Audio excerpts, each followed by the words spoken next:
Okay, so first of all, bear with me a little bit. This is a headache day. So we started the day with a headache.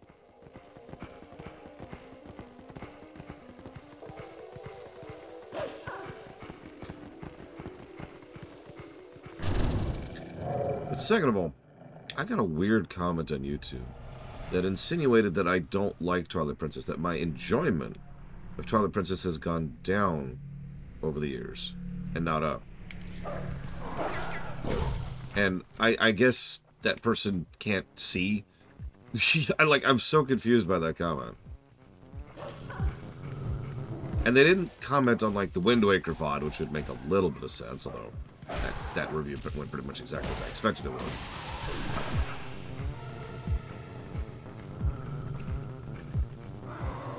Or, like, Skyward, but again, I never liked Skyward, so that's not it either. And a lot of the other games have been scoring really freaking well, so I have no idea where that's coming from. I am confused. Okay, so now that we got that, we're gonna do something weird that we actually meant to do earlier. That we might not have access to. Oh, that would be an interesting thought.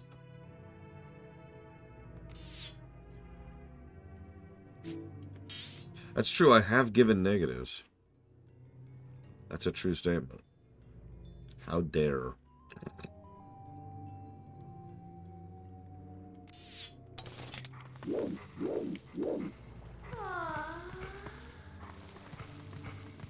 I don't know, maybe this ties back to that idea of a rumination is a review, which, again, to re-emphasize this, no, it is not.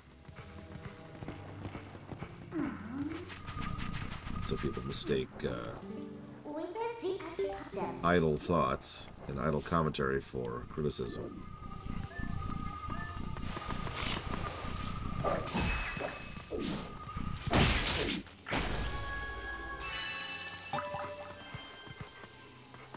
Can I get up here?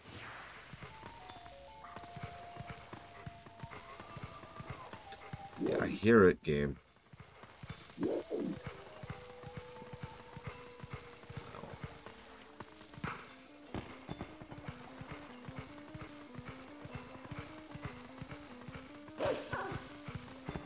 Although I don't feel like I've been overly negative. In fact, the overwhelming feedback I got yesterday was that it's nice to hear me be positive about a game, so I really have no idea where that's coming from.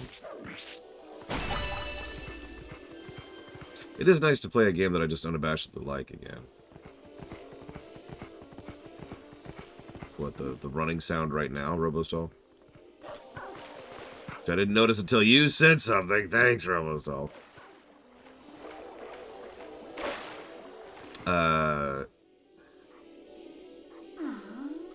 The manga. I glanced at it, yeah. Not really surprising that the manga would decide to not will they, won't they, and just dive into it. Yeah, that could be darker. See, that would make sense. That would make sense to me. After all, I didn't like Wind Waker's gameplay.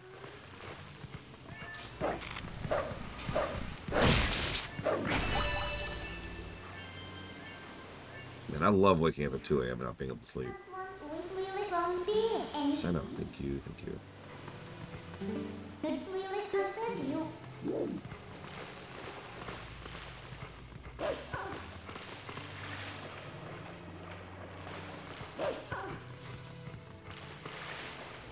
See, I've had the opposite experience, PM Triox. Most people I know like Twilight Princess.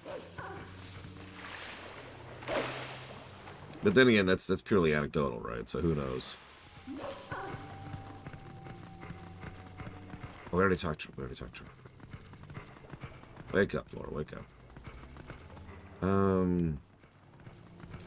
If you don't have a GameCube or a Wii U, then it sucks to be you, because you don't really have the availability to play this game.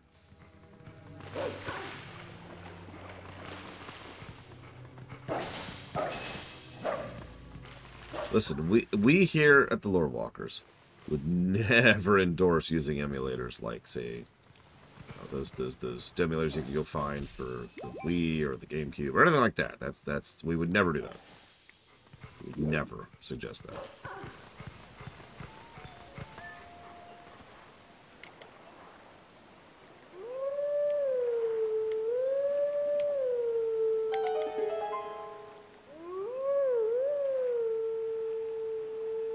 See, I have the GameCube version of this game.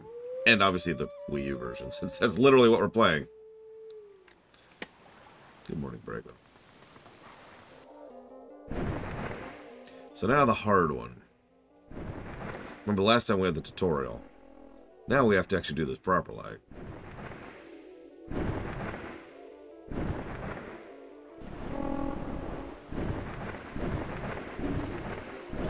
It would be interesting. As usual, I wish I had more power than I do. I guess it's a weird statement. Because it'd be nice to reach out to Nintendo executives and say, hey, why the bloom?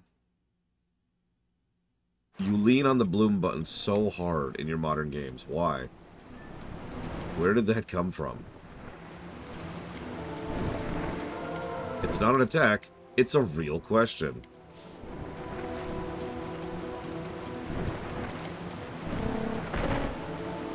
And we're dead.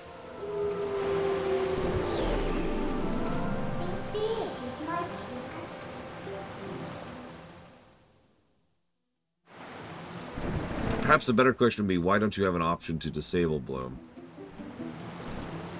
Since, again, graphically speaking, bloom is just a toggle. I bet you I'd get an answer back like, we believe in the players having the experience that we want the experience of the players to be. Game, oh my god.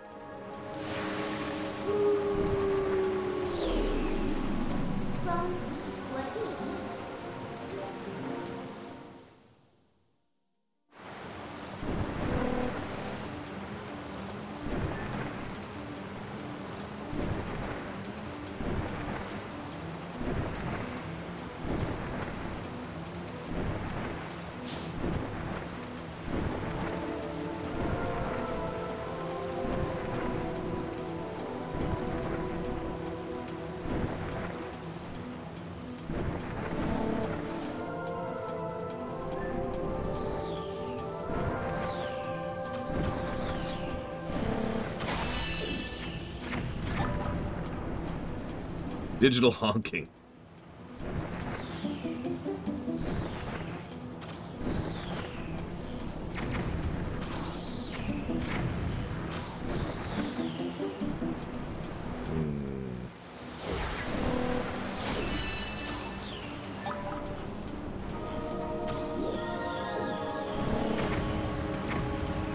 No, I would say that over the course of the game, Midna and Link probably would end up as a couple. The only reason they don't is because of the ending. And, you know, Nintendo's insistence thereupon. God damn it. And now we're going to start all over again.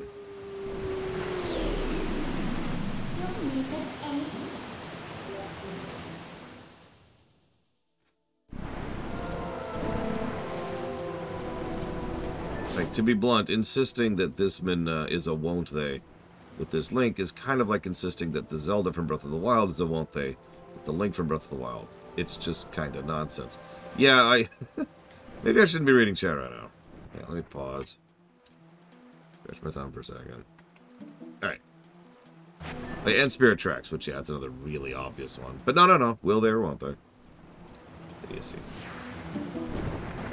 So, second time through this. Again, slightly different course. All of the things that actually fell over last time fell over, which I know is such a minor thing to call out, but I actually applaud it because there's a weird amount of continuity to that they bothered to have. Like, they didn't have to do that. They could have just been like, and here's the course again. But no, they actually decided to go ahead and keep those in place. Oh my god.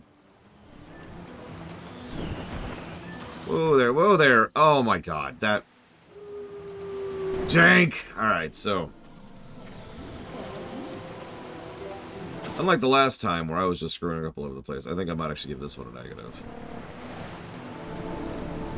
If nothing else, the fact that you start all freaking over again is just ridiculous. And occasionally, the game just, like, doesn't turn.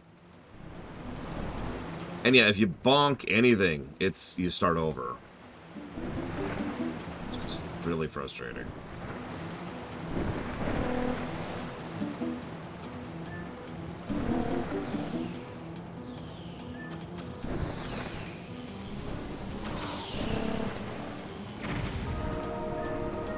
Like, occasionally do stuff like that. I have no idea where that's coming from. Yeah, the fact that if you bonk, you're dead is pretty much the reason this is probably going to be a negative.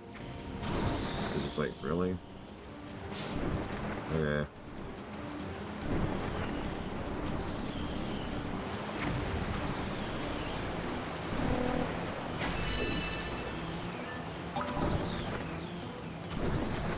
Yeah, it wouldn't surprise me if this was the same general code as the Loft Wing.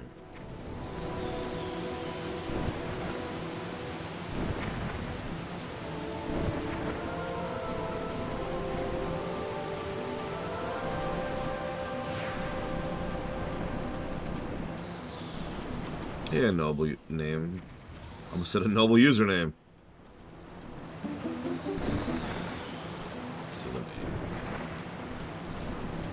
You keep collected bugs, which is the only reason this isn't multi. If you had to restart and lost all progress, that would be multiple negatives, no question.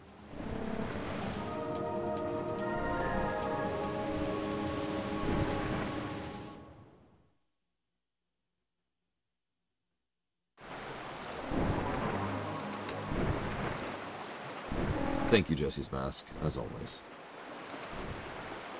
Sorry for hating the game.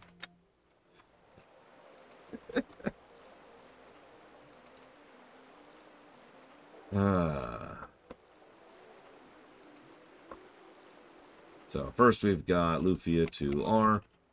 So we could end Tierkris, which should probably go in the awful block. And then Savacom's like, no! Alright, so, negative.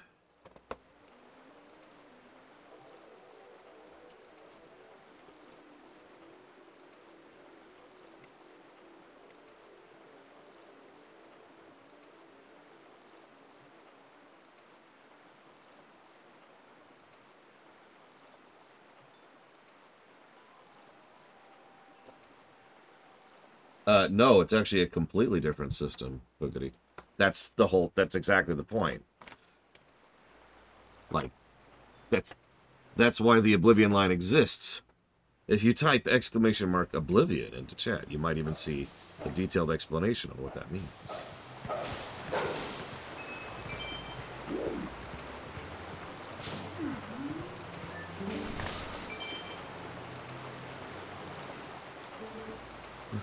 Bug? Ew, nasty. Why is it so big? Golly, I'm sick of roughing it in the boonies. Actually, yeah, all the old reviews are still on the website. Everything is still on the website. I actually haven't deleted anything. Not the old VODs, not the old video, review documents. It's just all archived. In fact, the old archives are one of the easiest ways to find the old VODs.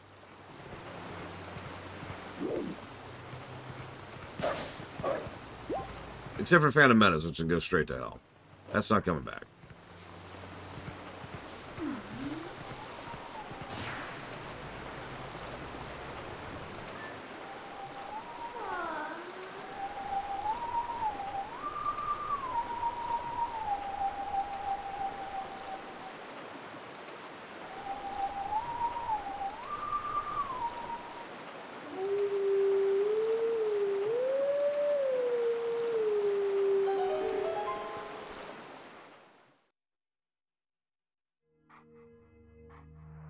I forget which song this is. They're all from Ocarina of Majora. I already mentioned that.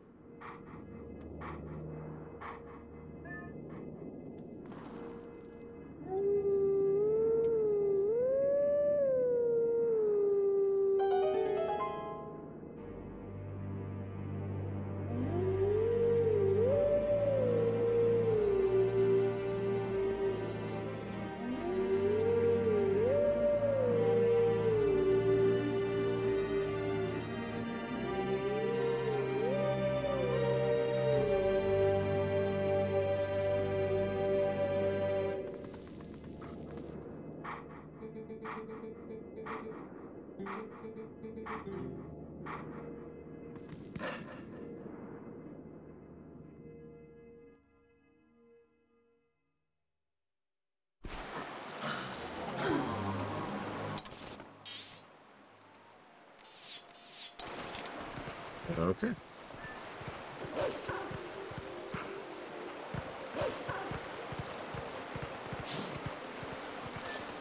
Hey.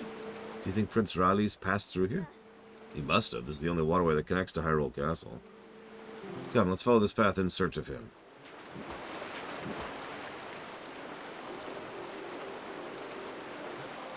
Yeah, I will freely admit I'm not that great at identifying motifs. I don't even really have a good reason why. I'm just not.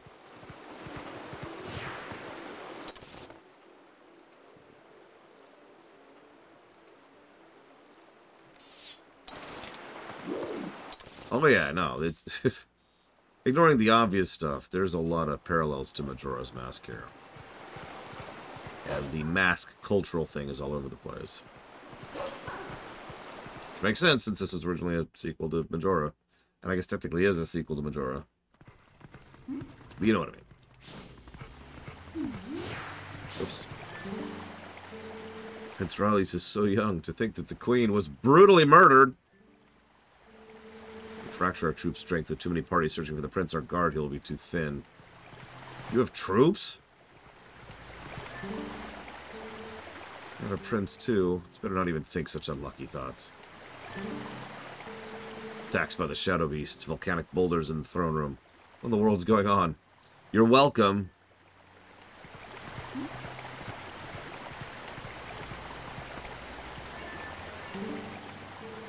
Here's the cave to Snow Peak is still frozen over. Yep, can't progress that way yet.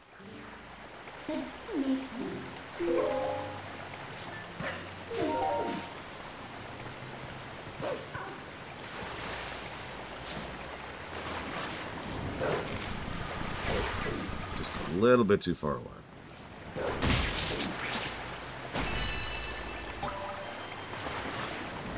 Yeah, good difficulty is always a positive, Jelly Leprechaun.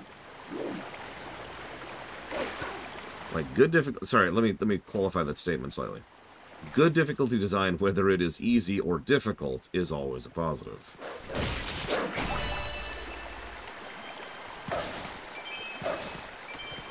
So, yeah, absolutely.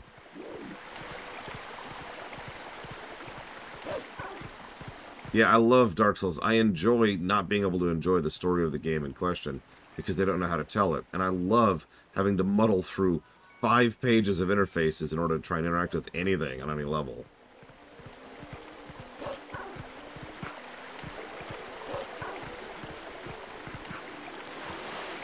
I actually saw a game developer recently comment on something unrelated, which made me think that, among other reasons, one of the biggest reasons the FromSoft devs probably keep refusing to move forward in game design is because it's expected at this point. In other words, that the fans would be upset if they actually decided to use any kind of modern design features when it came to interface or interaction or controls or options or any of that stuff.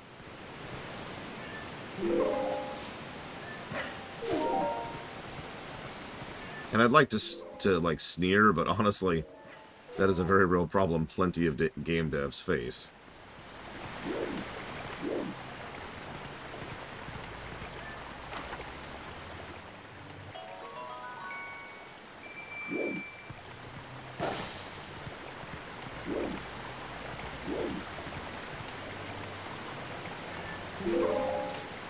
On the plus side, Elden Ring was definitely going down that particular path.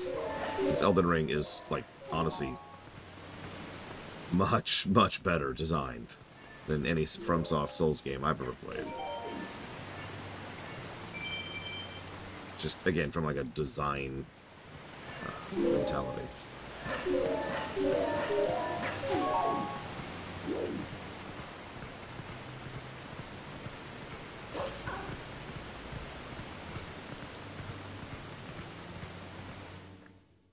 Anyways, thank you for coming to my TED. That's my hot take for the day. I just wanted to piss off as many people as possible. It's the new meta. Actually, that's the old meta. Oh, some of these people are still recovering. Jesus. Yeah, what's that? The rock? Sorry, that's my bad. My bad. Yeah, gotta get them rage bait.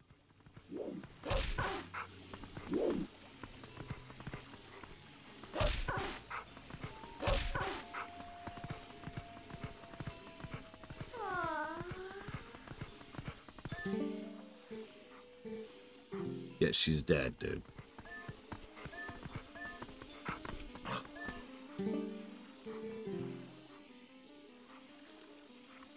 That's true, Jolly Leprechaun.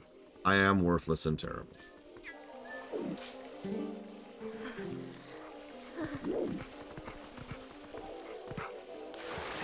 Kind of wish I was dead.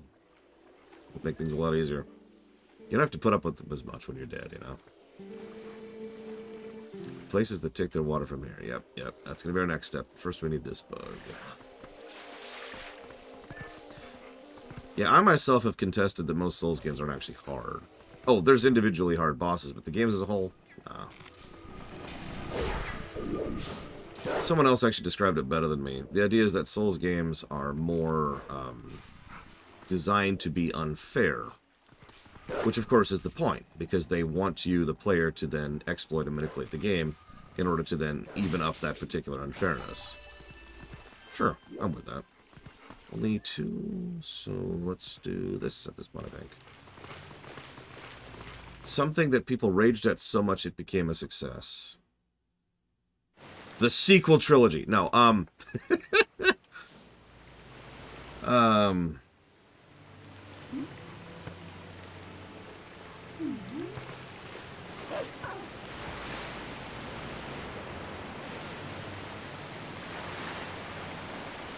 I mean, a lot of people tend to forget that Episode 8 sold extremely well.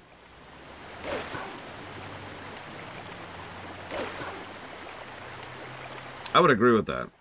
DOS 2, which is a game I love, consequently, is definitely a game that has better difficulty design than many Souls games I've played.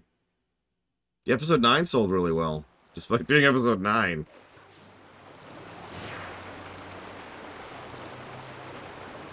Okay, so I think it was this way.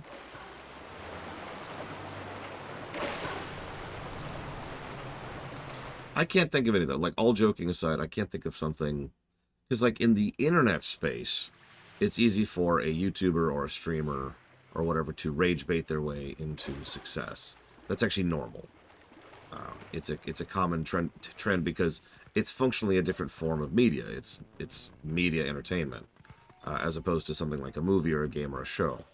I can't think of any circumstances where a movie, game, or show, or I guess a book, succeeded because of the fact that people were raging on it.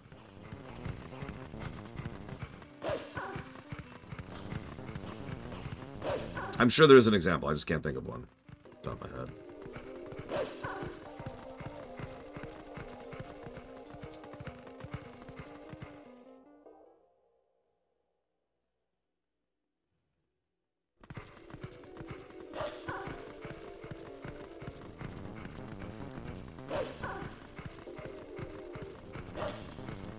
Whatever you say, Jolly Leprechaun.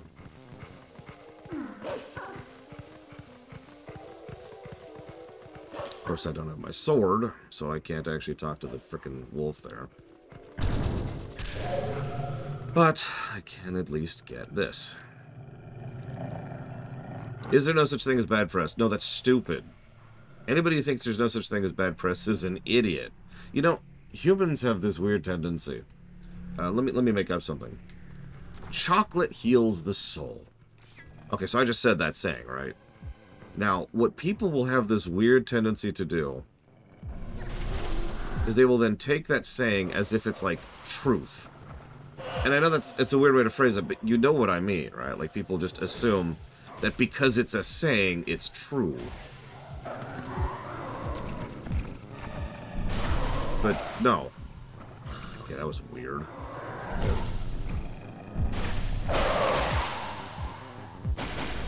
Yeah, chocolate has magical properties. No.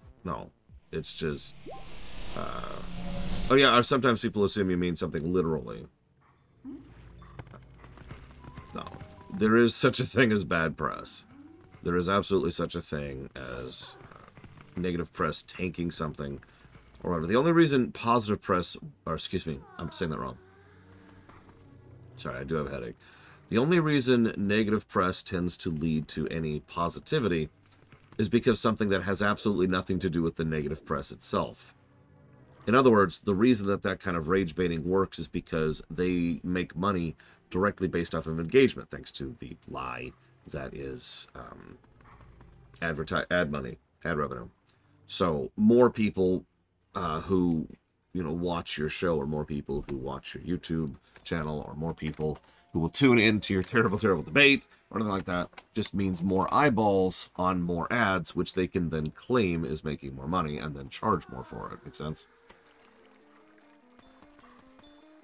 That's not really how that works, though, right?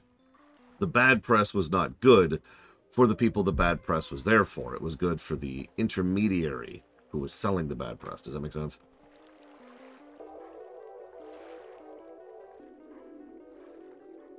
Oh my god.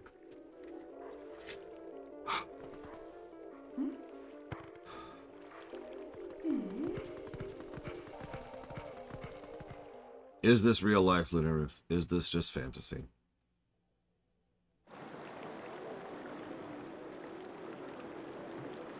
Yeah, I'm sorry. Hogwarts Legacy did not sell well because of bad press, or because of rage baiting. Hogwarts Legacy sold well because it's a Harry Potter game. End statement. All other factors did not matter at the sheer quantity and level. Let me the fact that it's decent barely matters. That's the best part. If you look at percentage, right? I don't know this with total certainty in this case of game, but I predict with 99% certainty that if you look at the percentage of sales here, right, that the ridiculous majority of sales, like 80 to 90% of the sales of a thing, are going to happen pretty much regardless. Those kind of things are determined by really, really basic things like whether or not it has the right label on the box. The fact that it was a Harry Potter game is why it was so successful. Now, the fact that it was a good game, that helps sales. So that pushes these. The fact that it did have some going on about it, that probably pushed sales. But that's pretty much it, right? Like that's over here. This is why that game was successful. I'm not trying to be down on it, honestly. I'm just that's life, right? Do you know why episode 9 sold so well? Was it because it was subversive and subverted your expectations? Was it because people wouldn't stop talking about how terrible of a movie it was? Was it because Star Wars is dead? No, it's because it's Star Wars Episode 8. That's why that movie sold well. Did you hear? They say a Zora child collapsed near here. I thought the Zoras were typically found up north. I wonder why one came down here. Well, I heard he was taken to the bar on the other side of the southern road. You mean Telma's place? She's kind of rough. And I love this, by the way. This is actually really good design. So, we're directed in this direction by 3 separate things. Obviously, there's the scent, which we kind of ignored earlier on purpose. But we could have come here earlier. So we've got the scent guiding us here. We've got the Zoras upriver, who actually tell us twice to come down here. And, of course, if we look at the freaking map, whoops, which is the wrong button. There we go. We could see there's a bug right here in this area. So we have plenty of things guiding us to go into this direction. And the very first NPCs we see are people who say, hey, you know, the young prince has been taken here and is over there. Oh, God, don't even get me started on that, Jelly Leprechaun. Oh, speaking of which, I actually like Sekiro quite a bit, too, for whatever that's worth. I could probably navigate part of that world right now, just from memory, because it was a really, really, really well-designed overworld. Better than most of the Dark Souls games are, in my opinion. So, bunch of people here. Most of these are NPC set dressing. A lot of variety to the people who roam through town, too. I've been thinking about that. The problem is Termina just doesn't work as the Twilight Realm for several directions. But I think it wouldn't be too much of a change to adjust the story to make it so that instead of the Twilight Realm, we have Termina, and then most of these people are just Terminans who are being dragged here to assault another world they don't really care to by an evil king. That's Zant, right? So that would have worked out.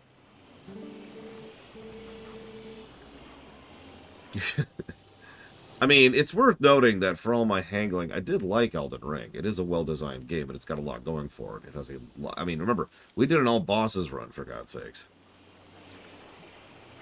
Wait a sec. This water started bubbling up all of a sudden. What's going on? I was going to ask you the same thing. Are you serious? You are good for nothing. Yeah, the military is worthless.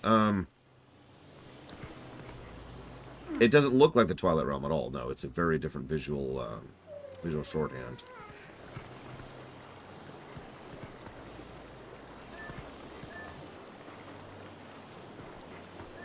There we go.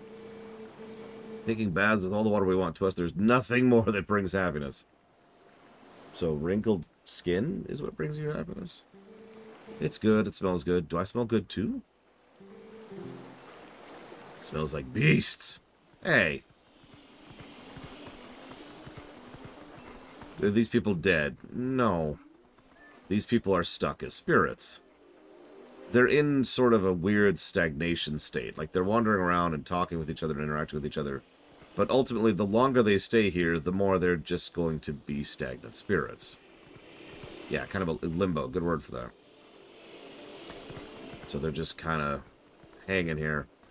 And the worst part is, forgive me for quoting a movie, they don't even know. They don't actually know that they are spirits. They think that nothing's changed, which actually kind of tracks. The water's restored. They can take orders now. Well, that's great, except you never ordered anything anyway. Well, the reason for the drought is that the water's not flowing from upstream. But still, I don't feel refreshed. I don't feel refreshed. Yeah, it's because you're not actually drinking that water. Though water has been restored, people still fret. The more they do, the less it concerns me. Seems the warriors are the loudest. I wonder, are happy people louder or quieter? Quieter. Definitely quieter. Pretty quickly, I think. I mean, they rely, like, the whole... I agree with you on that, Joe Leprechaun. One thing...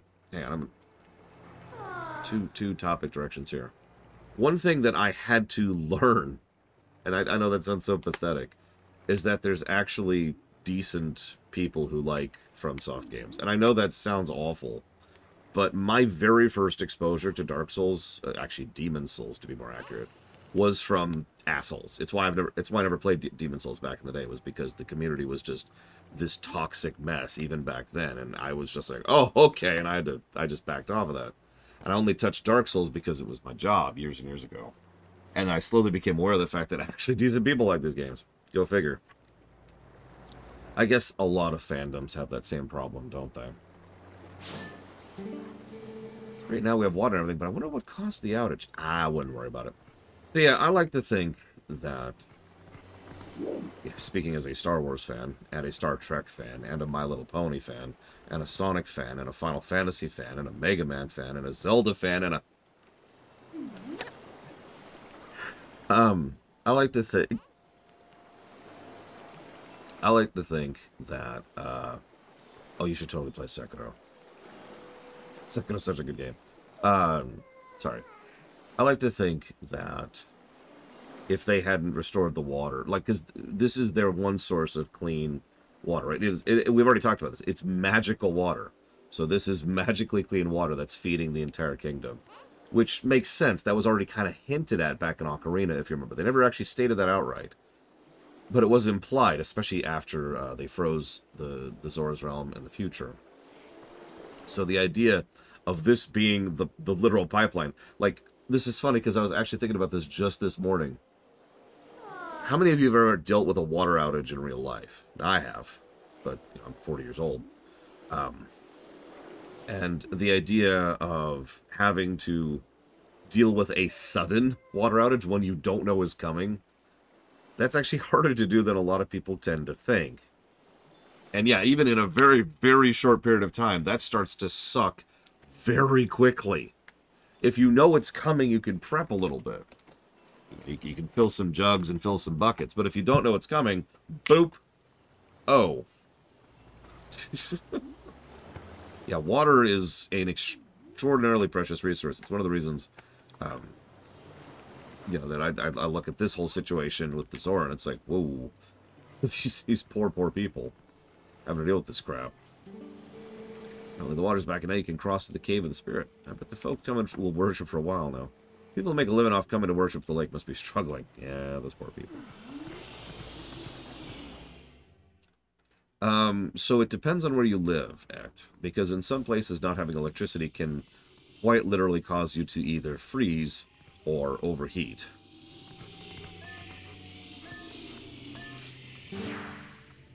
So, she was taken to the medical clinic. Give it a bone.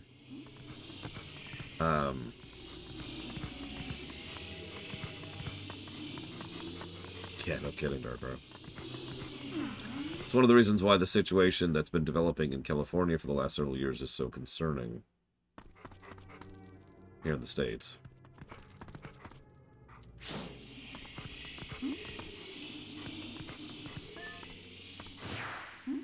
That's right, even the cats are spirits. This town finally got running water, huh? I'm bored. Maybe we'll take a bath and call it a day. Person in the tent on the southwest street makes me suspicious. Yeah, me too, lady. Because of the crowd in the southern street, all the kittens can't get through. What is happening? Oh yeah, sorry, so someone asked if these spirits actually drink water. So I would posit, this is hypothetical, that no, they don't. And the main reason why is because if you were paying attention earlier, the people are all happy that the water's there, but even though they're trying to drink it, they don't feel refreshed, is the actual word choice they used. Implying that they're not actually drinking it and or not actually gaining any sustenance from it, because limbo. A boy passed out and they took him to a shop. Why? Where? They didn't take him to the hospital? I don't know. No, I didn't expect Call of Duty to take off the way it did. Call of Duty was certainly not a small franchise before Modern Warfare 1. But good lord, did that game explode. Which, of course, kind of ties into what Ultragorth said earlier. There are plenty of games, shows, movies, and books which, despite not having a big brand name behind them, turn into giant blockbuster bestsellers. And that's just life. Sometimes some things take off. And if there's one thing I've learned in years upon years of studying marketing and sales figures, it's that you cannot predict those. No, I'm serious. Like, there is no predicting that Stardew Valley was going to take off the way it did.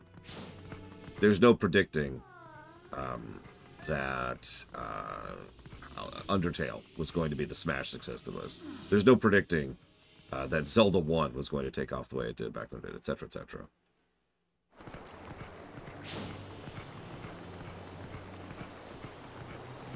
Yeah, nobody could have predicted that Minecraft was going to explode the way it has. Nobody could have predicted that Sims was going to explode the way it did. Nobody could have predicted Star Wars was going to explode the way it did, etc., etc. I know that's not very useful information, but trust me, that is my conclusion after years and years and years of study, is that every now and again something gets lucky and it just blows up. I have a limited supply of hot spring water. The race goes to the swift, as they say. No pushing. If you want hot spring water, form one line. What's going on here? It's the back of the line?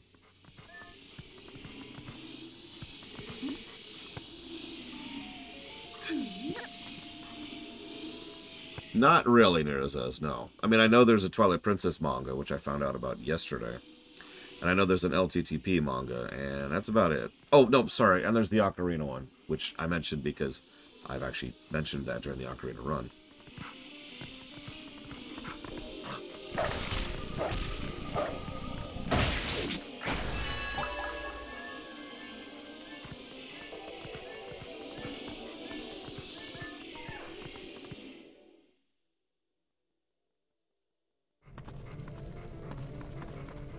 So here's Telma's bar.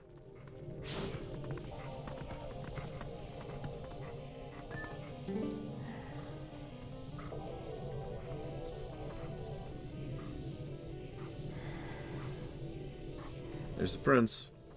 And Ilya. This boy, can you save him? Alright, little lady, try to settle down, okay? I just now sent for the doctor. This is strange. Child of the Zoras. I wonder if this is all related to the incident the soldiers are talking about in back. Aw, what an emotional reunion. A girl and her wolf. Sorry, but you know how it goes. These folks can't see you either. The boy is so young and so innocent. To see him suffering like this. He'll be alright, little lady. Someone's already gone for the doctor. There's been a rash of trouble lately. Oh yeah, there's our Gerudo for the game. Our only Gerudo for the game.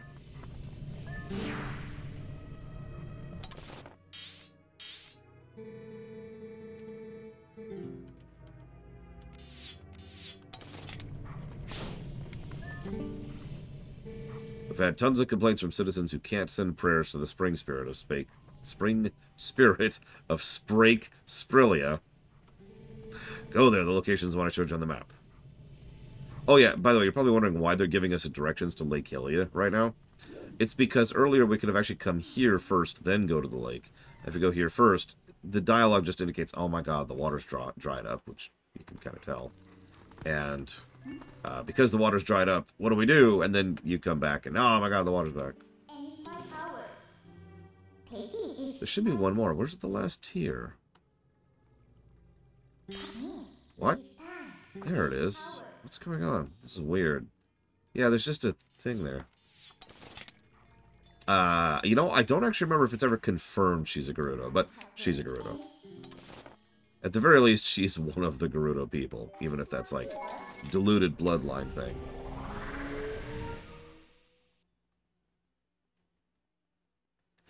She's also Aonuma's favorite character in this game. Nothing to do with her giant boobs, I'm sure.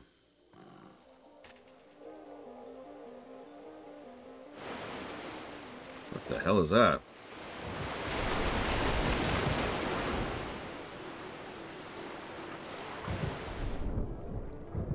Blizzard. Ah. Hang on, let me check the Hyrule Historia really quick, because it might actually be confirmed there.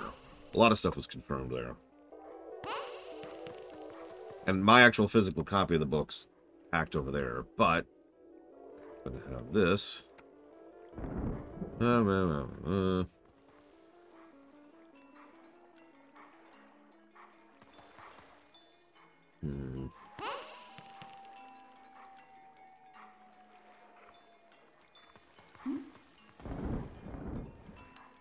Ah, it doesn't say anything.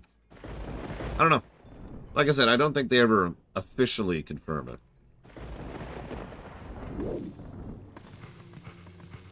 But yeah, it would just make too much sense that the Gerudo people just re-assimilated back into the Hylians. And it's been 5 generations, so that is plenty of time for some intermixing and intermingling, right? I mean, in real life, 5 generations was World War I. We've had plenty of breeding drift? I don't know what to call that. DNA drift? Blood drift? I don't know. Since then.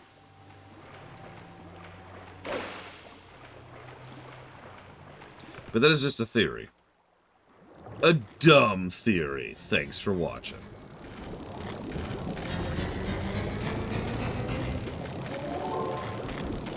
It's pretty easy to do the math. Just calculate how many chunks of 22 years has it been. And that's about a generation, on average.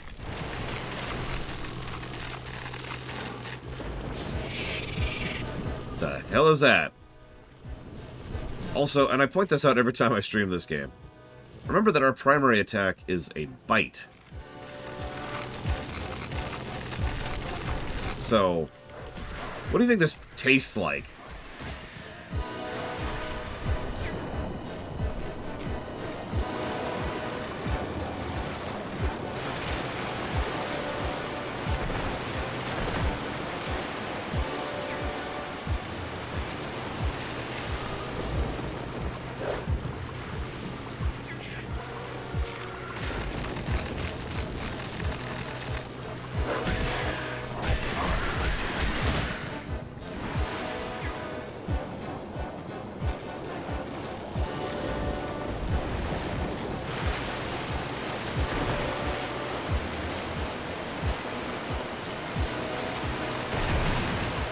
Yeah, it's pretty gross.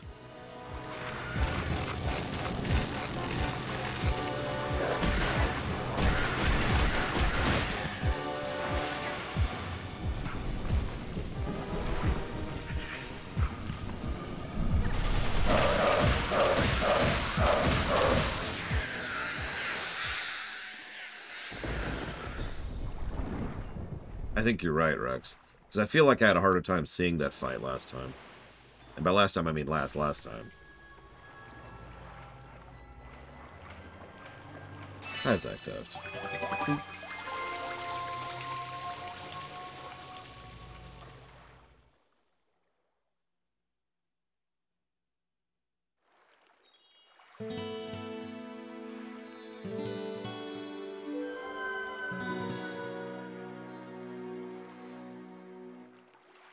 Oh, my eyes. I didn't even realize how much I was straining them. Make sure to get the last fuse shadow now. See you later. I believe R is the one being funded, Zocto. No more Twilight, ever. Twilight time is over. So who's ready for a weird-ass section? I'm so sorry, Linnea. For your wallet, obviously.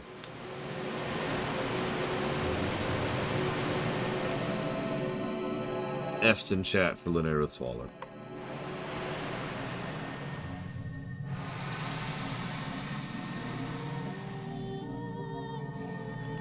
My name is Linnea. You got something like stuck, right? Yeah, your efforts have at last restored each of us light spirits in Hyrule.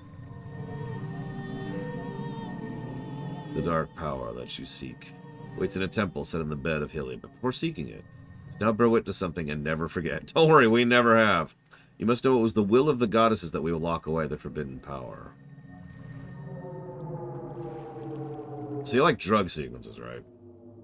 I know you do, Jesse's Mask. When all was chaos, the goddesses descended and gave life and order to the world. Yeah, we've seen LTTP and Ocarina. They granted power equal to all who dwell in the light and returned to the heavens.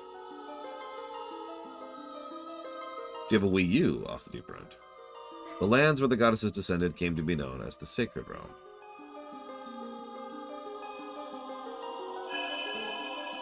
Who? Nira says. For ages the people lived at ease, content in mind and body. I like what they do with the music here. But soon word of the Sacred Realm spread through Hyrule, and a great battle ensued.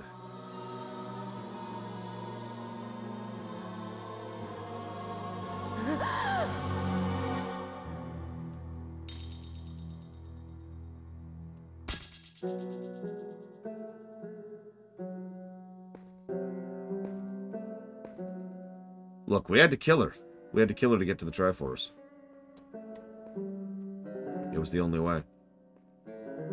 Among those living in the light, interlopers who excelled at magic appeared. Who have no connection to any other tribe, no matter how much we theorize about it. Wielding powerful sorcery, they tried to establish dominion over the Sacred Realm.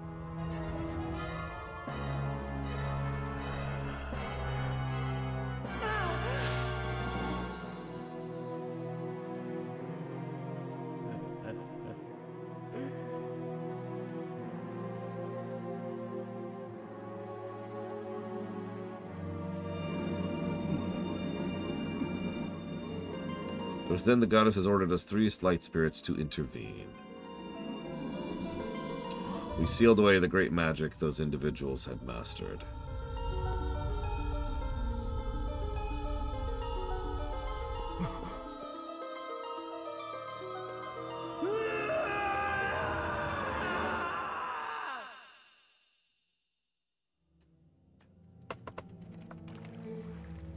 You know this magic. It is the dark power you seek, the fused shadow. Beware. So the whole cutscene up until this moment makes perfect sense. But this is just weird for weird's sake right here. Like this has nothing to do with anything.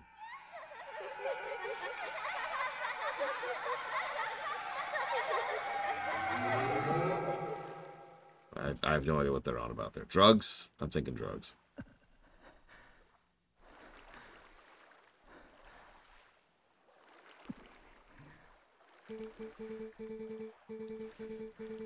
Because, yeah, it's like, if you pay attention to the earlier thing, it's theater, right? It's representative fiction, which is something I know a lot about because it's the kind of thing you do when you don't have the budget to actually present it for real. So, you know, people and the Triforce, but then the people warred with each other, and that's us killing Ilya. But then we seek out the Triforce itself. But before we can actually find the Triforce, another tribe had already gotten there first and was trying to take control of it. They wipe out the other person, mwahaha, but then the goddesses intervene and lock away the Twilight and the Twilight Realm. All of that lines up pretty smoothly, no issues. But then weird creepiness out of nowhere. Shrug.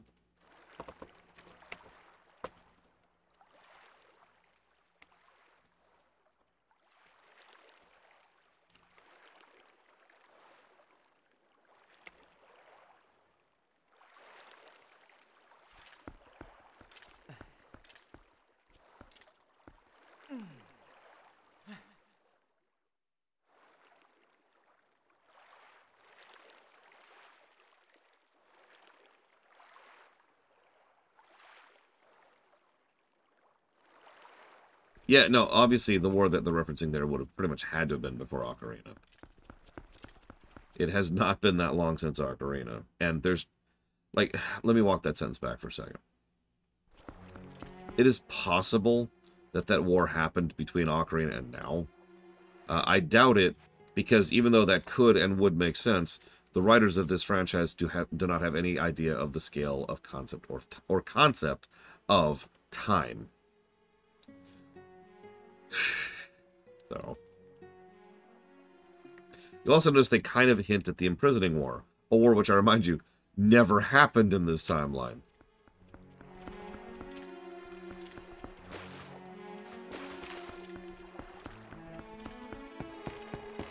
I mean, at this point, I'm not sure I'll ever have time to do this, ironically. Okay, so our next objective is to get up out of this lake.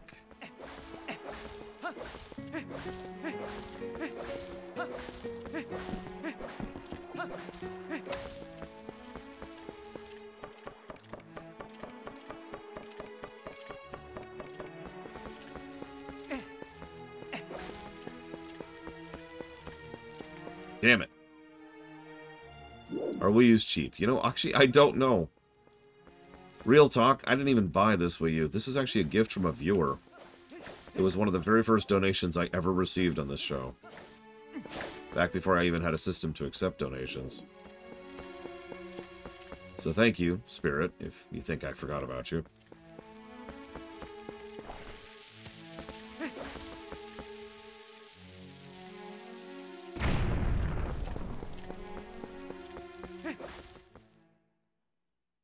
No, I haven't seen Spirit in years at this point. Most of my viewers slowly drift away over time. That's pretty normal.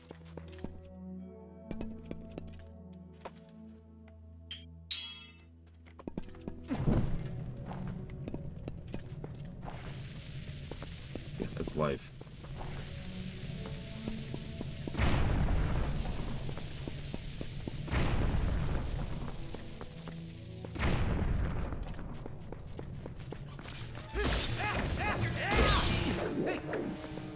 Yeah, I'm gonna go ahead and be morbid for 5 seconds. When COVID hit, I did lose a couple of people. And I also lost a bunch of people that I never found out what happened to them. And it's always one of those thoughts in the back of your mind, right? Hopefully they're okay.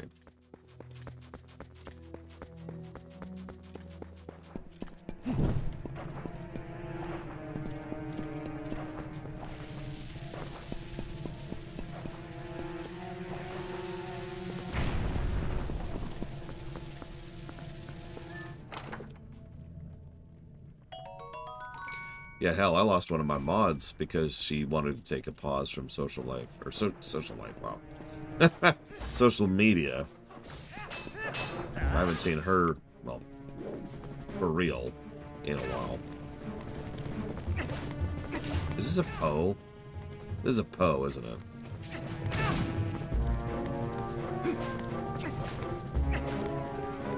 God dang it.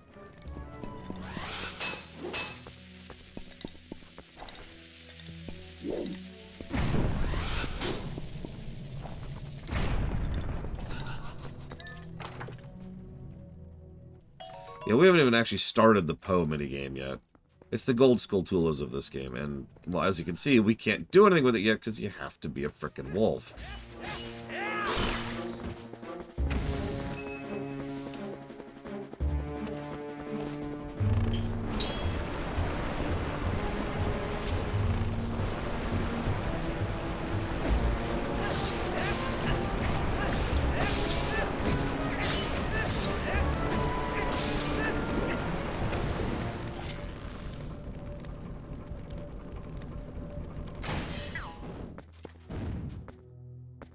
Yes, the algorithm determines everything. Bow to the algorithm. Speaking of which, Lay's potato chips. Sorry, I'm doing a bit of an experiment. And I'm really curious if that's gonna work. So, one more time just to make sure. Lay's potato chips. Okay, there we go.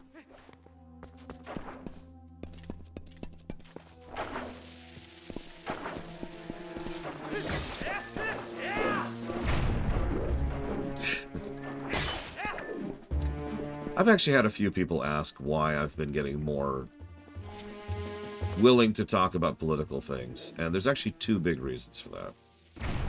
First is because I'm an uncle.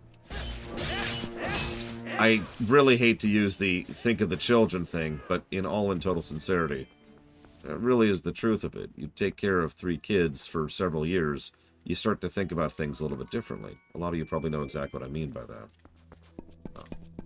You start to consider things that either didn't occur to you before or just weren't as important before. So, that's part of it. I mean, why do you think we're moving?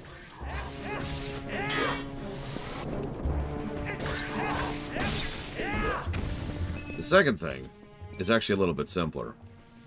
So, for those of you who know, it's oil to refill your lantern, Czar. Exactly, Jiggly's saying. It's more about them. Yeah, I know some of you just understand immediately, and the rest of you are probably just looking at me weird. I know exactly how that feels. The other side of it is that the thing I have always avoided is actually not political discussion. It is polemic discussion, and that is different. What is polemic is determined by the individuals, the time, the place, you know, the venue, that kind of thing. So, things I could talk about freely to my sister, I might not be able to talk about freely on my show. And things I might be able to talk about on my show, I might not be able to talk about, you know, with my friend such and such, and things like that, right? So, polemic topics is what I tend to avoid, and I've noticed, and I'm not sure what to make of this, that by and large, most of the things that were polemic kind of aren't anymore. Like, for example, and I will use a direct example, if you rewound time about 30 years ago, and I'm just out at school, and, you know, I'm mentioning one of my homosexual friends, people might be like, oh my god, the evil death, because there was a really big anti-gay scare back in the 90s, at least here in the States. So, you know, I don't think it's particularly polemic, for example, to talk about how housing sucks, right? And so far that has proven to be true. I try not to drift too much into it. I know it gets boring. It's not like something new to be added to the situation. Thought you were gonna get me, huh? Huh?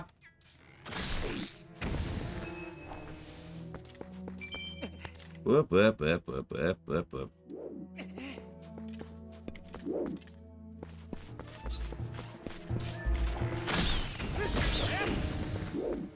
Oh yeah, speaking of which, trans rights are human rights. Alright, so... Is this a second Poe? I'm just gonna leave this stupid dungeon. This is ridiculous. Should Biden be replaced for the upcoming election?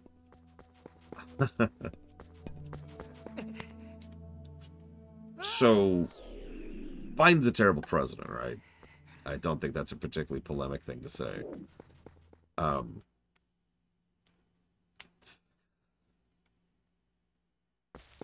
Yeah, Biden... I don't think the alternative is better, to be quite blunt. But yeah, as Bionic Punk points out, we don't decide our candidates. That's actually not how that works.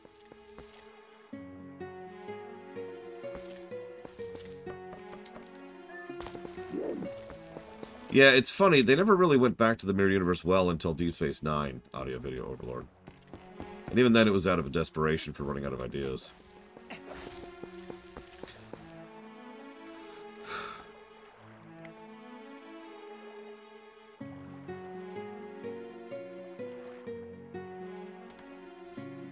Isn't there a third party to vote for?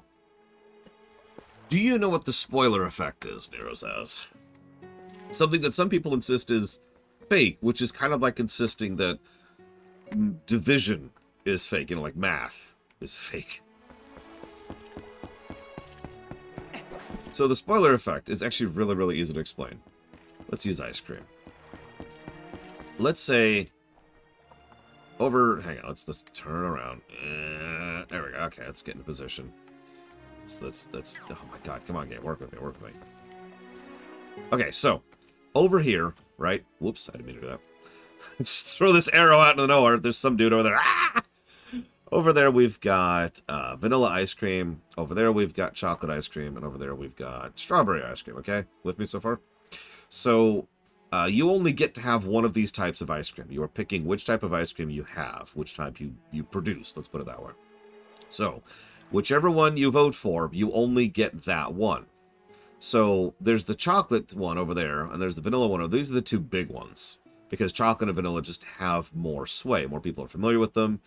More people are aware of them. More people have generational loyalty to chocolate and to vanilla. So you want strawberry, so you vote for strawberry.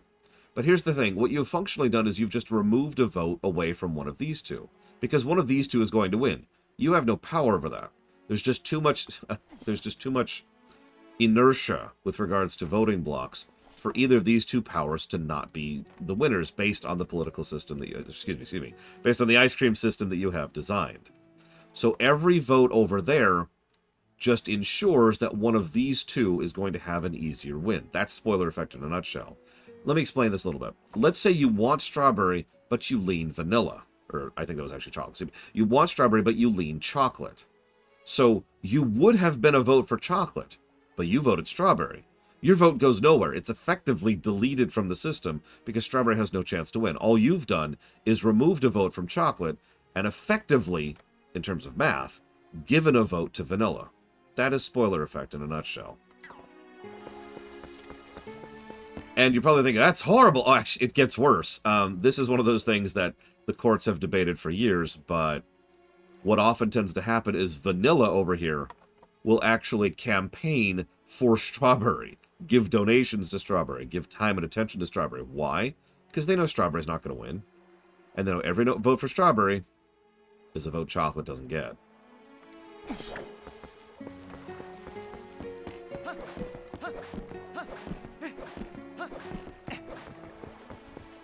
Now, there's more to that, obviously. That's a very simple simplification. But what the hell?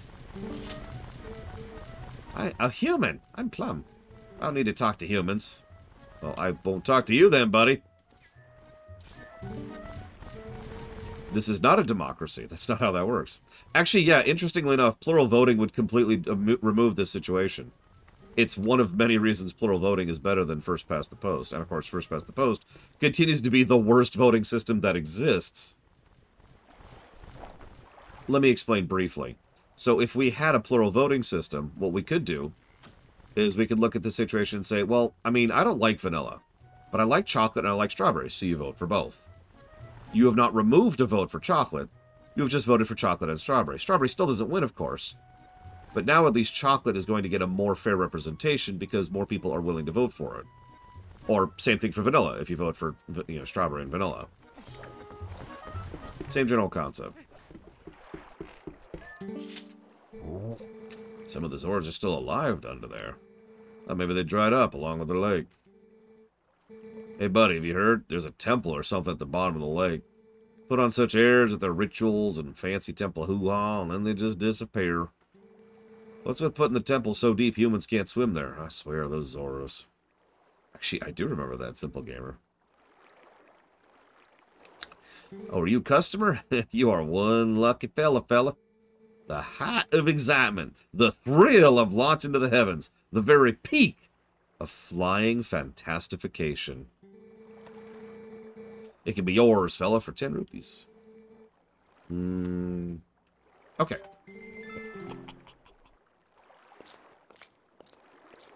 Oh, I guess I'll just go in here. Why am I going into your house? Why does your house have a giant... Why do you do this when the only person to enjoy this is you? I'm inside.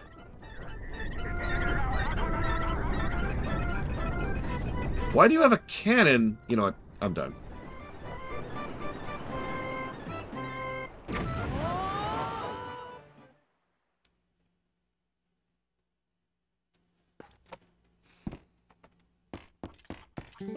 Speaking of which, good luck on July 4th, all my British viewers. Reminds me of something. Didn't the late Queen in Zora's Domain ask you to do something? She asked us to find her son, the one who's been missing since he headed for Hyrule Castle. I think she said something about granting you a special power if you rescued him. If the final piece of fused shadow is at the bottom of the Lake Hylian, it looks like we're going to need that ability. Yeah, I guess so. If you don't know, don't worry about it, Bionic Punk.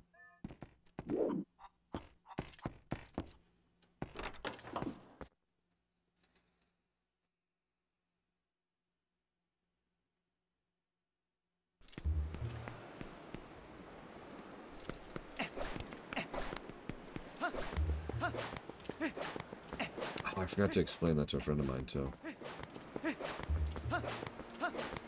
Like I said, good luck.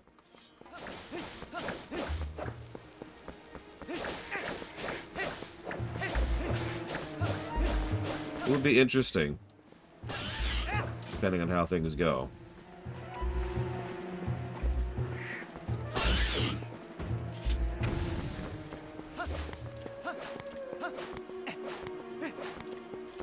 I love the night theme for Hyrule Field.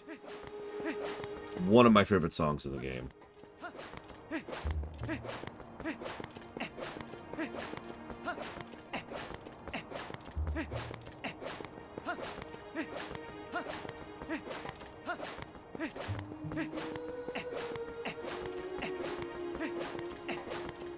Yeah, no kidding, Blackpile.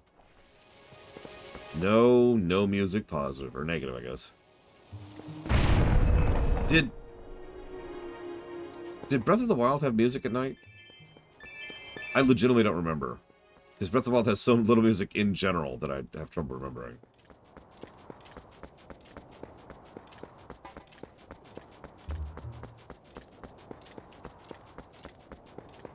Yeah, we'll see, Lord Hermon. There's certainly some stuff going on, and since that is an ongoing situation, I will stay quiet about it. But I've been following it because it is interesting. So, we're not actually going through here, but I want to point this out, because we can see these pretty early on. What the hell are those? It's pretty clear iconography. Like, it's not something that's just randomly, like, a visual effect in the side there. But obviously we don't have anything that can interact with it at the moment. Food for thought.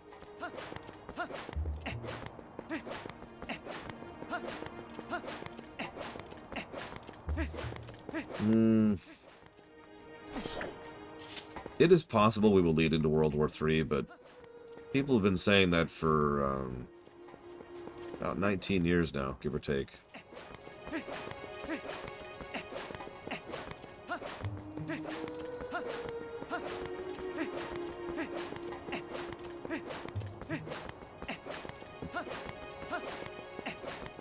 Yeah, we'll get there, Darkrai. We'll get there. I know some people who want to give that thing a negative. Can you believe that?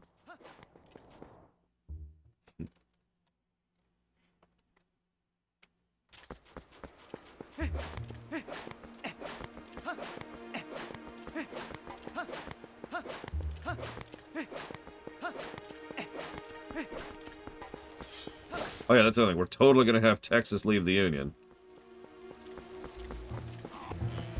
That's a common one.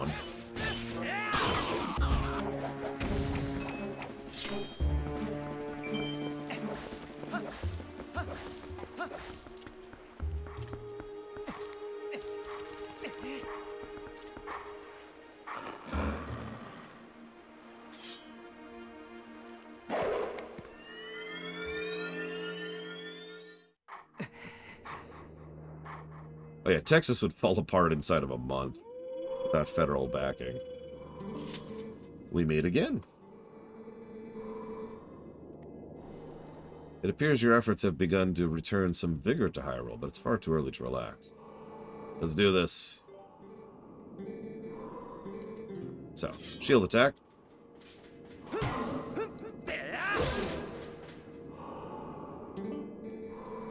Alright, so, next one. The back slice. Probably the one we'll use the most overall.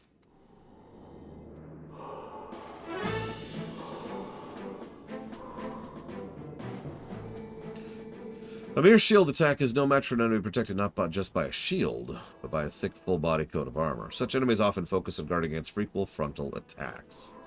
They often leave their rear unprotected. This is why you do this thing, and blah, blah, blah. If you won't remember, I actually used this attack a lot in Wind Waker, too.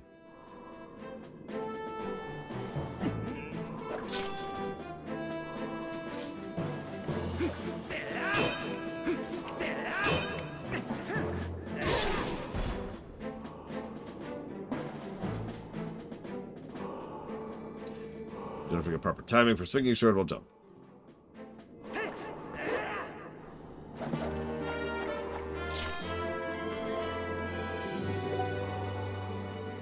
Four hidden skills to learn. Do not neglect a thing. We will meet again. So you're on great-grandpa?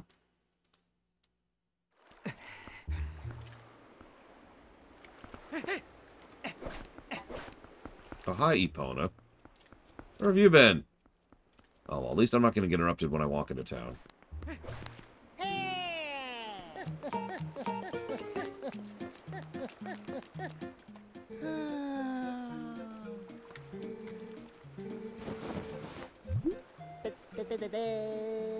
Thank you.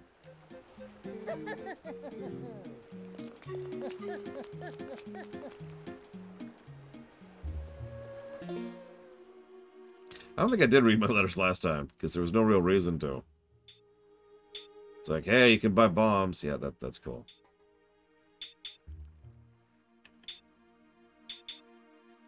There's bomb arrows.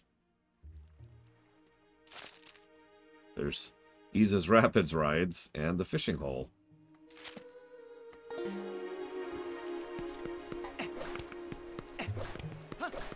The skeleton is the Link from Ocarina. So, you did it, Nero says. You got a game where you could play as the skeleton. In fact, you got 2 of them.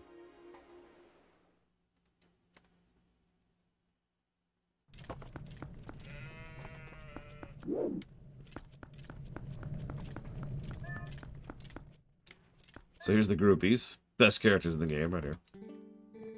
Is it showtime yet? The young man emceeing is so handsome. I can't wait to hear his lovely voice. I wish somebody would go in soon. Oh yeah, speaking of which, just as a real anecdote that not everyone's aware of. So I mentioned before that this game began its birth as it was Wind Waker 2, actually. And then it became a Majora's Mask sequel. And then they started putting that together, and they had all kinds of ideas for what to do for a Majora's Mask sequel. And then they decided, Miyamoto actually got involved and said, no, get rid of all that story crap. Throw it in the trash. And so they did, and instead that game came out. It's called Link's Crossbow Training, which originally had a full story and was a direct follow-through of the events of Majora's Mask. However, based on a bit of context and a bit of presumption, so this is analysis rather than fact, it looks like a lot of the story ideas they had for Link's Crossbow Training were then baked into this game, which is why certain elements seem more Majora-y than others.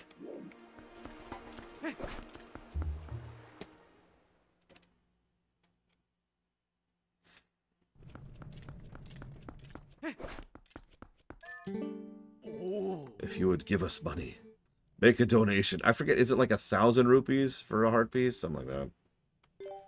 So I don't have 1,000 rupees, so... Well, it was developed at the same time, Rex, but I don't actually know when it came out relative to this one. Only Google could tell you the answer to that. Oh, excuse me.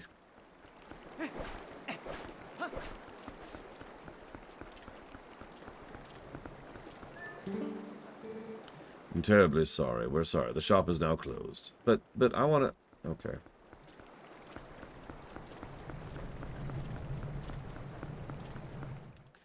Fine.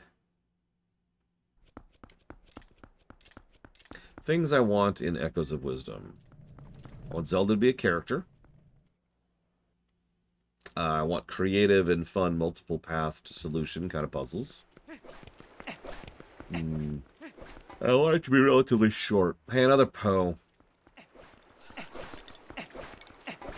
Something more important than a Poe is a bug.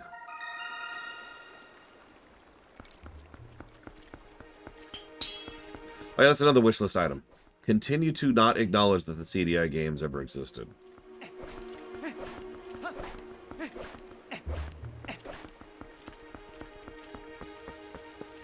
thought it was on...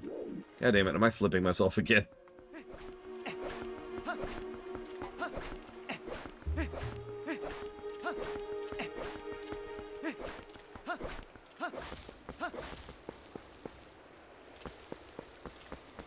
Yep, I was flipped. It's faster, Golgrim. And it's relatively easy to get the timing right.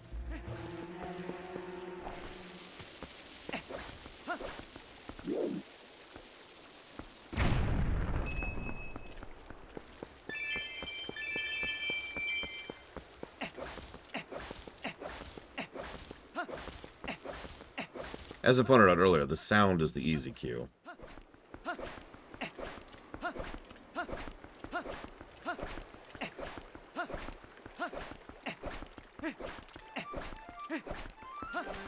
Plus, I wanted to show off Castletown during the daytime.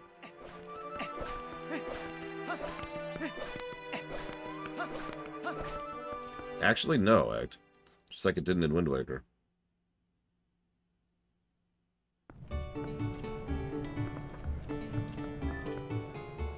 Oh my god. What is that bloom?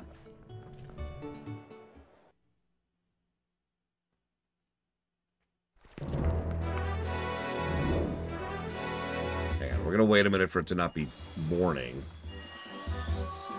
If that'll help a little bit.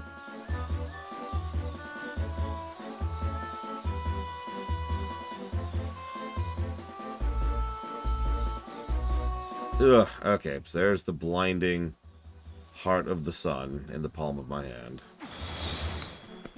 I'm not sure there's much of a difference between the two for me, so I'd say no preference.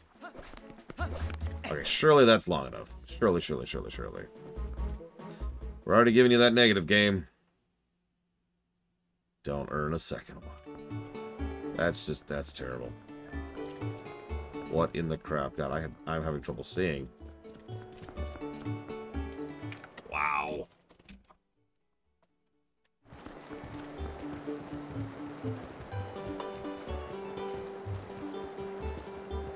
That's awful.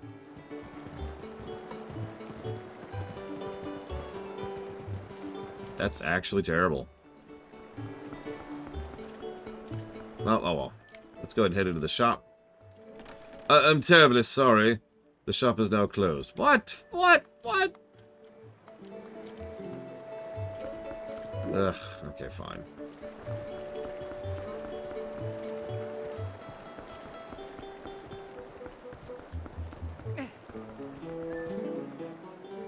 The more I watch them every day, the more interesting I find people are. Busier the person, the less he or she has time to care about others.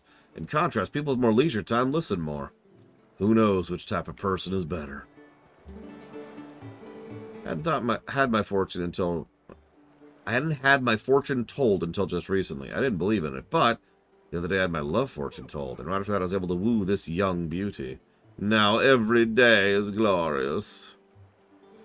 You know the fortune teller's place in the Southern Thoroughfare? She's amazingly accurate. Sure she is. If it isn't the young swordsman, are you vacationing here or on business? This town's famous for many things. Through the door, on the side of this cafe is the viewing platform. The viewing platform? What would that be?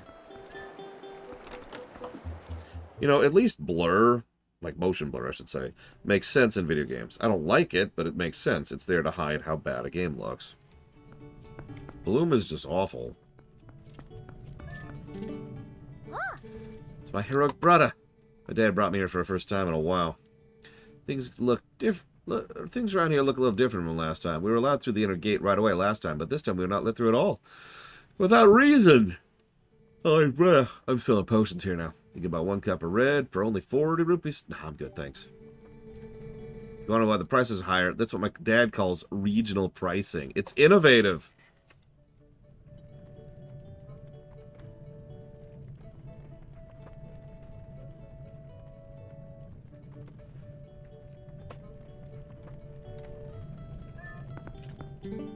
Oh, you're the hero who saved the elder, you not? What an honor to meet you again, brother. Thanks to you, we were able to come back here and resume business, but having been gone for a while, I've noticed a strange difference in the air here. Yeah, remember, this game came out in 2006. I went to get the permission to do business in the castle, but they just would not even let me in, so I just set up shop here.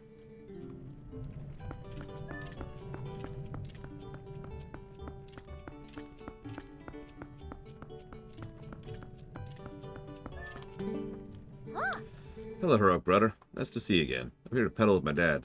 He's out on the observation deck. Lantern oil's 30 rupees. You think it's expensive? That's crazy talk.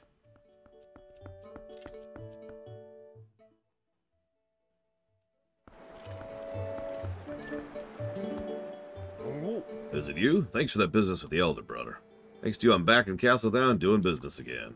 It's been a while, but I'm glad to see people in general vibe but not change too much. However, I can't quite figure it, but there is something a little strange going on here, I noticed. Do you not feel anything? Anyway, do you have enough arrows? I sell arrows.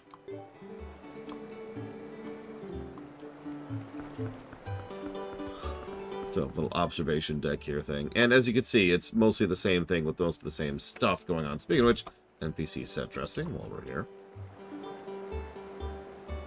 One of the better usages of it in, honestly, the entire franchise. Yeah, for some reason, there's just no bloom up here. And it looks really good. Huh. Anyways, moving on. Who knows why that... It was Walter. Anyway, so... Victorian Age. Hang on, let me get my Western Zelda first. Once we have the Western Zelda game, then we can have the Victorian Age Zelda game. And then we need the Diesel Punk one. I want a World War I era Zelda game. It's okay, because I'm sure the next Zelda game won't just be Medieval Fantasyland again.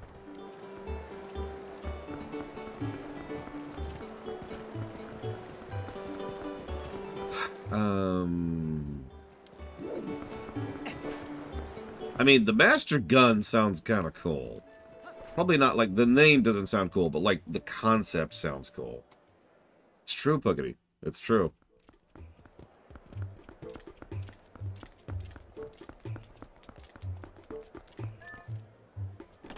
Yep, we're going to have the Master Wand in Echoes.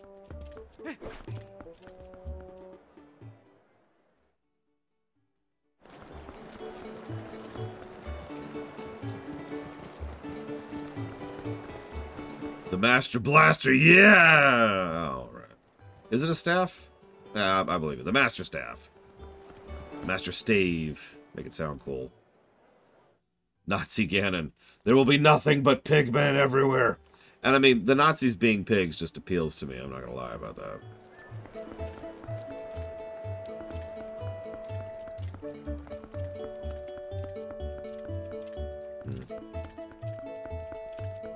So, time for our long overdue, heartfelt reunion with our one true love. That is a Zora child. This is beyond my expertise. Humph.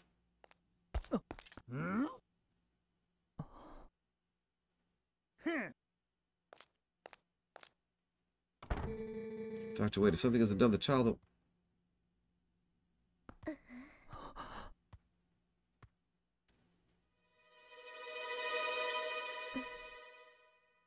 Ilya?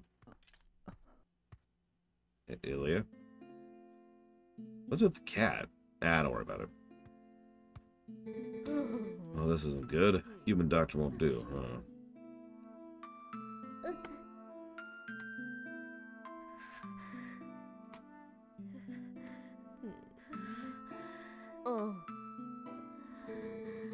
That old coot reminded me, though. I've heard of a shaman in Kakariko in the Elden Lands who tended Gorons and Zoros.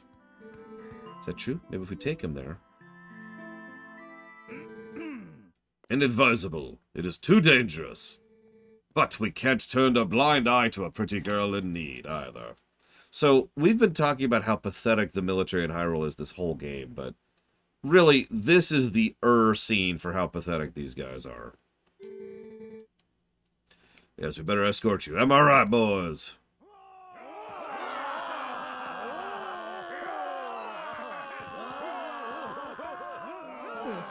Wasn't that nice? To reach Kakariko, we gotta cross 2 plains that are each infested by dangerous beasts. But we'll be safe now.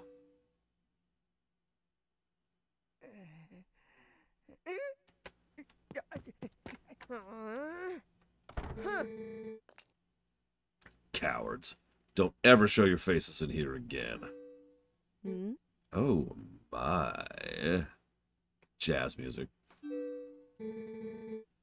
Yeah, she's got a little boob action going on. Looks like we got one young swordsman left.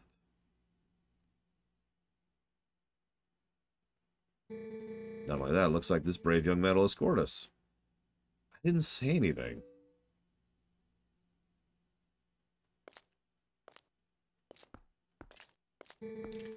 You know that girl, don't you? It's a real shame. She can't even remember her own name right now. Bless her heart. She found this poor boy collapsed in the road, so she did all she could to save him. More courage in that girl than all the soldiers of Hyrule, for sure.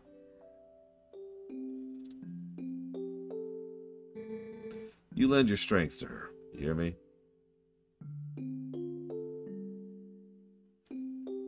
I'm sorry, I would love to see Telma just dual-wield scimitars out of nowhere. But first we have to do an escort quest.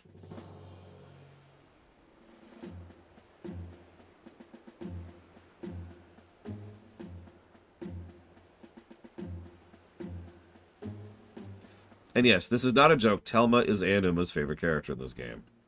No judgment. She's actually a pretty cool character, boobs aside. So you say the bridge to the east had been destroyed, huh? Then our only option is cross the bridge to the west.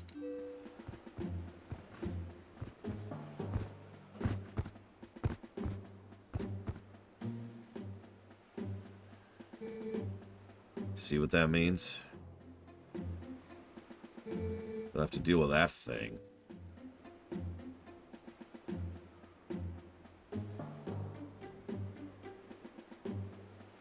I love that transition shot. It's so simple, but it's a good transition shot. Thank you so much for this. If you don't mind me asking, what's your name?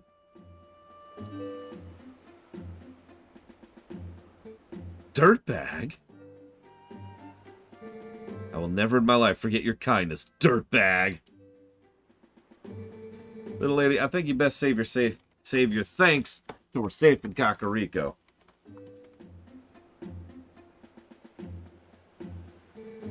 This swordsman ours has great eyes, honey. They're proud and wild like a feral beast. We need a beast right now to keep the true ones at bay. If they make it to Kakariko safely, we'll thank him then, okay? He has the eyes of a wolf. Which is weird, but whatever. Let's not think about it. Don't think about it. Don't think about it.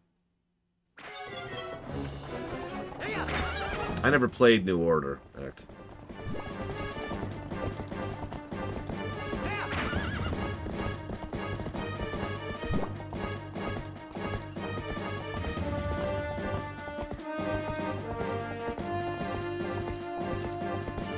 I don't have my bow equipped. I want my bow equipped for this.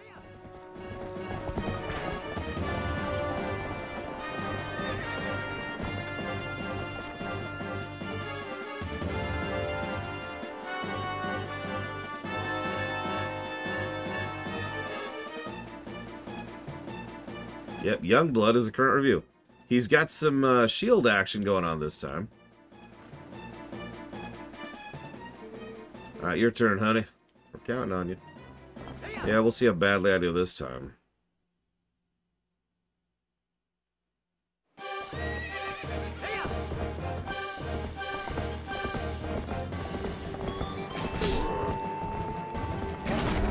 Oh, okay. Yeah, Youngblood got Lamentation, but more to the point, it was a pretty bad score there.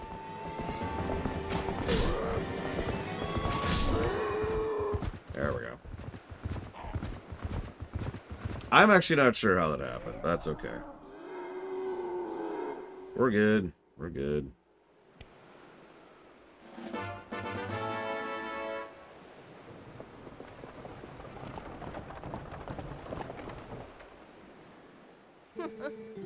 Keep up the good work. Did you not see me die horribly? Okay.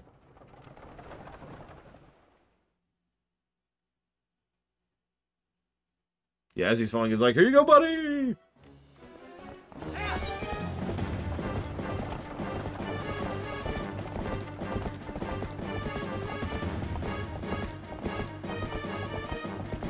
God, Youngblood was terrible.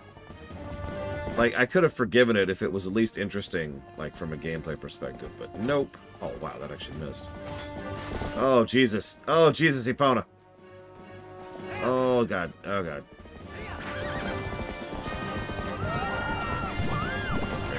Right.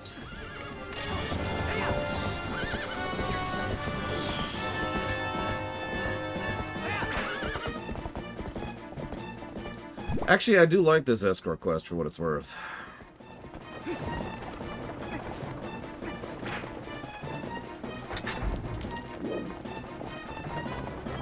Yeah, use the boomerang to put out the fire, which kind of serves as a bit of a recovery state.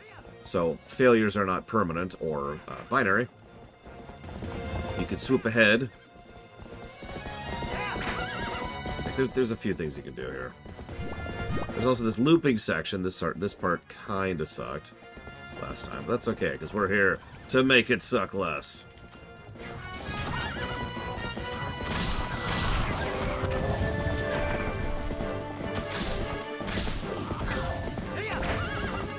Notice we have automatic pickups while we're on Epona, which is very important for when you're doing this kind of mounted combat.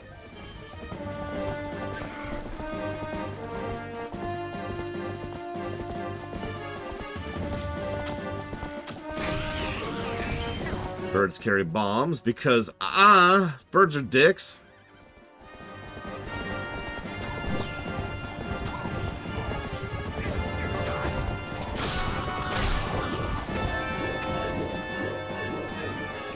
Game, please.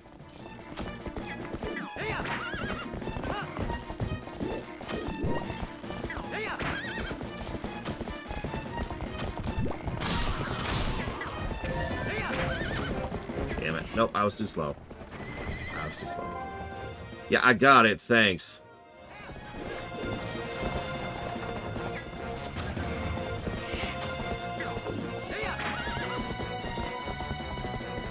I mean, I appreciate that they tell me what to do, but the only reason I failed there was because I screwed up on the frickin' bridge earlier.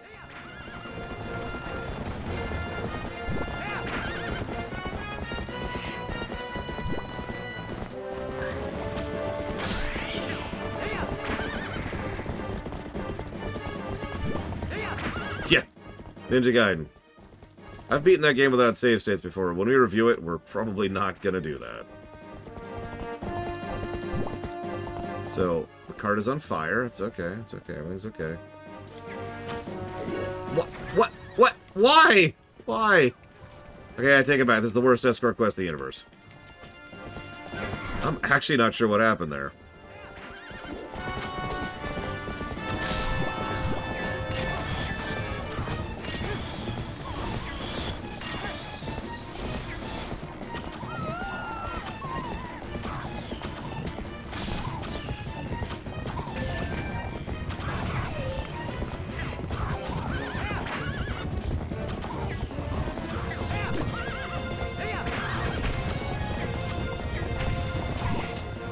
And this is going to be another failure. Yep, nope, I'm already too far behind.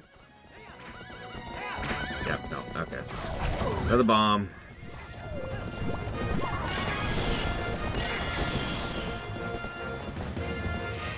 What's funny is there's only 2 times I've ever had issues with this escort quest. Ever. Once, when I streamed it a few years ago, and once, today.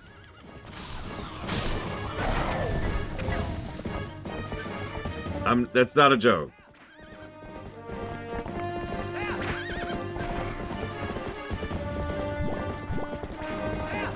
Get ahead of the cart. Not too far ahead. Can't see it. There it is. Got it.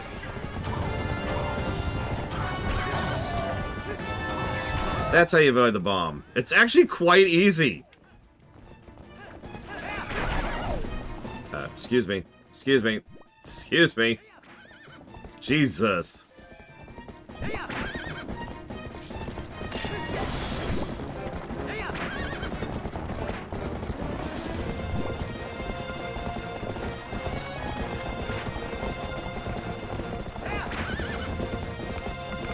Yeah, functionally, you can always heal the caravan.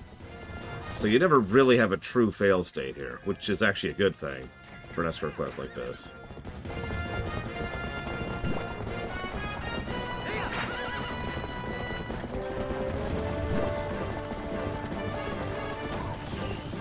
But yeah, the penalty for failure is you have to do the loop again. Not terrible.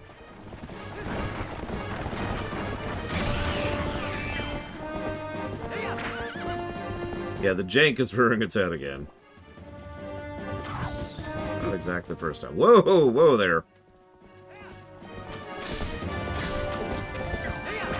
Fun little anecdote, though. These gates we're opening, these actually open the gates permanently, too. So, if you remember, we were having issues exiting the town, and we always needed an opponent to exit the town or to be a wolf. But now we can just do that, because, you know, we're good.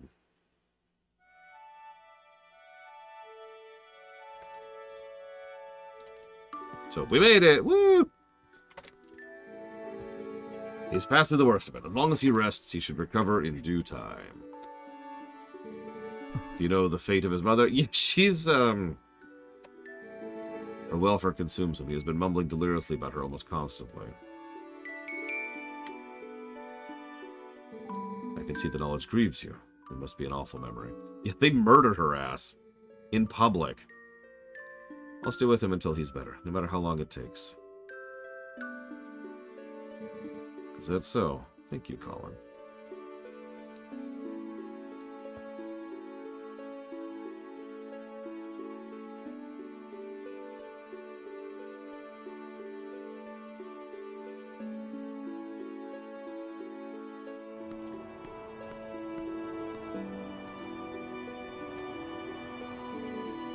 Yeah, they actually said that earlier. She was executed in front of her people as a message to them. Is it true what they said about Ilya? Yeah, she has lost her memory, Colin, and regaining it will be no simple task. But it'll be all right, child. If we just give her some time, I am certain Ilya will find her heart again. Her kingdom heart. Colin, I'd like you to stay in this village until then. It is our turn to show the courage you have already displayed.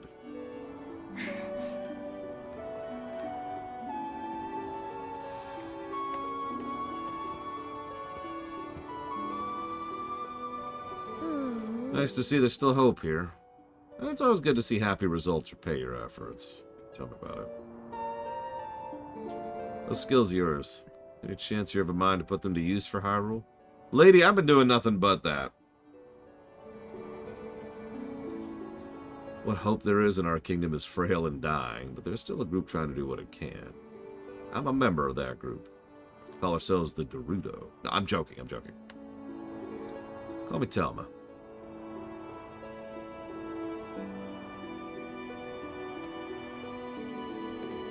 I may stay here a bit longer.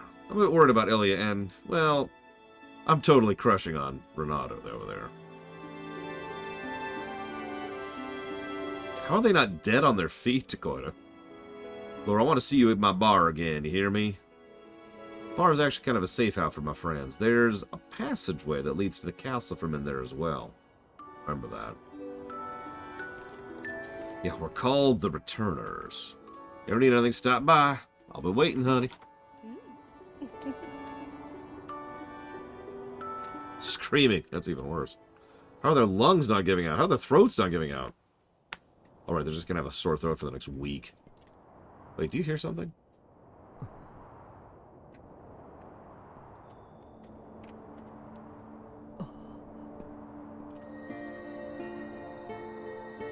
I actually rather like how they do her hair here. The stylized scales.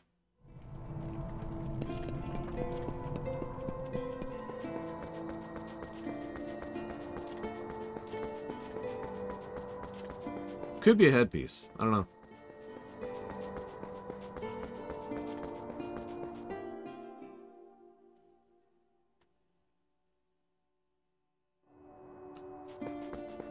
Listen, we've all been there, Puggity.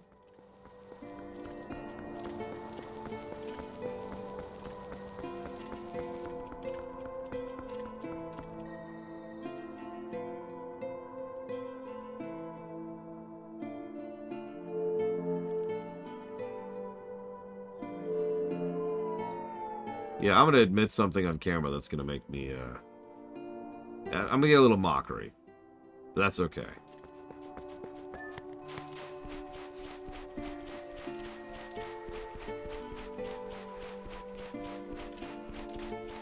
To my knowledge, yes, sir. Although I'd like to think that they actually did end up, you know, being together, since the two obviously have a history together.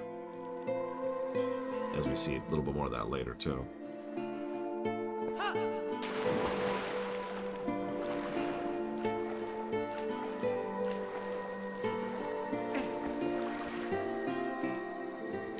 I am deeply grateful to you for aiding my son in his time of need. You are right to bring him here. Kakariko is a sacred place for the Zora people. It's where we take our eternal rest. My husband in life, King Zora, also rests his spirit here. It is no coincidence my son found his salvation in this place. The abductors, oh God! That which I have promised you is within this grave. During his lifetime, my husband created garments, specifically for the chosen hero. Garments that house the powers of the Zora.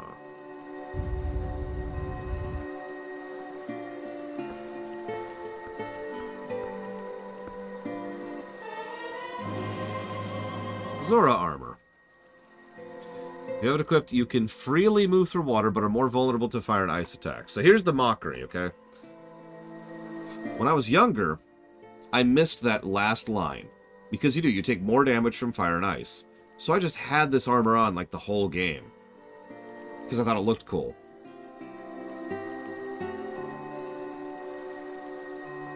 Had a hard time with several sections of this game. My son knows nothing of my death. If you see him again, please pass on this message. Tell him he must not grieve his mother's passing. This is Star Trek The Next Generation, after all. Tell him she wanted him to be brave and live on as king of our people. Tell him his mother loves him without end. Tell him...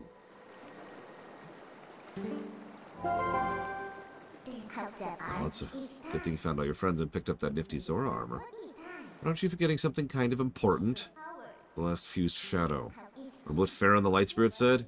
You would need the fused shadow to defeat the Overlord Zant and save the world? So even if you go back now with all the people you saved, the whole tragedy will just repeat itself. So let's go get it. Now this is actually interesting because, I mean, younger me was playing this and my reaction was basically something along the lines of, well, yeah, duh, of course I have to keep playing the game. But I didn't realize, and this is actually an interesting thing for her to say, narratively speaking, she's right. We did it. We won. All of the Twilight Realms have been recovered. And we've rescued all of our friends. We're done. At least from our perspective. But I like her take on this because it's the kind of thing that fiction doesn't do as often as it probably should. In other words, fiction often treats things like, okay, we did it. You know, time to kick back. Yep. Ah, yeah. Really relax and accidentally talk to Midna. Sorry. But instead, now we're being proactive. We've been reactive this entire game. But believe it or not, we're only 2 dungeons in. We're now being proactive. Now it's time to go and actually try and do something about all this crap. And of course, Midna has her own in-universe, in-character reasons for wanting that. She's after the fused shadows, after all, for her own reasons.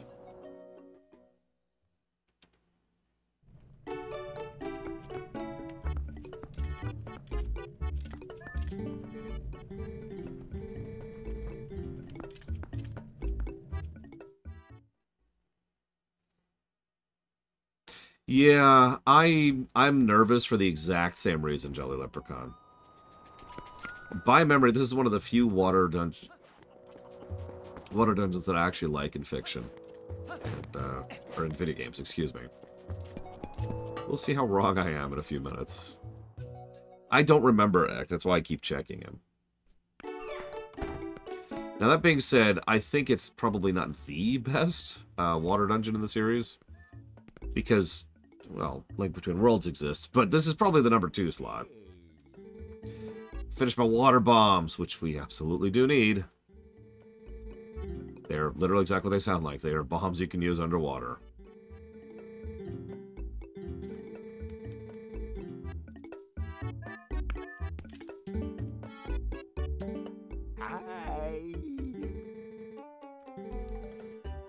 Yes, I'll sell my bombs. And then I'll buy the water bombs. Subnautica feels like cheating, yeah, I would say.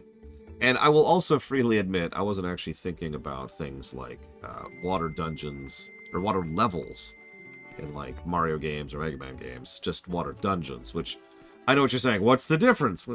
There is a variance in a dungeon versus a level. It's not much, but it's there, so I wasn't thinking that direction. If I actually thought about it, I could probably come up with quite a few good water levels.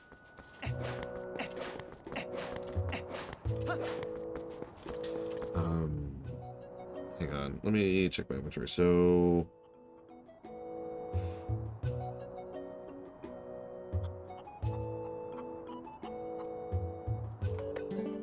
why does that keep happening? Yeah, exactly. Donkey Kong, in general, has some good water levels. In fact, as soon as we get to the really good Donkey Kongs, like Country Returns and Tropical Freeze, there's a lot of really good water levels, right? So, when I think of dungeons, I think more like stuff like Zelda or RPG stuff, because in both cases, water dungeons tend to suck. And then, of course, there's Mega Man Legends, too. Well, it's funny you say that off the deeper end. I got a story for you. We'll get there, we'll get there. Let me look something up really quick.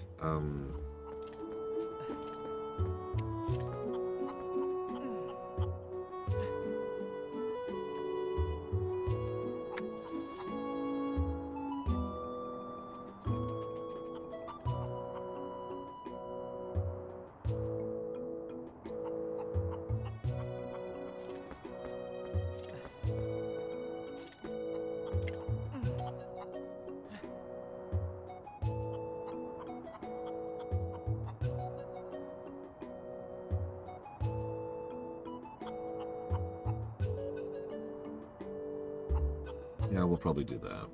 But we can't do that yet. I forgot we couldn't do that yet. Okay, that's okay. Why is this my favorite armor? It's actually not my favorite. There's another armor I like better. It's just, I don't know. It looks cool. Like, the helmet's not great. I'm not going to over-exaggerate. It just looks like a dumb leather thing. But I do like the rest of it. I like the stylings. I like the scale mail look. And it's a nice variance from our typical chainmail look. That's it. And it's blue. Blue.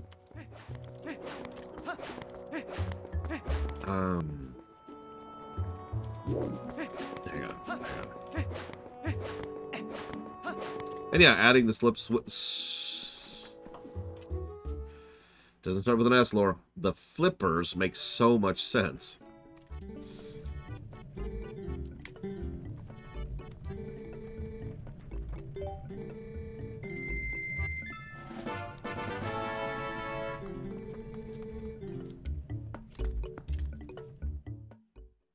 Yeah, there's the rupee armor, which I actually like the look of the best, but we'll get there eventually. That's going to be a little expensive.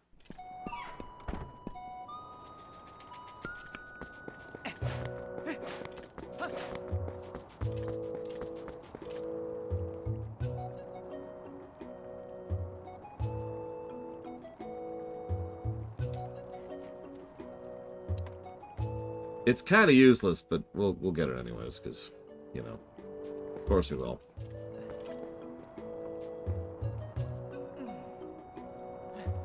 Sorry, one moment, please.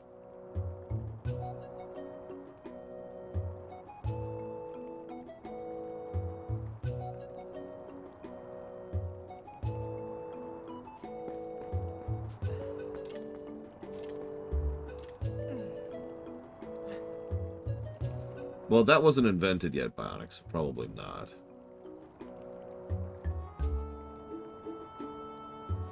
I've only spent about 15 bucks on this particular Steam sale. I actually have a rule. It's a really simple rule. I don't buy a game on a Steam sale unless it's less than 10 bucks. Well, 10 bucks or under, I should say.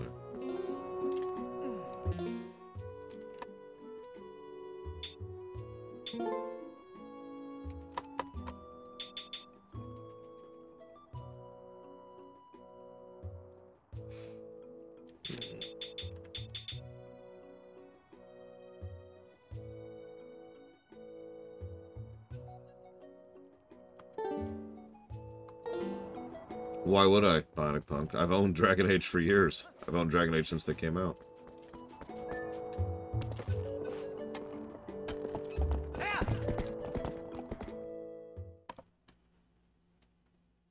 I'm also kind of done playing them. The only Dragon Age game I'll ever probably replay is Origins.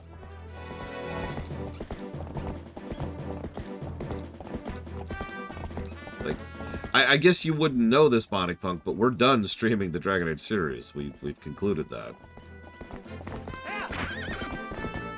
The third outfit is not a spoiler, but it is not red. It's the magic armor. It drains rupees. It's okay, though. You can insert rupees to regain your invincibility. Don't think about where you're inserting them.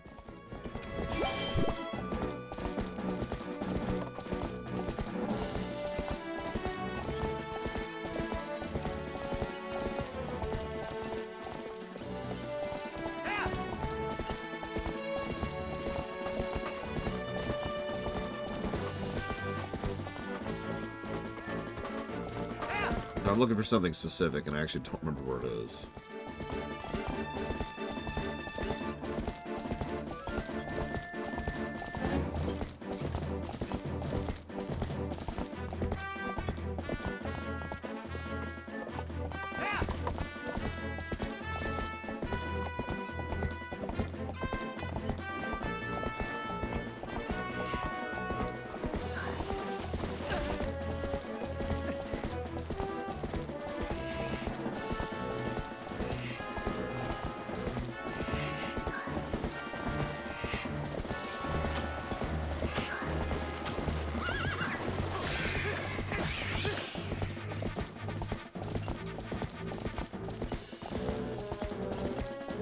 I mean, this is my personal favorite.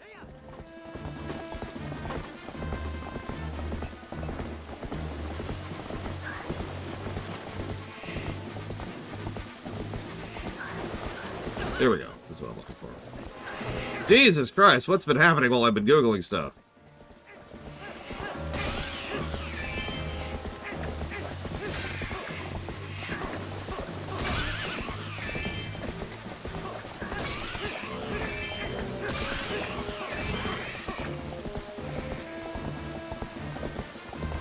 I mean, the developer doesn't make 30 bucks if you spend 5 bucks on it. But the developers also have to agree to the sales themselves. Like, Steam cannot put a game on sale against your will.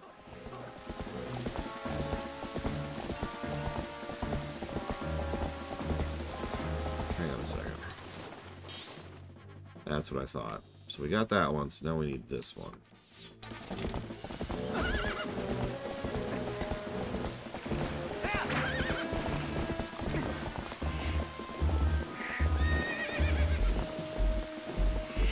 just saw it. Where was it? Where was it?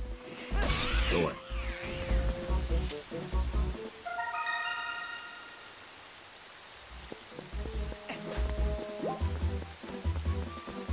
Okay. We're just going to get a couple of things right now because this is a good time to do it, so forgive me.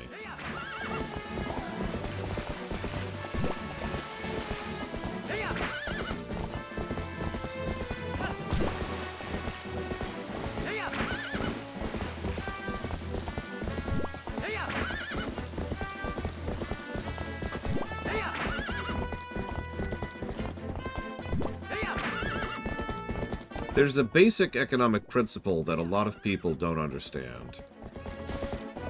It's that if you charge less for something, you are more likely to sell more. And thus you make up for, in volume, what you lose in price. Now, that's not always true. But it is a very basic economic principle, and a lot of people seem to presume that that doesn't exist. But the only way to drum up sales is to increase cost. Or let's say how much you charge for it.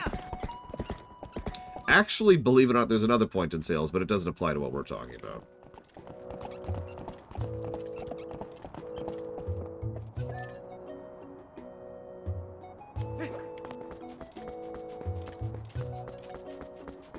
The other point in sales is to get rid of stuff that's not selling. And that usually only applies to physical media stuff. That is to say, you know, grocery stores will do sales pretty regularly. Pretty much daily, actually. Because the food will go bad and then go into the trash, and that's money they don't make.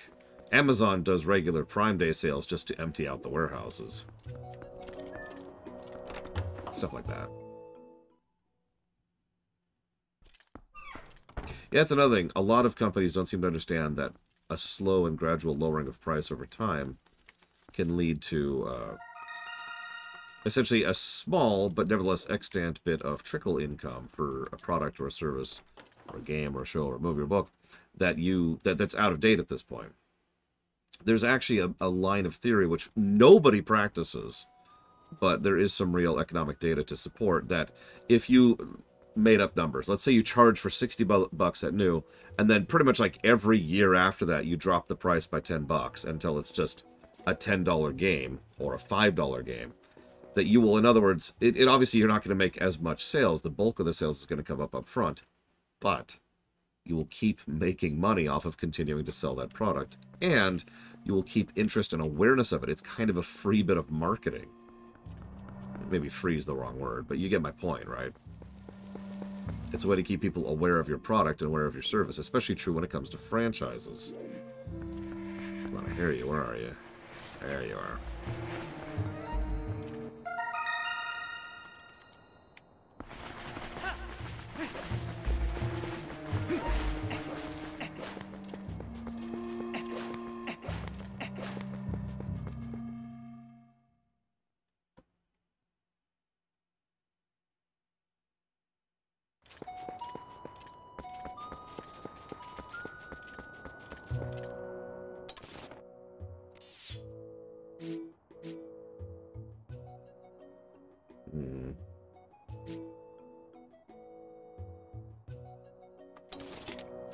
That's actually a great example, because I'm in the exact same bucket there, Nugget Cruncher. Me and my friends played the hell out of Left 4 Dead and Left 4 Dead 2, which we picked up because it was super cheap.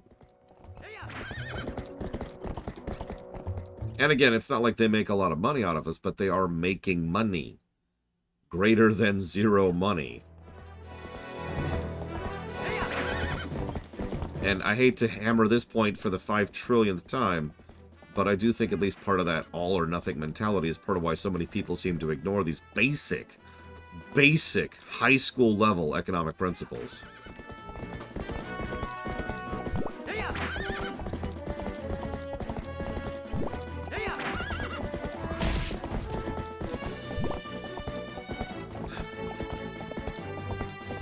Wait, really, Dean Badine? Why? Like, this is the perfect time to put FromSoft games on sale. Especially with the DLC right there. I mean, God's sakes, I can't believe I'm praising fricking Bethesda for this crap. But you know one of the things Bethesda did really, really smartly They gave away free copies of Fallout 76 if you watched the Fallout show on Amazon Prime. Guess what game is suddenly getting a new influx of a lot of new players?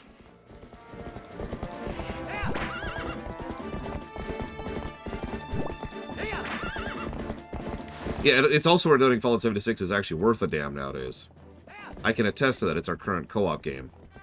And it's actually in a pretty decent state. It's weird. I don't want to overpraise, but it's certainly a fun game, especially to play as co-op.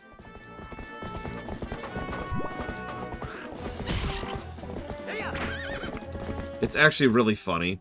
So, really quick sidebar here. Some of you are aware of the fact that the Fallout 76 launched with no NPCs in it.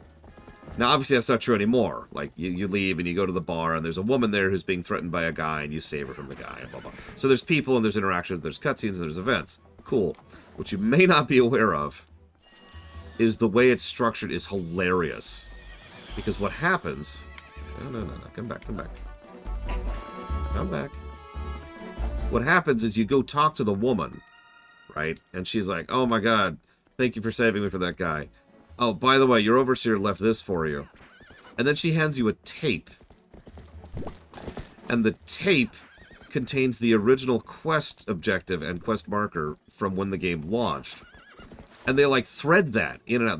They thread the original quest in and out of the actual NPCs and towns and cutscenes that now exist in the game. It's kind of funny to watch. Sorry, off topic. So why do digital games cost the same as physical games? There's actually a lot of reasons for that. But the biggest reason why is when you're buying a game, you're not buying the disc, you're buying the game. And the prices for those have been determined by development costs for a lot longer than physical media costs. What I'm trying to say is that if they decided to start charging more for physical media, then they could probably get away with that sooner than charging less for digital. And I am already going the wrong way. Sorry, I'm dealing with one of those flipped maps. You know the kind. Have games always been 60? No, games used to be more expensive than 60. Something I try to point out semi-periodically just for a dose of reality. Oh, I hear it. Where are you? There you are.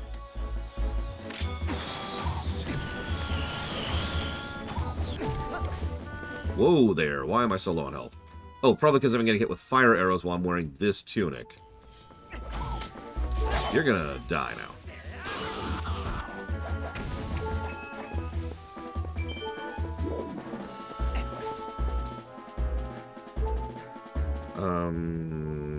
Let's do this. Since we're not actually going underwater yet, let's take off our fire vulnerability here.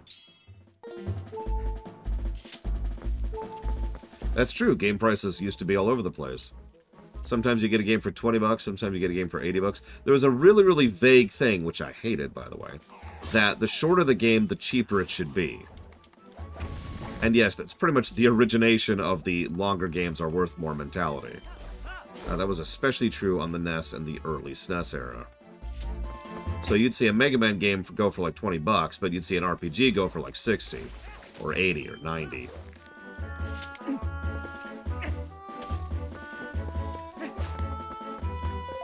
Alright, so where's the other one?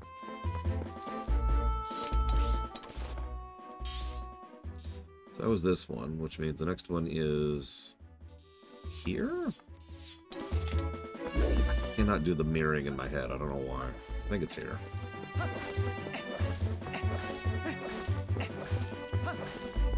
There it is. I see it.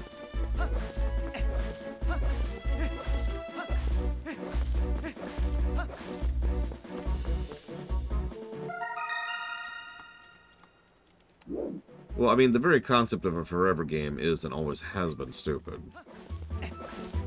Just whatever. Get that yet. We could get that, but that's not worth getting.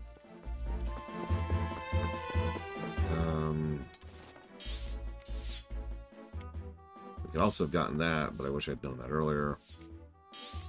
We can go get that now. There's no reason not to. This is going to sound like a really strange statement, but MMOs are not forever games. The very mentality and design that goes into an MMO is different. Or at least in a good MMO, I might have to clarify that sentence.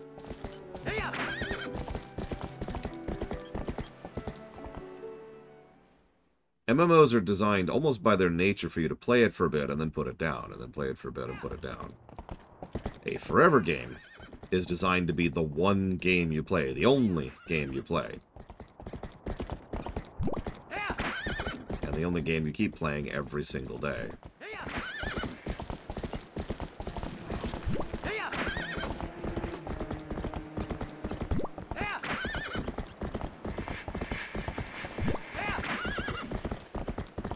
True, Chikaji.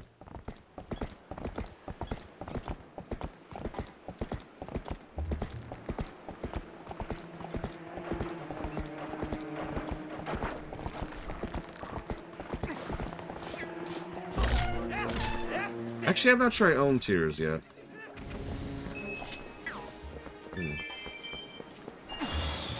No, I do. I thought it was around here. Oh, there it is. There it is. I see it. I see it.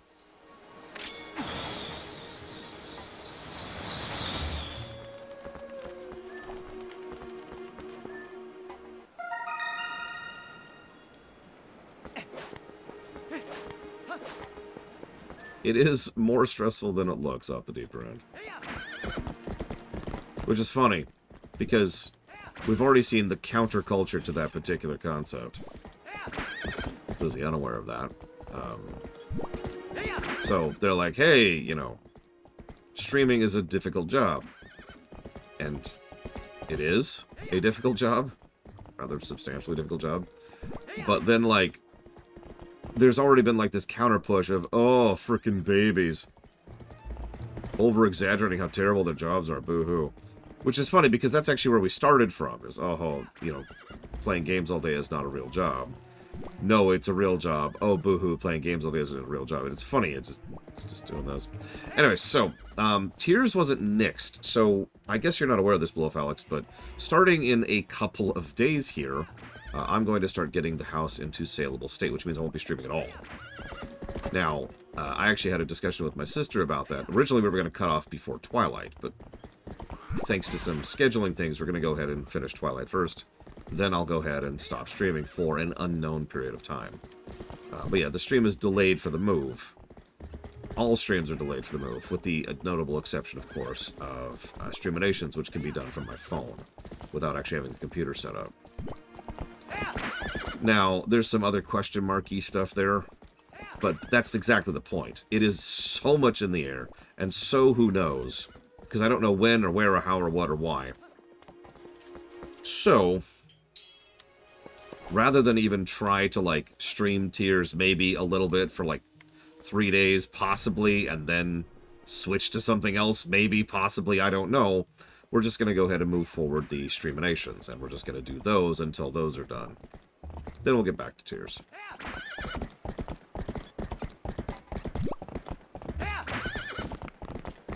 Okay, so upper right, upper left, upper left, and lower right. Yeah, I'm not enthused about this particular move.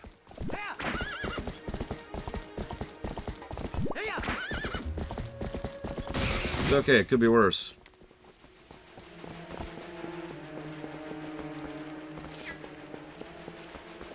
Could always be worse.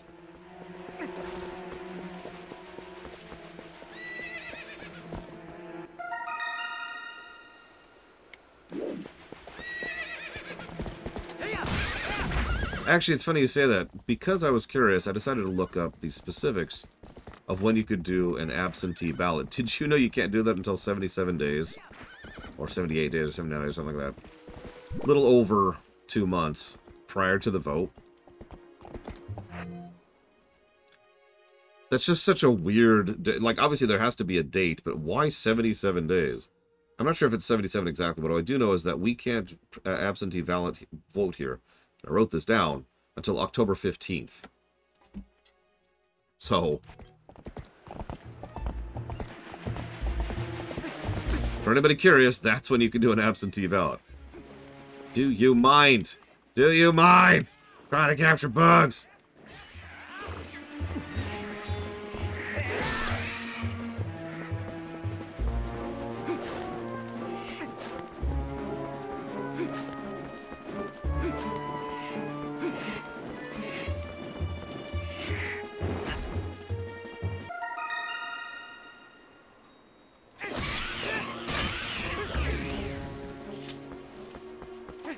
Whatever the number is, Blade Javal, that's the date. That's what I wrote down.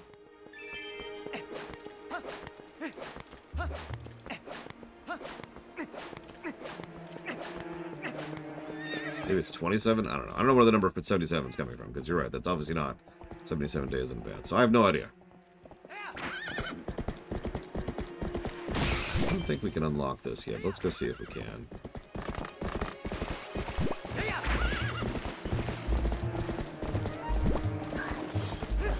Yeah, it's another thing. It's really funny. So, we live in 2024, right? Pretty sure we do. You'd think that we'd have, you know, good, solid methods of voting, right? Like, you could vote on more than one day, and you could vote in ways that could be verified digitally. Obviously, right? No. No, our voting methods are so backwards in this country. It's actually hysterical. And most major elections involve having to physically go to a place, of which there's only a few, and a lot of those are volunteer, by the way. And each one of those has their own little walk-in, use the booth, blah, blah, blah system. By the way, it's doubly funny because the booths we're using are very secure digital methods of voting. And yeah, you get to vote on... Well, they've got like an early voting thing, but essentially, yeah, you get 24 hours to vote.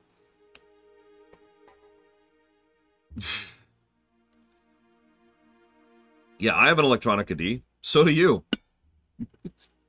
Most of us do. That's how that works. I got both of those. I got both of those. I can't get those yet.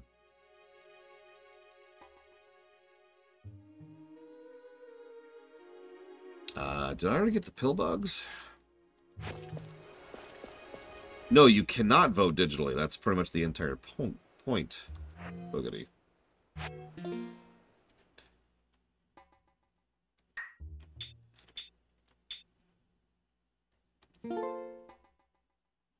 Okay, so do I have pill bugs? I don't think I do.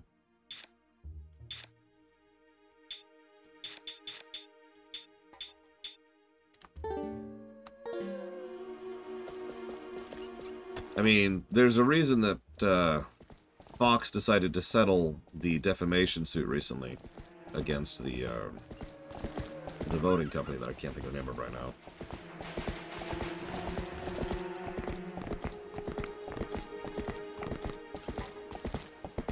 Dominion, that was it. Dominion voting. Yeah, because that was defamation. Fox was going to lose that suit. Hard. So, yeah, of course they settled.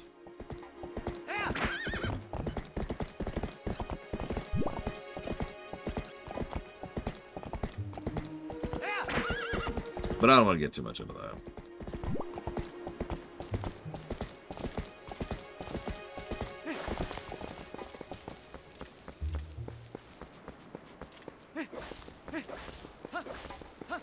So I don't even... Oh, right. The reason that came up...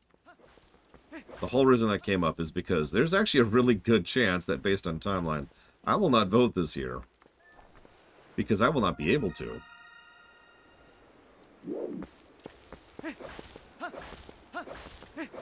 I just find that vaguely amusing. That's all.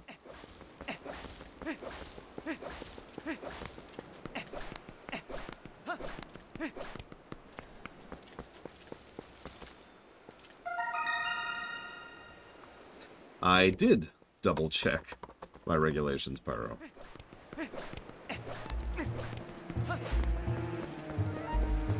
There are a bunch of locations to vote at.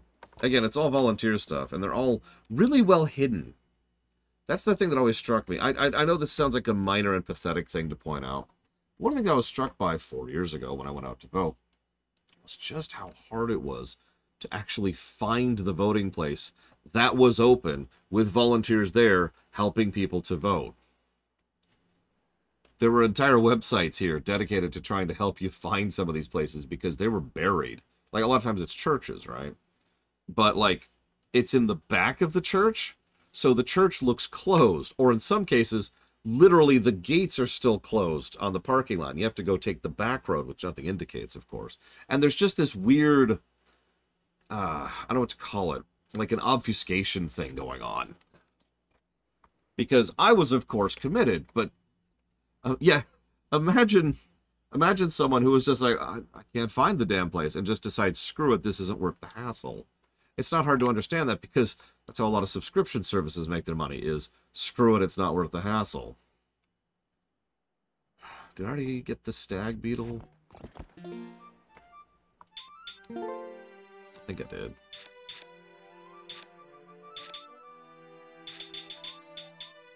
Nope, I did not. What the hell is that?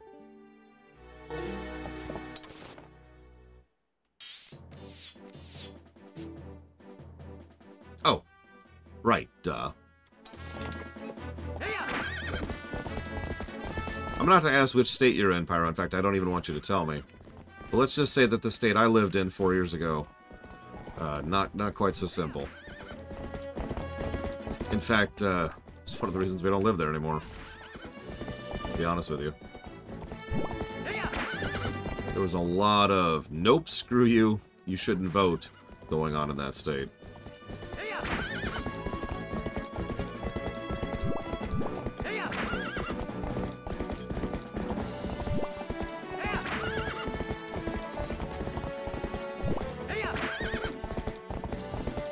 One time I voted, this is 2 years ago now, or no, 6 years ago?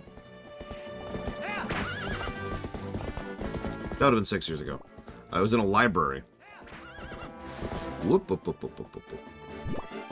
That was actually pretty smooth. But that's because it was...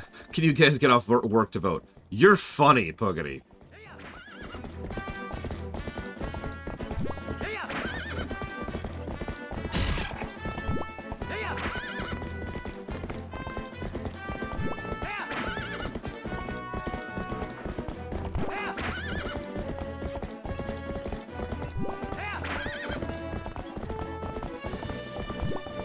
Yeah, there's a lot of jobs in this country where you can't get off time if you're sick. Getting off time to go vote? Give me a break.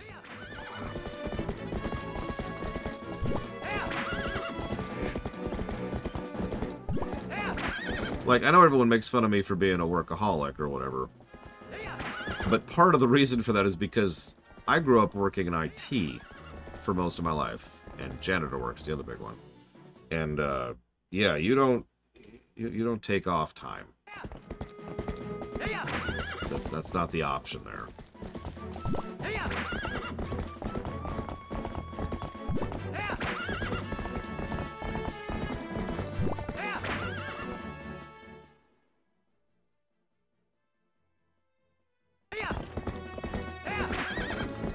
I don't want to get too much down this rabbit hole, but another thing that was happening here. Looks like that's on the... Oh, it's right there. It's right there. Oh, God. Where's my frickin'... Ah! Where's my boomerang? There it is. Go away.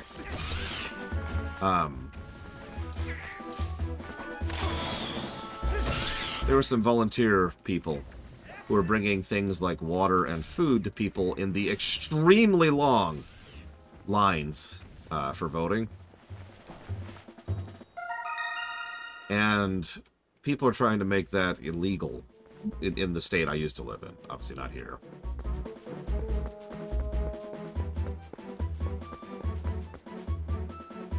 Okay, I think that's this one. So the other one is up here.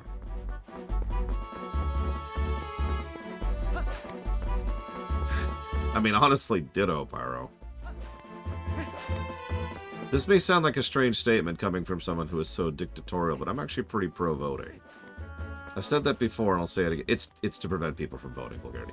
I'm pretty pro-voting. I really am. I am pro-elections, and I am pro-representation. I don't think the system we have right now resembles that, but I am absolutely in favor of the concept. I think this is up. Yeah, I think this is up. I'm not sure we can get this one right now. We'll try it.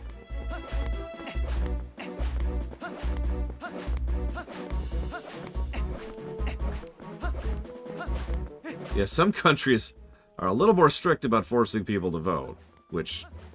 I'm not sure what I think about that. Like, if you forced me to vote in the voting system I have right now, I'd probably resent that. But I don't know what Australia's voting system is. I've never looked into it.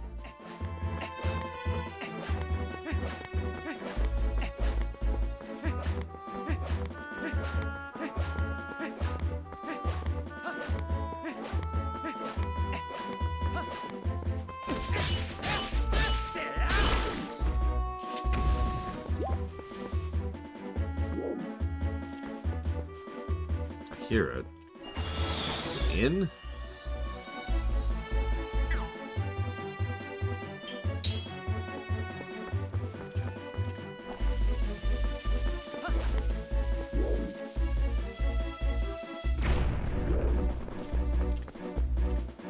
No. I can hear the damn thing. There you are. Whoa, whoa, whoa, whoa. Come back! Come back. Oh, I got it. Holy crap.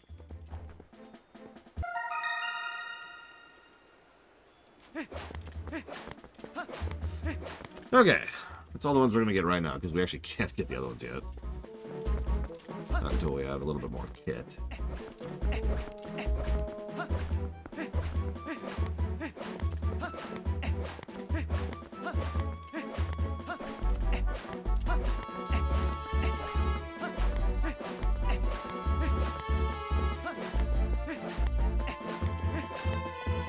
Listen, Czar, I just like bugs, okay?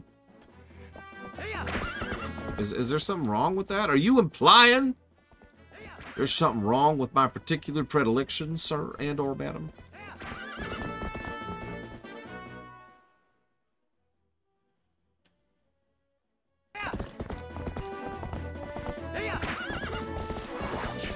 Yep, spiders are just so awesome. I wish we had more spiders in gaming. Wouldn't that be a good thing?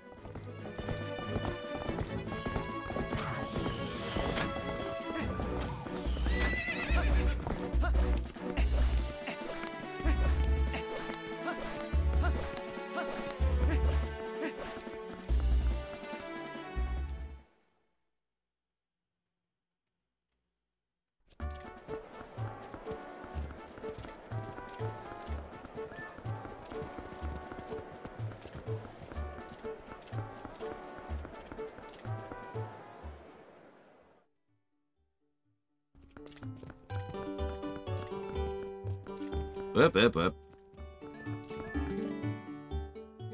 What? What's up with you? You have some business at Agatha's castle? You don't look like you'd be a friend of hers.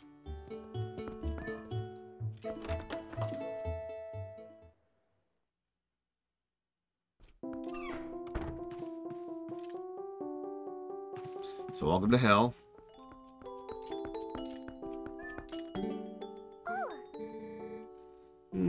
Probably the Kuko one, Ginkgo, if I had to pick one. You're not a bug, you're a person. Still, you're wearing those clothes. That tells me you like bugs, too. Yeah, she was even in Hyrule Warriors, for God's sakes. Oh boy, I forgot the formalities. You have an audience with the Princess of the Bug Kingdom. Agatha is my name. I've invited the 24 golden bugs of the world to my ball. But I don't know if they got lost on the way or what, but they're not here, that's for sure. If you see them, would you please bring them to Agatha's castle and tell them their princess awaits?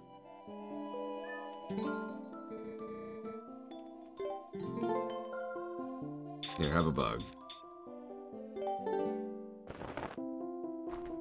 Yes, Hyrule's one true princess. It's a pill bug. Little pill bug, little pill bug. I wish I was smaller, so I could roll you around like a ball. To be honest, I doubted you would. I guess some might consider me a poor-mannered princess. From now on, if you bring me insects, I shall share my happiness with you. So now we have the bigger wallet. And of course, she gives us money, which once again makes more sense if you consider rupees as gratitude crystals, which I keep pointing out because it keeps being a thing.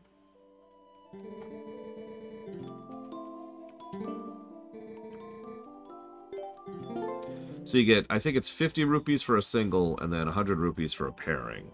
I think. We'll find out in a second, because I'm about to give her a pairing.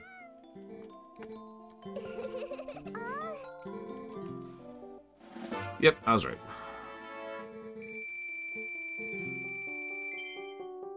I have bugs that I'm not giving you. I know you have bugs. Give me your bugs! Alright, so.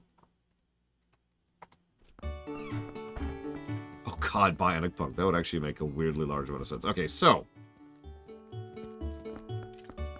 I just wanted to get that wallet unlocked and get a few things in motion there. We're actually mostly done with bugs for now. We'll probably finish them off. There's almost no reason not to, and it's helpful for another quest.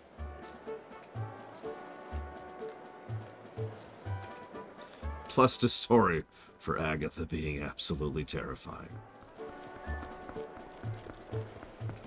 Yes. So you're on a dating app, right? And one of the first entries is, the person you're about to date has tons and tons of bugs. She actually collects bugs. Do you consider this A, a green flag, or B, a red flag?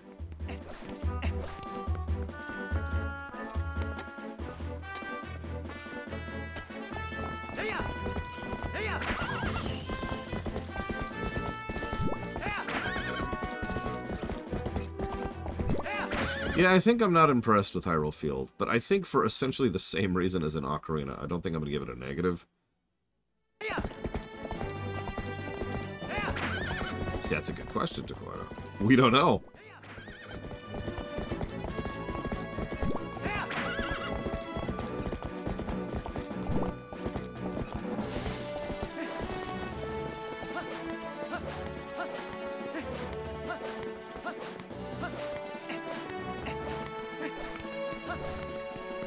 So, wish me luck. I'm only really going to do this the one time.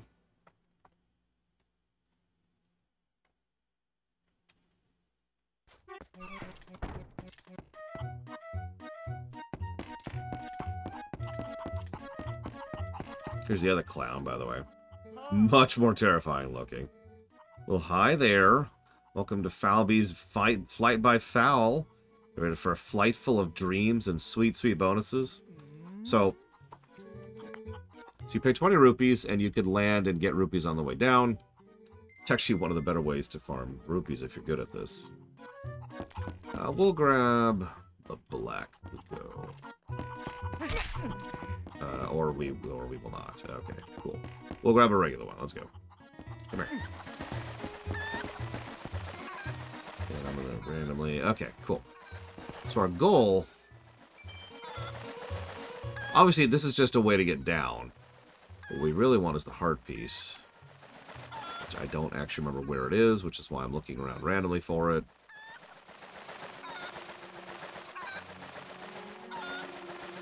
I hope it wasn't on this island up here, because I've already lost too much height to get there. Oh, here we go, here we go.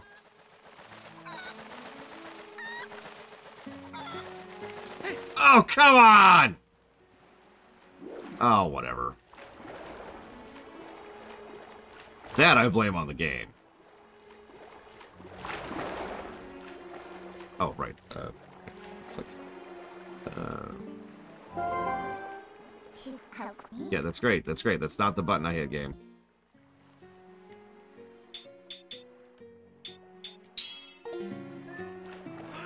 Down we go. Into the depths.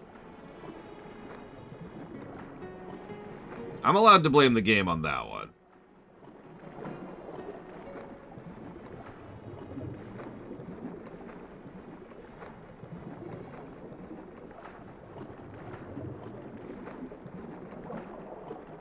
There's just...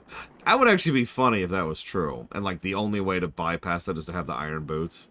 And then you get the heart piece, and the dude's like, how did you stay up there? I greased that just last night. I mean, good job getting the reward. Damn it.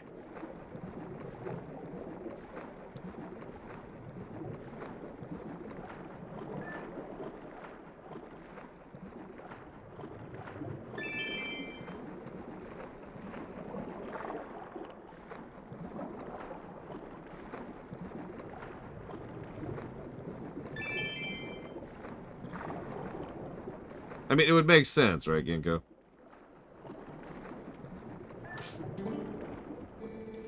place beyond this rock is sacred to my people. It was once called the Zora Temple. It's been overrun by monsters everywhere. All we can do is seal them in and hope so they do not bring darkness to others. Darkness. Or, I mean, hi. Cheating's bad, yes.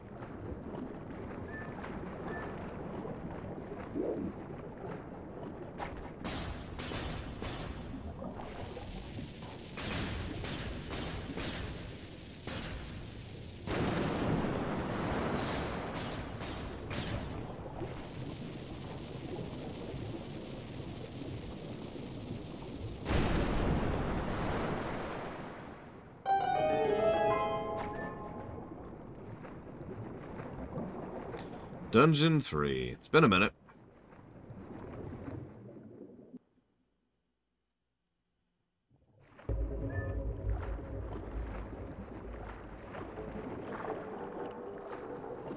We'll see how this one reviews. I remember this fondly, which means it's probably going to be like 10 negatives or something.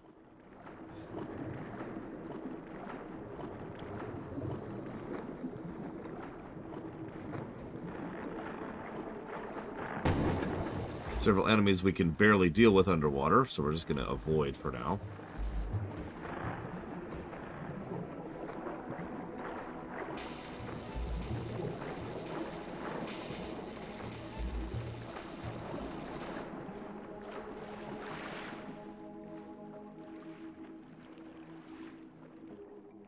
Which Zelda game has the best swimming? I mean, honestly, probably this one. But you've got 5 minutes. Ah!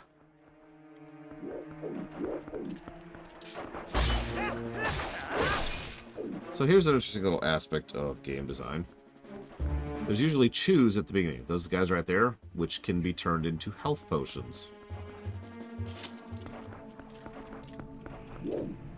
See, I've never experienced the N64 swimming, so I can't speak to that. So, I was stuck here for quite a while, too, off the deeper end, and I'm very curious if we were stuck at the same spot. I'll point it out when we get there. I have pointed this out before, of course. Anybody who's watched my channel probably knows this particular story.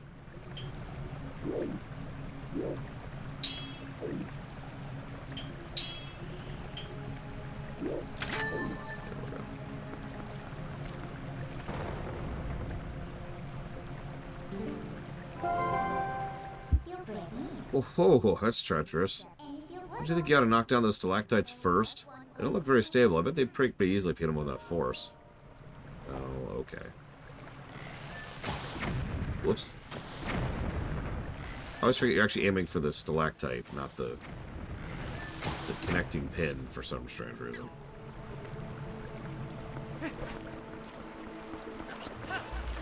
So here's an enemy. They've got a hard shell thing, which we can bypass because they're a charger, but otherwise they're only weak to the rear. What is with this game and butts?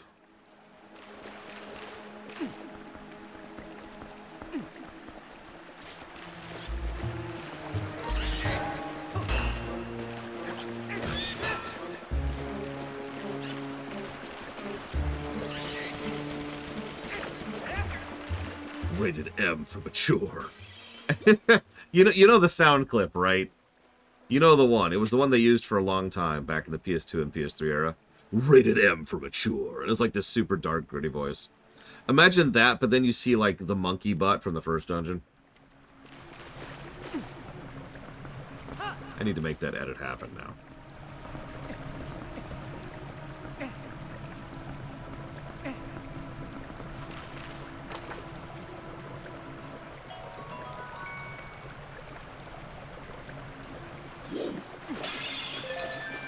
Refill a little bit here.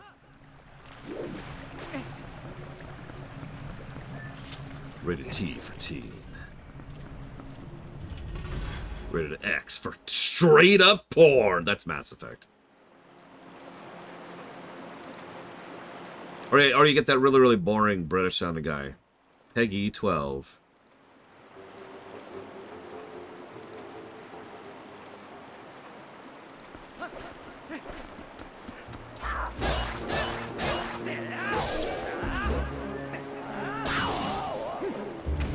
Peggy 18.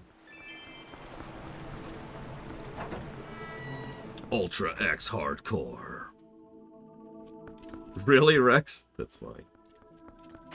So, let me go ahead and admit, there is one thing I don't like about this dungeon. Like, right off the bat. It's gray. There's a lot of good visual variety to the dungeon in this game, which we've already shown. We already had the forest area, and we already had the magma area. This area looks like this. And ignoring the obvious boringness of it, the fact of the matter is, it's, like, visually indistinct. In many cases, it's actually hard to see what you're looking at, because all you see is gray. Now, the HD version improves this substantially. This is probably one of the biggest objective improvements, I would say, for the HD version, is this dungeon. Because the GameCube version, especially on a bad TV, oof.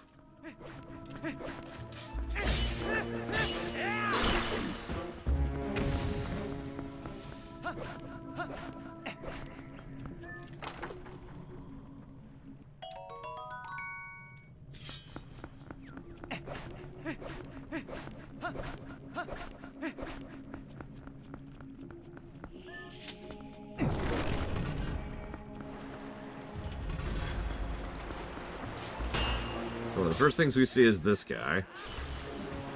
But we can't push through. Alright.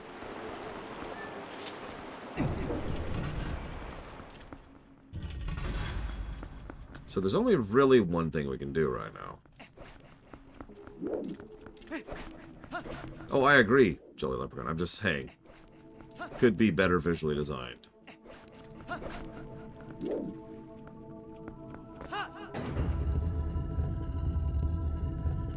I was used to worry, what happens to us when that thing smashes into us? And the answer is, we actually don't have collision for a few seconds while that's happening. Which is probably a good thing. Because otherwise, ah!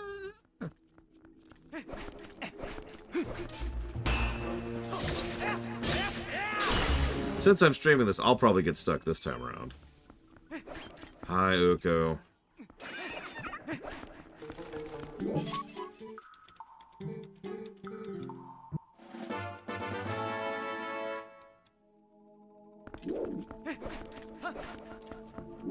The Edge. Oh, sorry. Rated X for Edge. So, not to interrupt your scintillating discussion, but if you want to discuss allegations of political mishandling, could you do that in Private Whispers or somewhere else, please? Alright, so...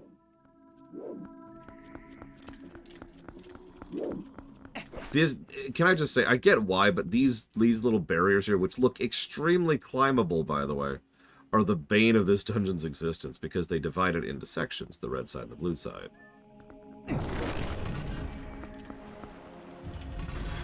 I know, off the deeper end. Don't engage. And I'm also asking other people to not engage.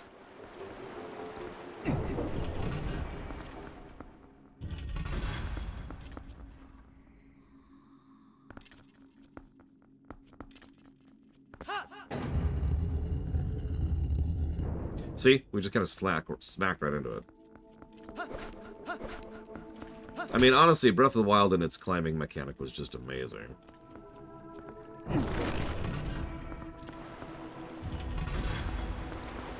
I have been spoiled by every game since. I've played Assassin's Creed games after playing Breath of the Wild, and by God, that sucked.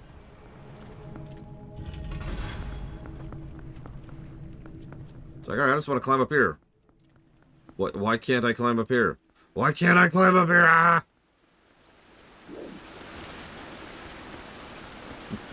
And thus the hero. Well, we're not the hero of time. We're the hero of Twilight, I believe. Something like that. I think that's us.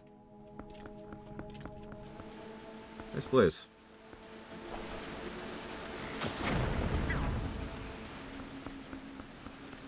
Yeah, exactly, Bionic Punk. And it's like, guys, I'd like to climb here. No. But it looks climbable. No. I just picture the GM when you're playing an Assassin's Creed game, right? Oh, yeah, by the way, they sped up the climbing animation. to try and get rid of some of the seconds and minutes of all 3 previous games.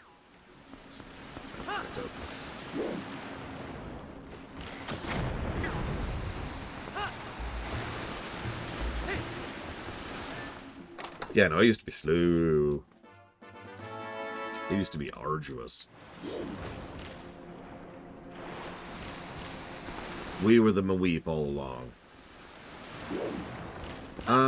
So I would probably go... I mean, this is the obvious answer, but I'd probably go deep blues and sharp dark greens to contrast it. So, like, really light blues, which...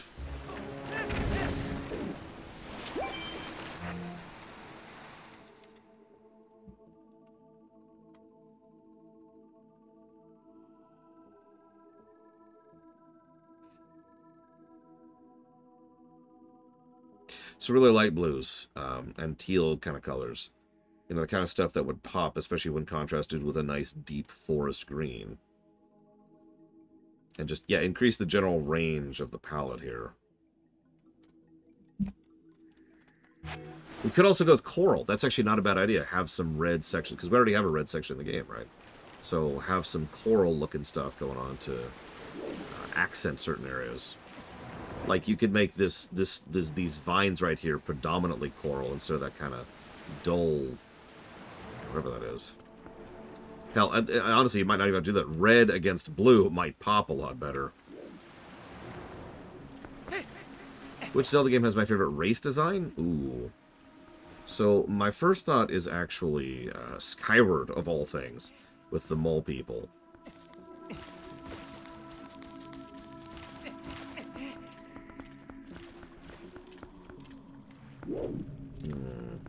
Good evening, Mr. Floyd Pinkerton. I also liked how the Zora and the Rito, and I suppose the Gerudo, also looked, and the Gorons, all looked in Breath. For all its downsides, as weird as it sounds, I actually really liked the visuals of Breath. Okay. Sorry, I'm second-guessing myself because I've been stuck in this dungeon more than once, and I'm trying not to have a repeat of that.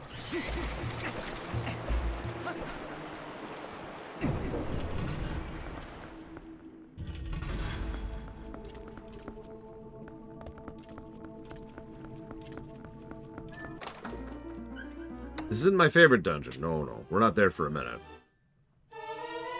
We got a couple of dungeons to go before we get to my favorite. Or 3, 4? I forget how many. It is not this dungeon. Well, I do prefer stylized over realistic pretty much 10 times out of 10.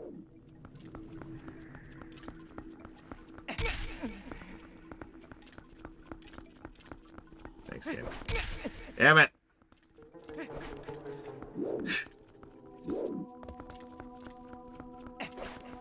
What is the next dungeon? In vagueness, like in vague terms. Because I tend to forget which exact dungeon we go to next after this one. Oh, I do all the time, Bionic Pong. That's just a Tuesday for me. Arbiters, yeah. So I believe it is then 2 dungeons after this, which is my favorite. Still, the next dungeon is also a hell of a good dungeon. God, I love this game so much. Alright, sorry. I hate this game. Life is pain. Everything's terrible.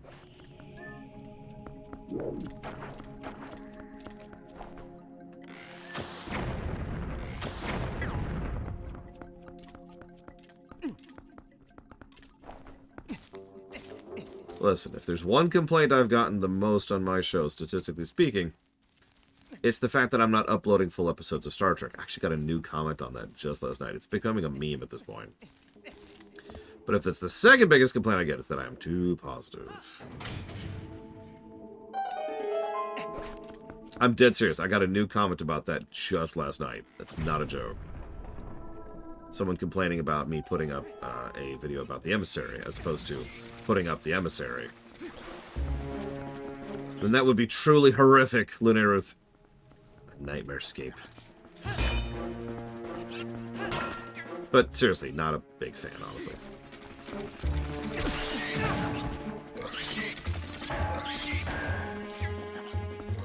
Okay, hang on. Hold on. You know, I don't need to kill you.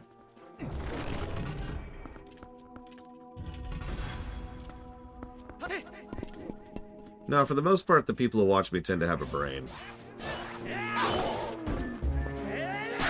I mean that.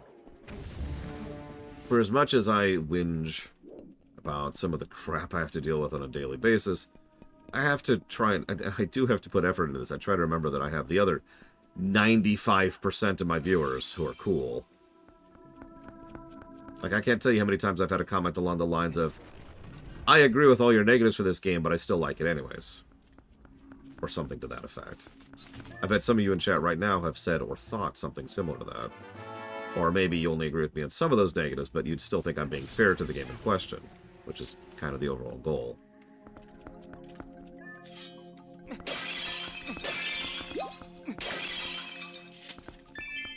That's true, Giga. I do think you were incredibly awesome, and you do disagree with that. I'm not sure why, though.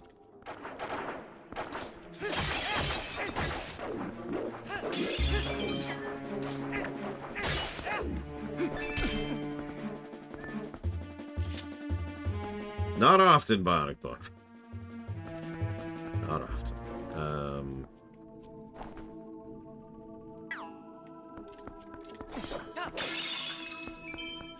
Fairness is always the goal, though, and I do make a lot of effort towards that.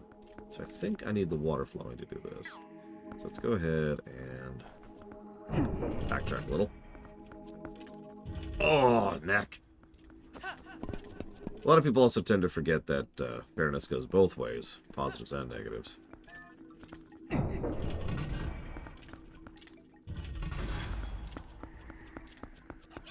mean, Outer Wilds was a really good game. So was Disco Elysium. I've never played Nier, but I assume you mean Automata.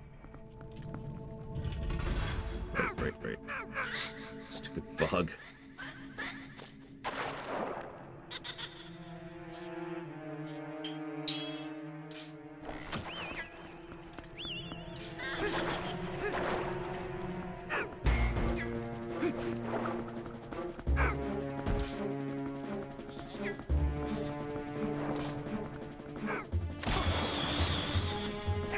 What do you think? How do we get to the bug in the water? Because we all know water makes them invincible. Obviously.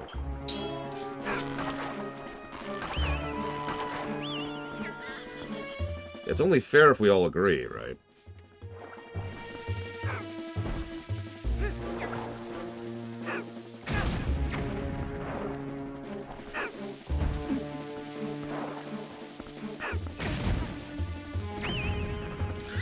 Peekaboo!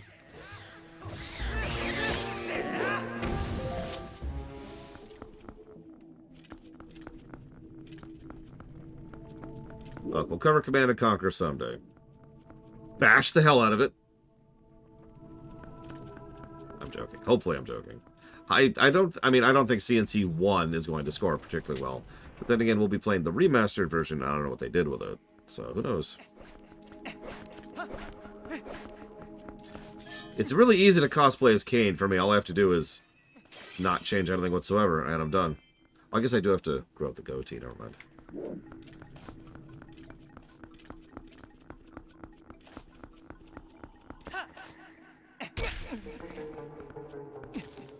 It's actually funny. So I was complaining earlier about visibility. And yet one of the things that this game does, this dungeon, excuse me, does very, very well is visibility about a very specific thing. You've been noticing it the whole dungeon. It's the gold stuff. Whoops, that's not what I thought I had equipped. Oh, God! The gold stuff. It pops immediately. And there's also that stuff on the walls we've been seeing this whole time. Like that right there. Thing is, I still think they could have accomplished that with my proposed teal and green concept, because then we have teal and green as the textures, and then yellow and red as the pops.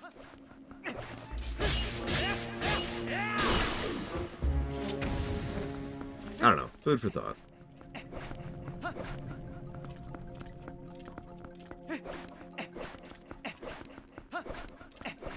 And now for an objective review. No. Most people, when they say objective, they're just using it as an emphasis word. It's like saying literally. They don't mean it literally. They're just saying it as an emphasis word.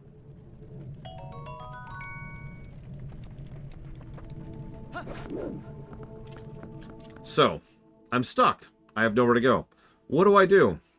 Well, if you're me and playing on a small TV on the GameCube version, you spend the next, oh, I don't know, several hours trying to figure out where to go next.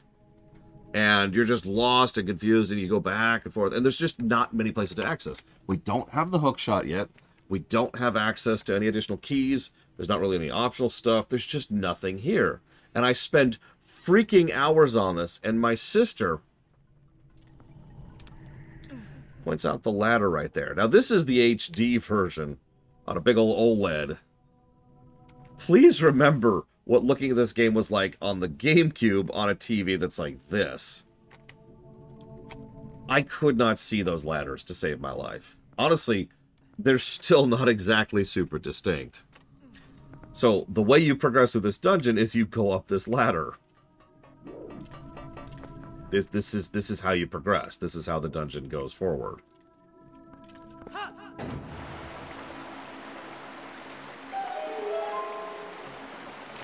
We have to get the first water flow going. Yeah, that's not great. And you probably didn't even notice I did it because I did something very deliberately when I came up the door. I just walked through at a normal pace. Not running, not dashing, just walked through. Seeing if anybody would actually notice the ladders right there because they're pretty vague. Yeah, I think if they were asymmetrical, it would work better. Or if you made the ladder any other color. Of which there are several.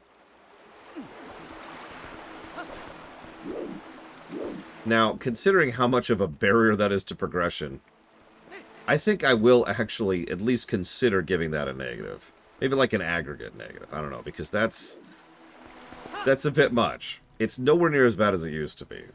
That's why I'm debating it. Because, again, this was much worse on the GameCube version. I'll chew on that. I'll chew on that.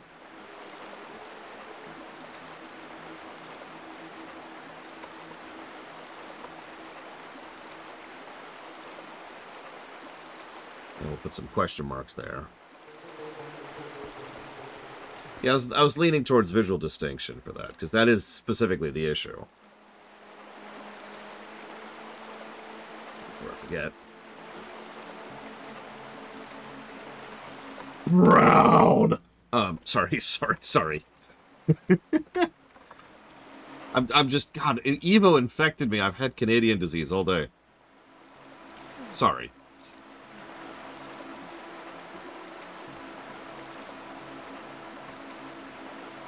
Yeah, no, there's been a few things. Like I said, we might just be able to bake that all in as an overall visual distinction negative.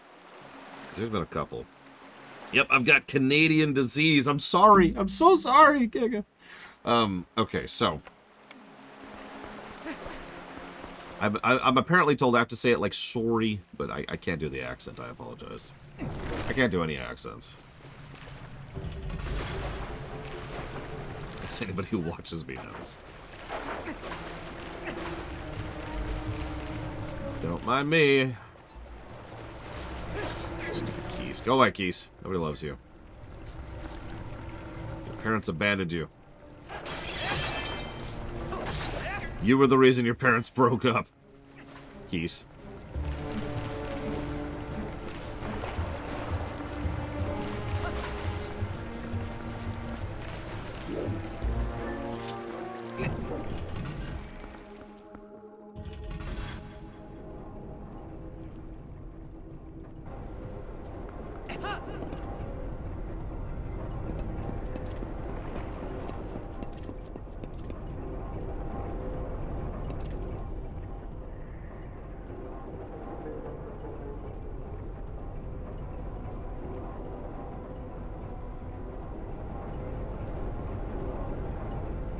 Maple syrupitis. It's an inflammation of the sorry gland.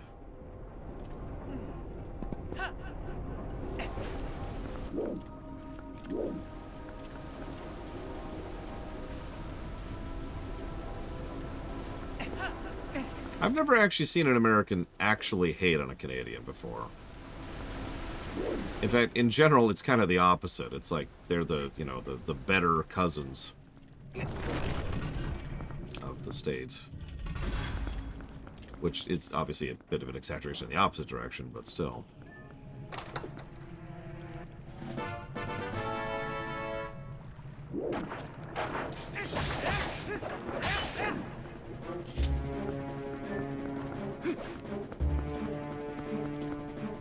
Really, Jolly Leprechaun? Wonder why. Oh, well. I'm sure. Double checking my equipment. Yeah, you can look at other people positively, Giga. I know it's weird. Oh, this is funny. Can I actually not do this right now?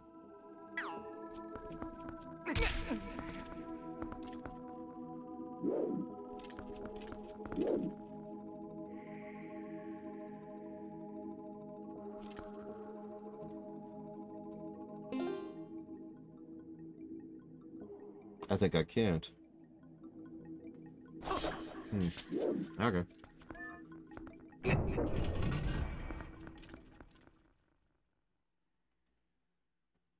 That's interesting. Not great flow, not gonna lie. We'll see where this goes. We got the keys, that's the important part.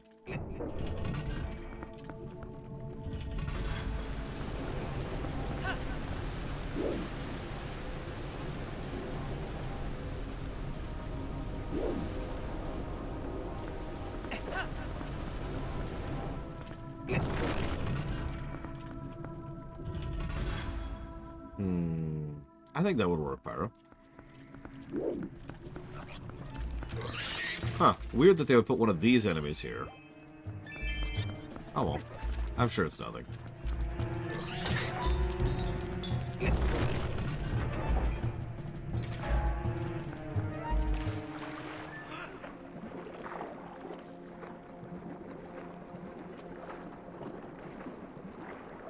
Don't mind me. Don't mind me. Oh god, oh god. Interesting how they pretty much drag you in here for this, though.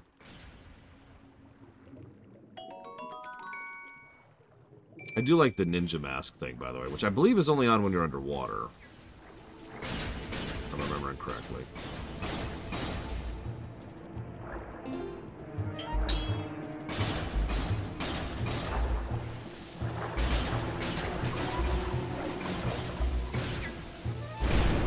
I mean, we might be doing that soon, Bionic Pong.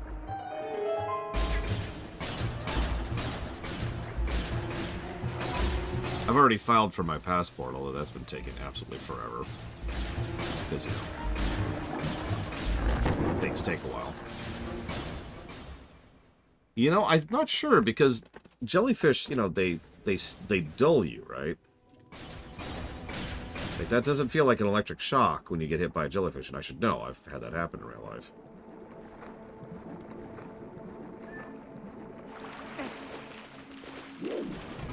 Huh? That was weird. Huh? That was weird. Where'd they come from? Oh my god!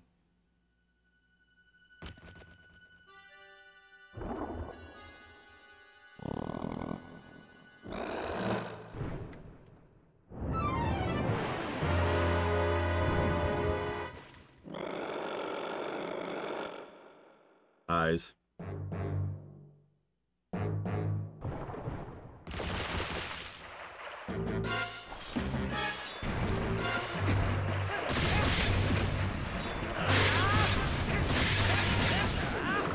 Kill all your children.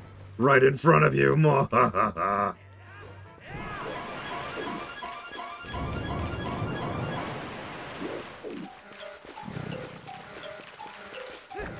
Oh, whoops. Wrong side. Wrong side.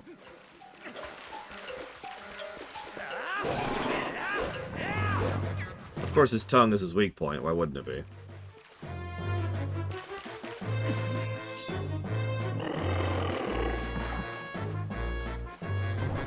Listen, you gotta admit, given this game's obsession with the butt, It's a valid answer.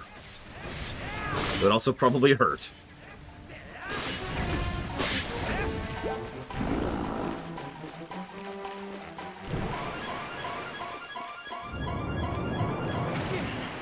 So that's what happens if you get squished. Actually, didn't mean to get squished there, but I am glad I got to show it off.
Wink. What? Distracted me so much I almost died there, Giga.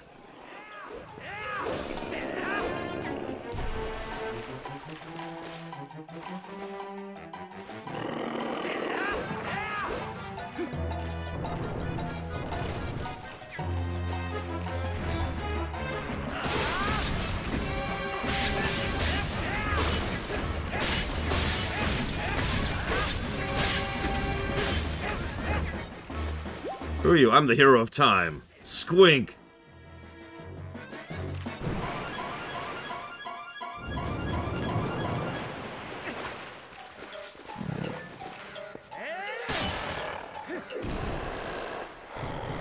Man, that's gotta hurt. You ever get a sore on your tongue? Ugh. See, now I feel bad for the poor guy. He had a chest in his gullet. Ugh.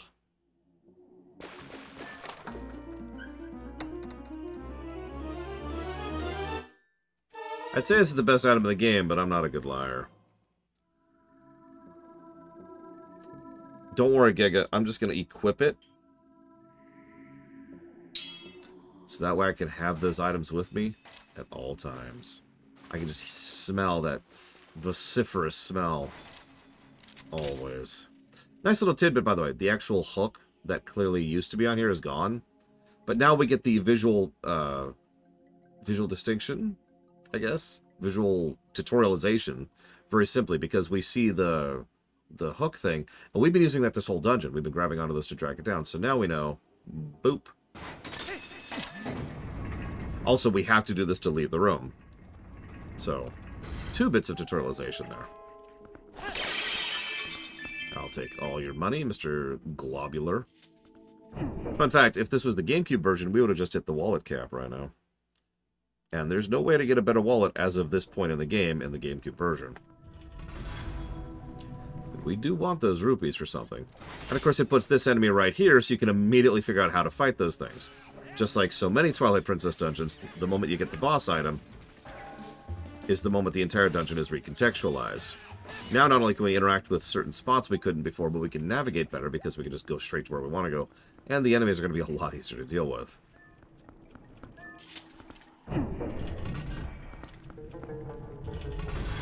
So that's cool.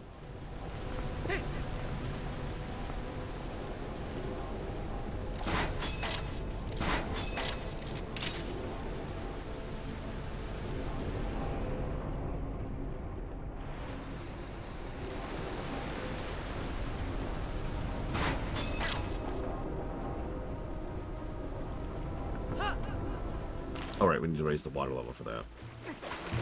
Getting ahead of myself.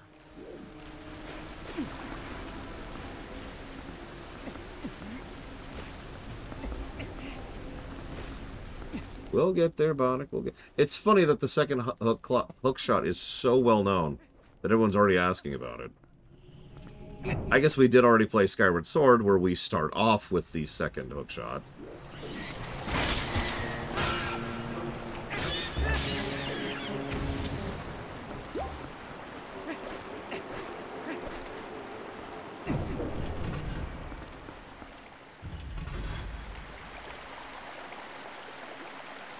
A little bit of water's flowing. That's cool. That's cool. Everything's cool here.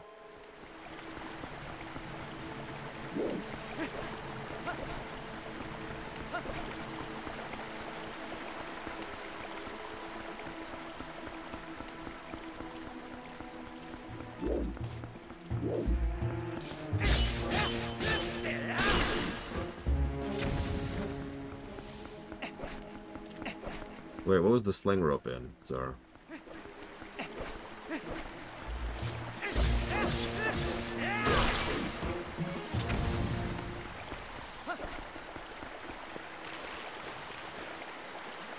I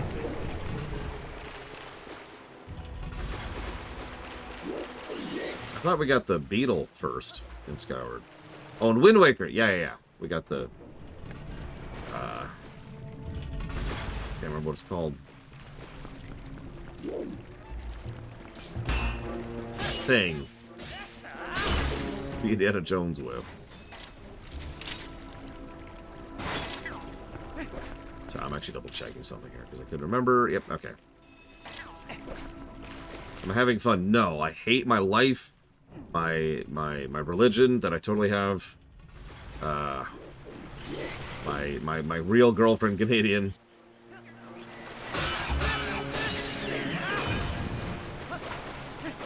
Wish this headache would go away. But yeah, I'm having fun. I'm sorry I'm not very high energy, because I'm not. But I'm having fun. Nice, quiet, chill. You know...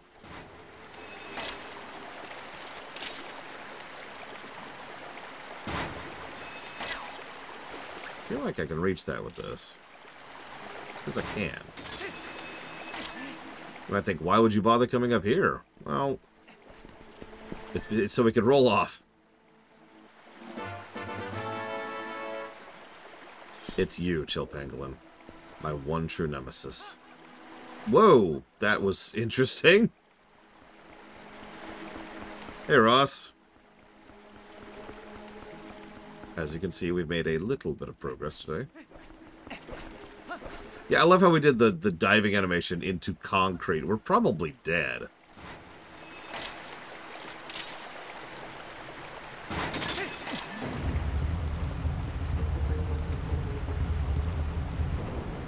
Now the water flow is going this way. That's our major theme of this dungeon, by the way, is the flowing water. And how that moves the mechanisms and adjusts the navigation. Because if you're remembering, more than one of these little wheel things is actually an impediment to progress. Good enough that I don't think I'm going to give it a negative, Ross. I'll double check something, but I'm pretty sure we're not going to.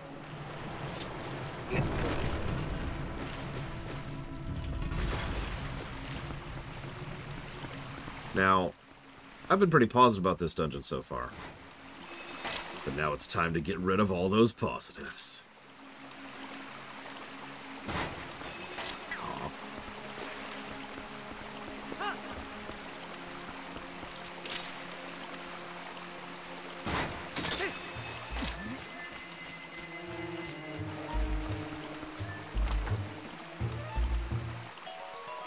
And get some bombs. We exchange positivity for bombs. Nothing's changed, Giga. Nothing's ever changing. Man, I wish I had like a second claw shot here. That would be great. Wouldn't it? Just like whip off this and be like, cha! You know, this is another part of this that's much better than the HD version. I already have complained about the visual distinction, but it's better visual distinction than the GameCube version, so I can actually tell where the hell I'm going for this freaking room.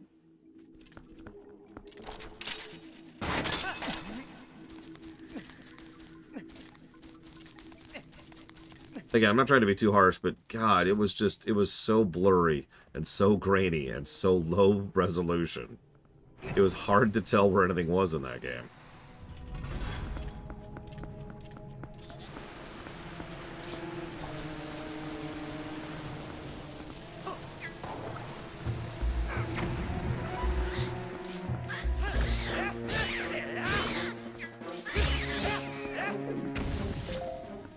We had more time back then, Bionic Punk. Get more time to burn.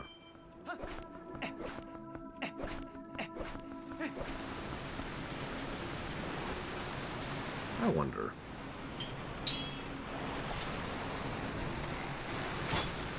That's what I thought.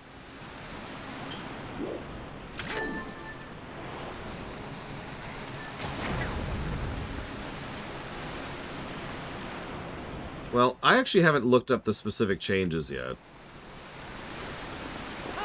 But the visual distinction, which I was just talking about, is definitely superior. I mean, even just the increased resolution helps with some of that, you know.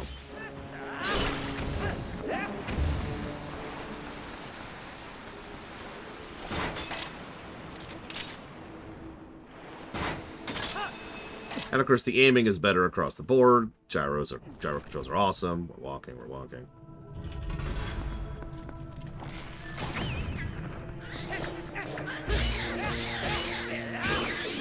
You know, if you didn't try to kill me, I wouldn't kill you. I'm just saying. I'm kind of a live and let live kind of a guy. Really bionic. Nice.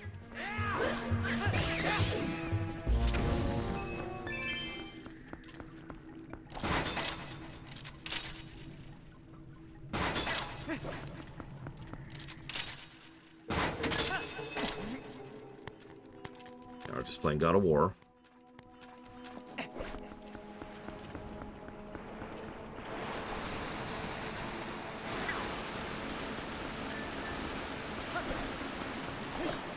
Yes, this is Dungeon 3. We're almost 15 hours into the game. We're only on Dungeon 3.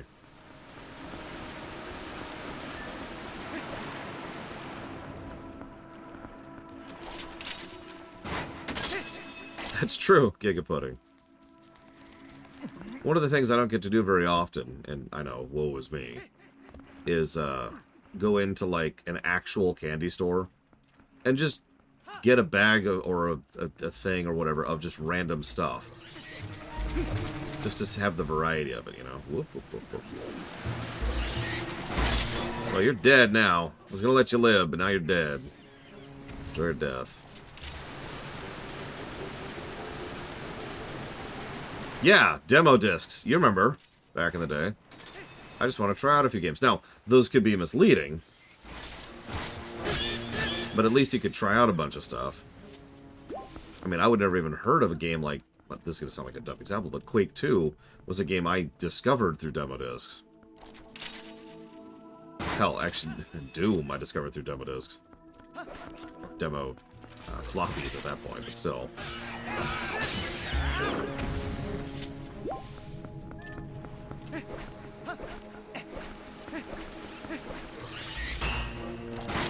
So now that we know what we're looking for, we can tell those stupid those are just not distinct ladders. Look at that. I'm sorry.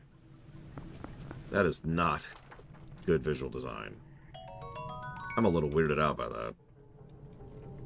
Yeah, you guys are my new demo disc. I'm sure you've realized that at some point or another.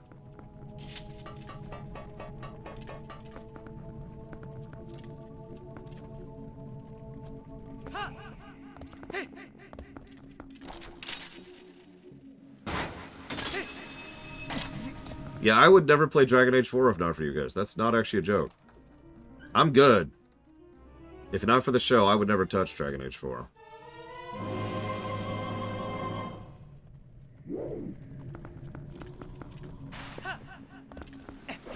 Oh god, yeah. That used to be a regular bundle deal kind of a thing, Bionic. Yeah, I was gonna say, we're gonna see that again when we get to Doom and Quake, I think, Dakota. Homeworld 3. Hopefully I will never play Homeworld 3.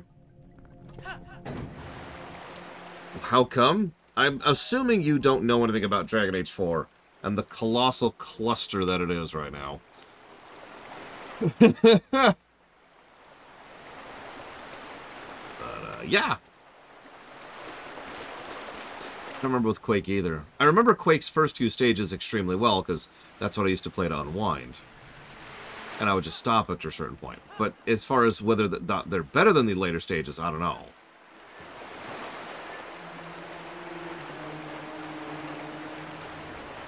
I would have never played Ori and the Blind Forest 2. That's true. Hell, I probably never would have played Ori 1. To be more accurate. Okay, well, long story short, Dragon Age 4 looks terrible. Now, granted, I have not seen that gameplay shot.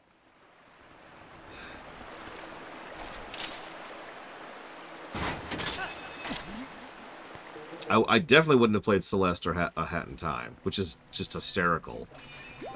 I might have played Celeste if someone made me aware of it, but nobody talks about A Hat in Time, so that would have definitely stayed off my radar. Did I go through the wrong door? I think I did. Yeah, I never would have touched Psychonauts 2. That's another good example. Hi-Fi Rush? I probably would have heard of Hi-Fi Rush. I might have tried it. Yeah, Hat in Time made the extremely terrible decision to come out right alongside Mario Odyssey. And I love Hat in Time a lot, but I mean Mario Odyssey. Tinykin was legit. Yeah, I liked Tinykin. Let's go and grab that chest. I don't know what it is, but it might be something worthwhile. Here's me.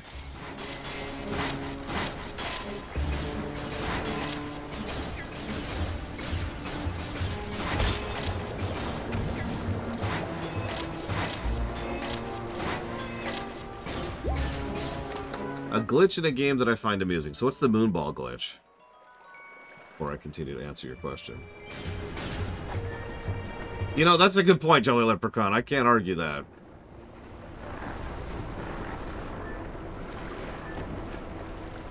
Oh man, that should totally be a band name. We are your real Canadian girlfriends! And the entire band is male.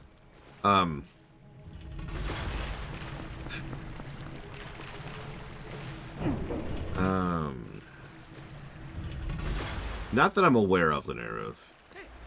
South Park just kind of does whatever when it comes to a lot of their jokes and memes.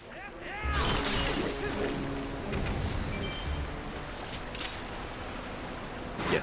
Bare Naked Ladies. Yeah, there you go. That's another example. There's a lot of weird band names over the years.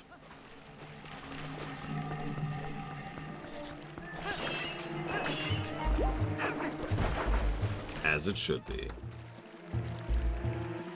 Yeah, South Park has no sacred cows, which is kind of a point for them.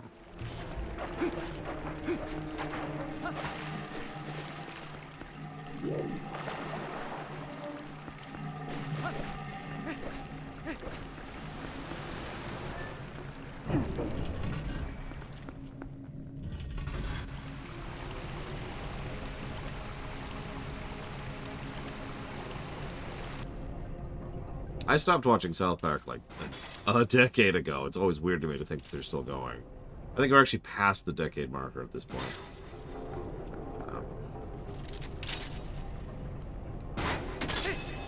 But even when I watched them, they were extremely hit or miss for me. Like, quite literally, 50% chance to be hysterical and 50% chance to be not. Yeah, meanwhile, Simpsons is still going.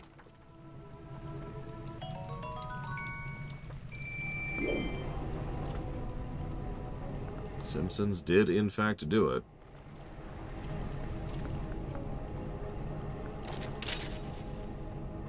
More disgusting. You know, just juvenile, gross, fart humor, that kind of thing.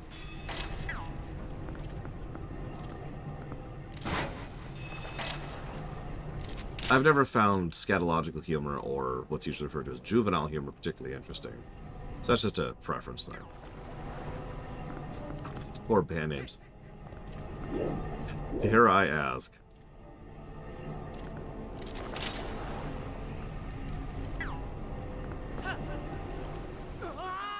I missed.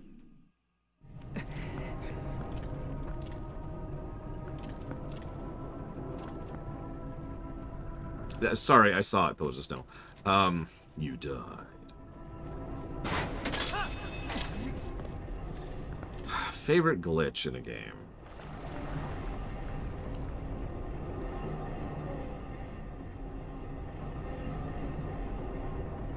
I feel like I'm missing something. I guess I'm not.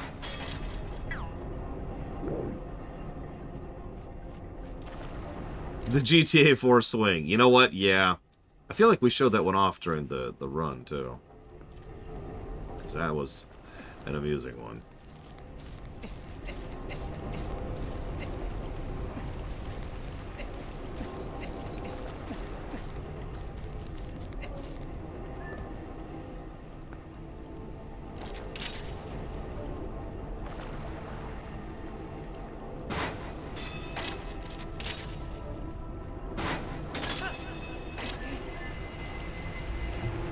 Skyrim is one hell of a trip. Go away, Keys.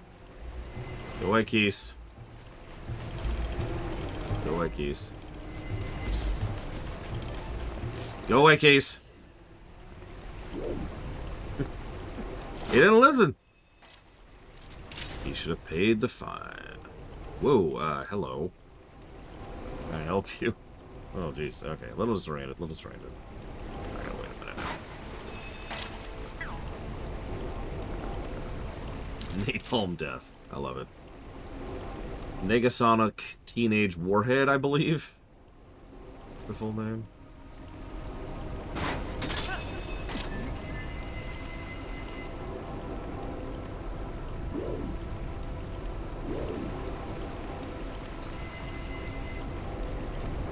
One early, that's my bad. Die!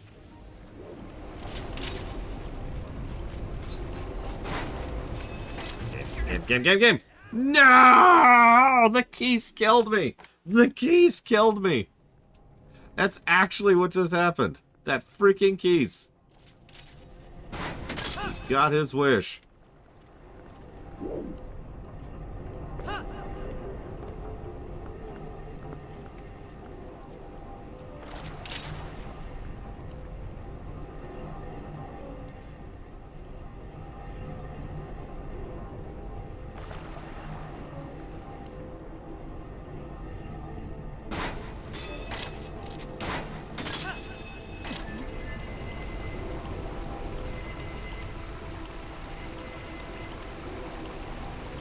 You know, that's a good point, Giga. Could you clean this for me, please, Giga? I'd really appreciate it. Thanks.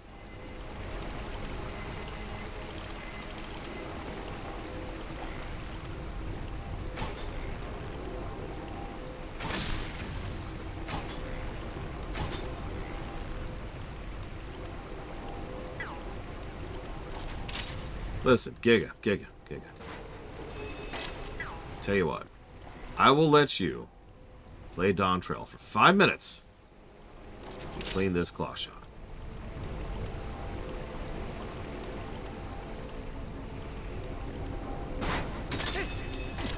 So far, I think this is probably the weakest dungeon we've seen.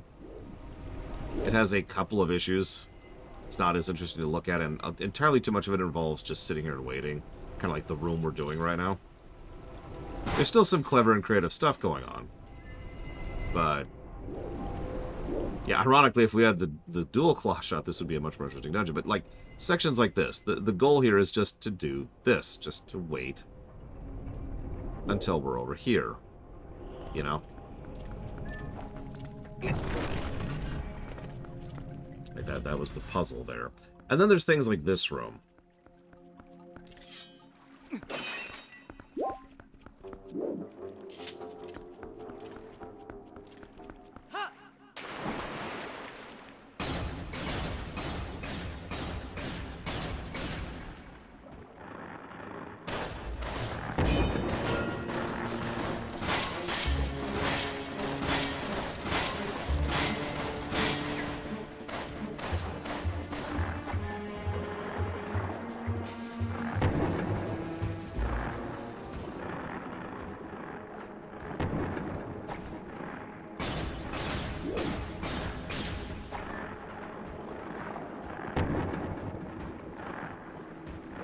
No, I'm actually kind of with you off the deeper end, weirdly enough.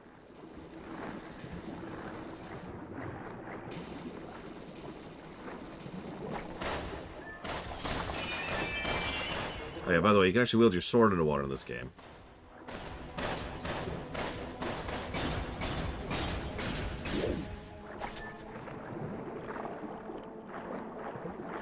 Game. Game, turn, turn, turn. Oh my god. Turn, turn.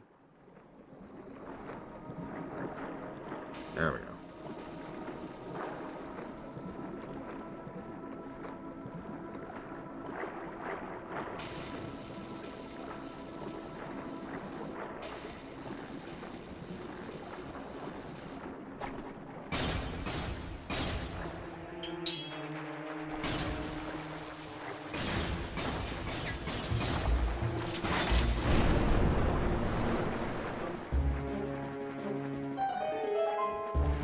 You know, that's true. We didn't really have any underwater stuff in Breath, and possibly Tears.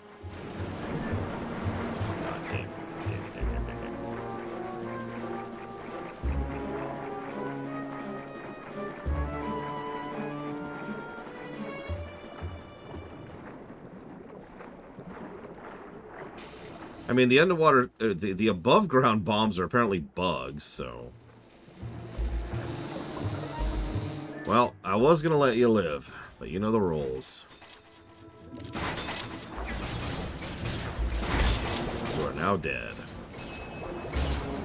And I'm going to kill you by ripping your guts out. Literally. I hope that was worth it.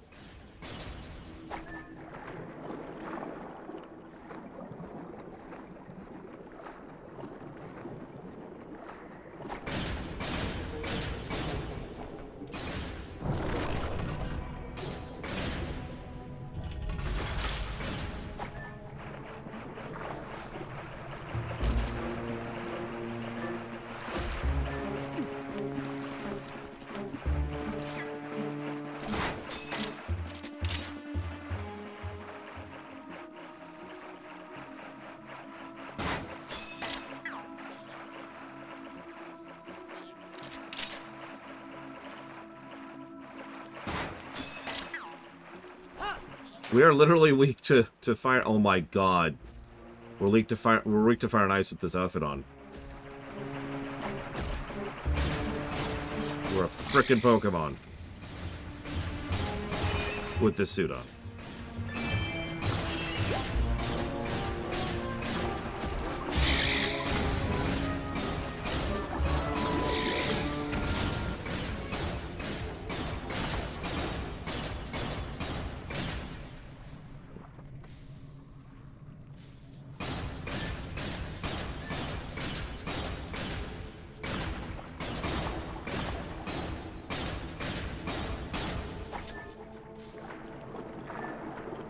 Is ice weak to water? God, I don't know. I even use ice types quite a bit, and I don't know the answer to that. All I know is ice is weak to, like, everything. It's strong against nothing. It's wordless. Nobody likes ice types. Okay, so...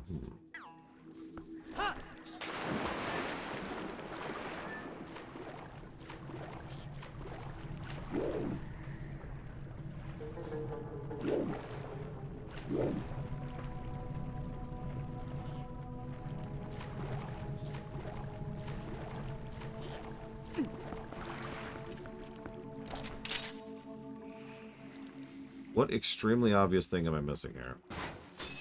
It's always something extremely obvious.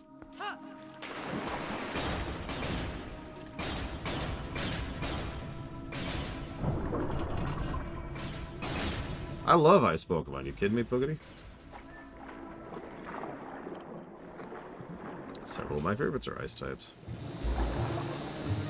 Well, you know the rules. You're dead now.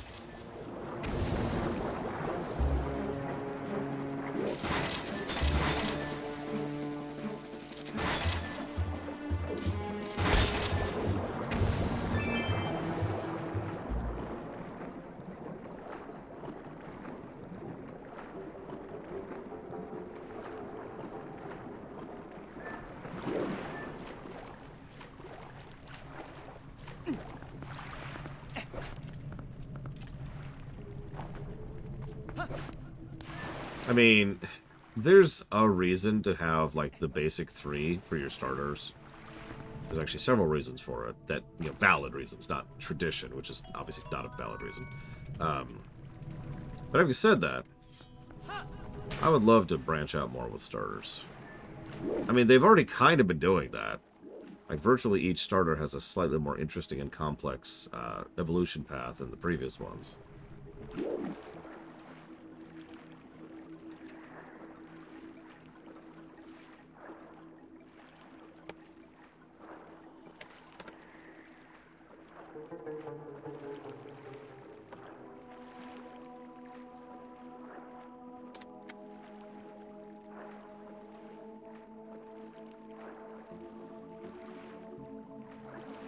I'm not defending it. I'm just discussing. It's just interesting to think about.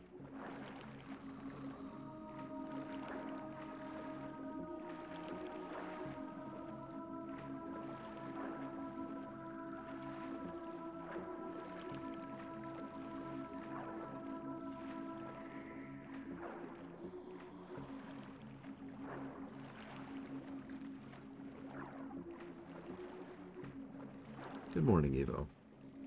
I'm sorry, you caught me when I am stuck. I'm still trying to figure out why I'm stuck.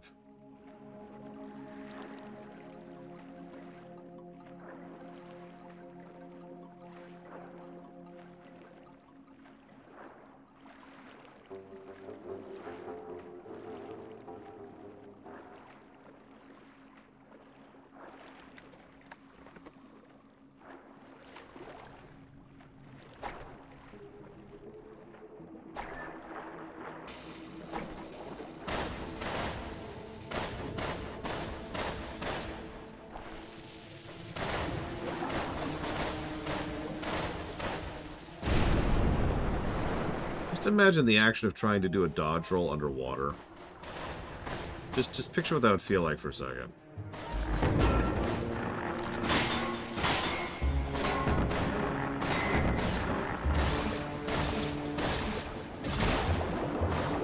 You weren't using that muscle anyways.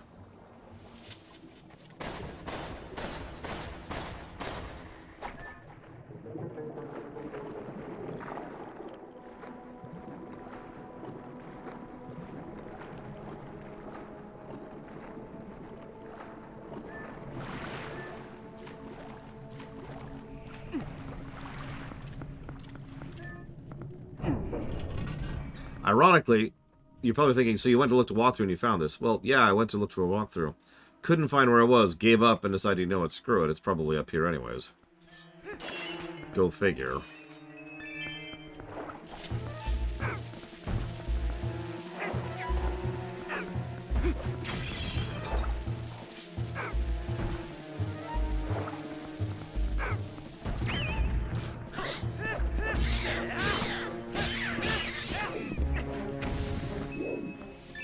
Stupid bug.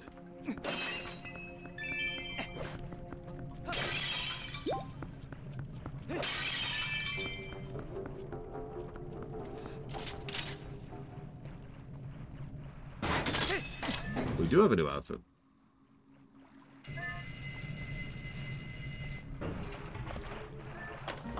Big key.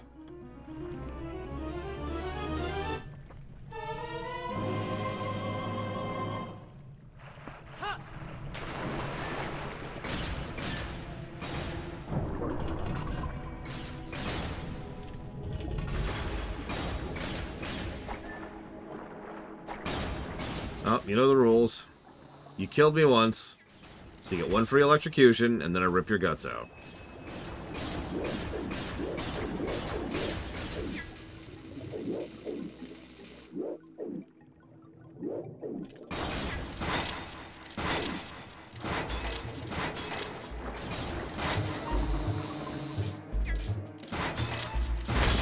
There we go. I like how underwater he's got the face mask thing to imply that's where we're getting our breath from. Just little touches like that. There's actually a lot of little touches like that in this game. I really do need to look up the full list of what they changed in this version at some point, just for curiosity's sake.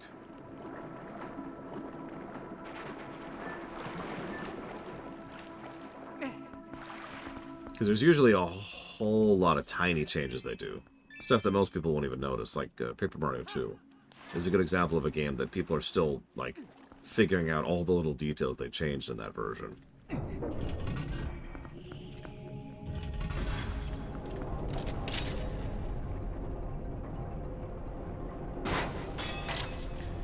But, as I hinted at, there are parts of this dungeon I'm not a big fan of.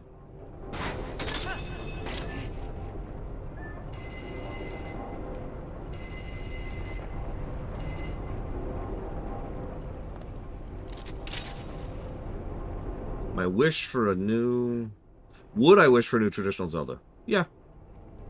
Absolutely. I wish for a traditional Mega Man. Although I ironically think that could stand to branch out more. But I still like Mega Man games.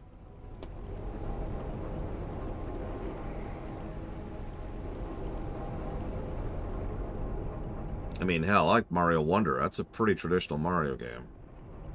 What the hell is... What are you doing? Game, what are you doing? Game, what are you doing?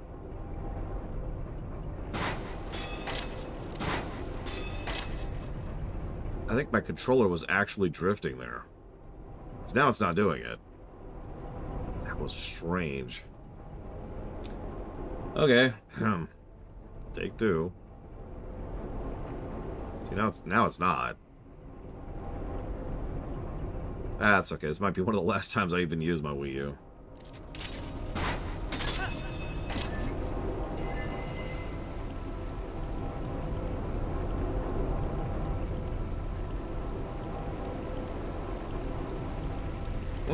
I wonder what the 3D Mario team are doing.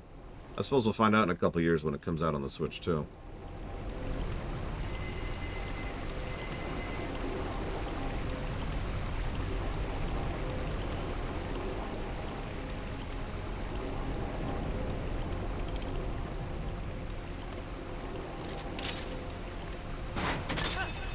Mario Iliad. If they just call it Mario Odyssey 2, I'm gonna laugh.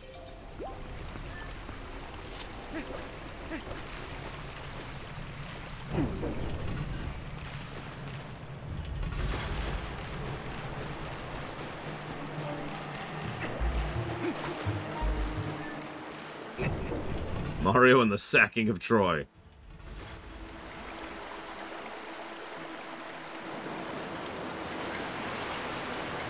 Anyways, we're actually done, so it's boss time. Can I help you?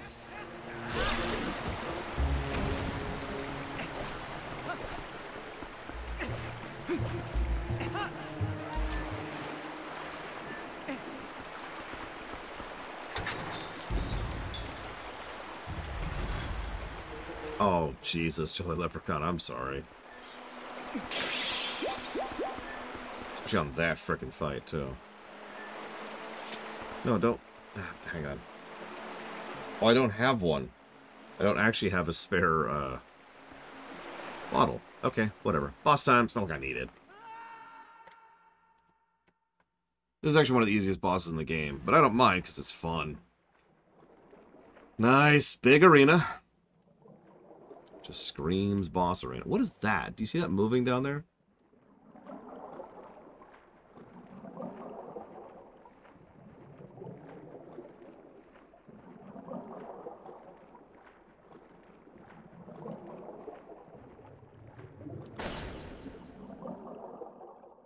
Oh, it's the boss from Ocarina's Temple of Time. Or Temple of Water, which makes sense because this is, by most accounts, the same temple. Completely different layout aside.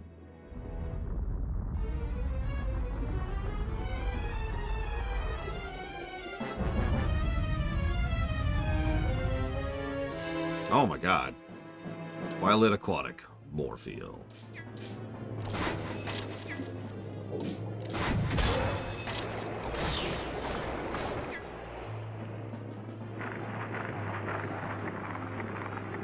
Oh god, it's spitting out bombs.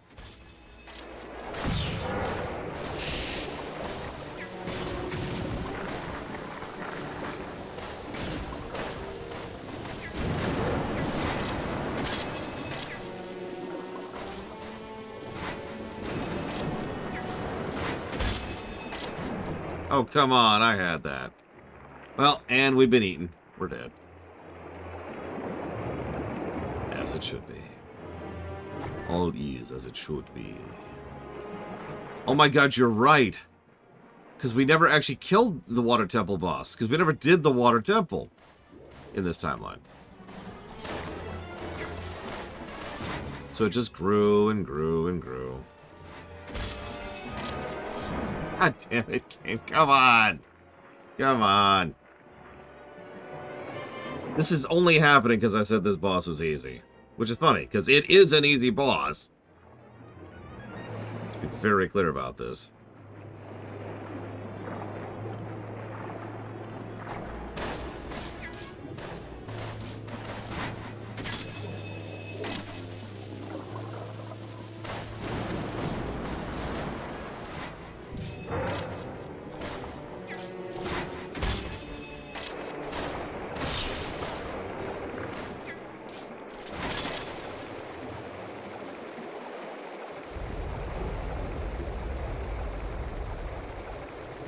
Ignore the bomb. Ignore the bomb.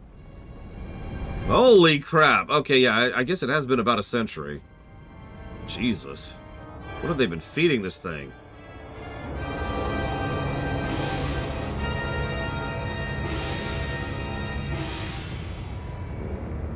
You can still hear the bomb.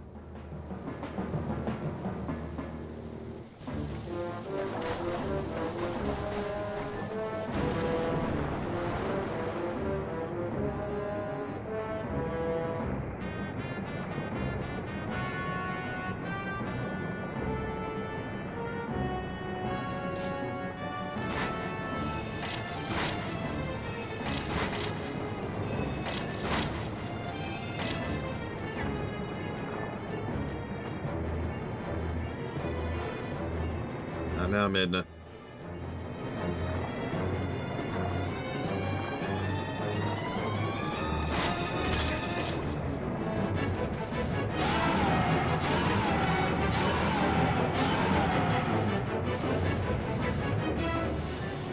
So it's actually possible to re-grapple it immediately. It's harder to do than it looks. I don't think I've ever managed it. I don't remember if I've ever managed it.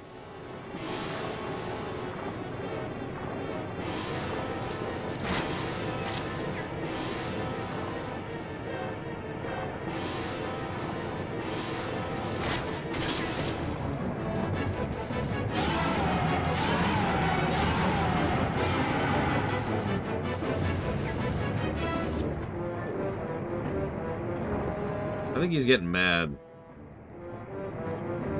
I'm not sure why. It just the boss doesn't attack you at all in the second phase.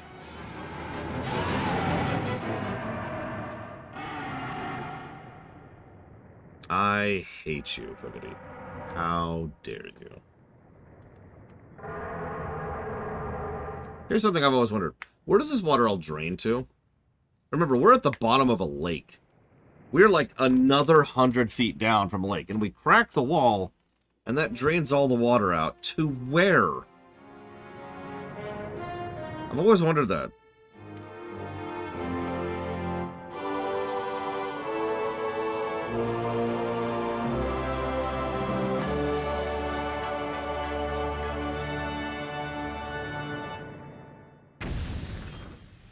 As usual, the eye turns into the heart.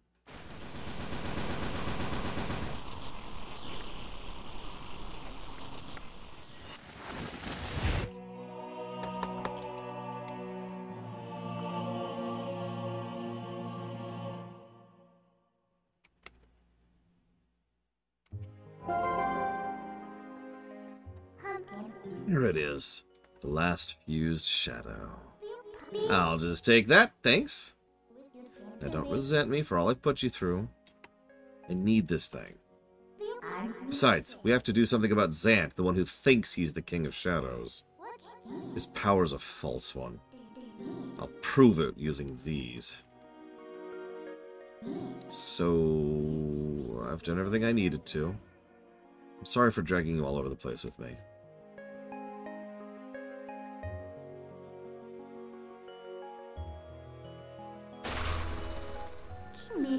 So, shall we go?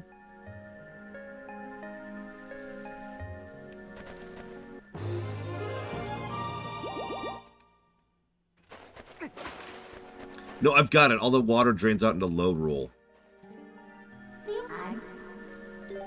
Yeah, probably one of the worst dungeons in the game, which is actually saying something.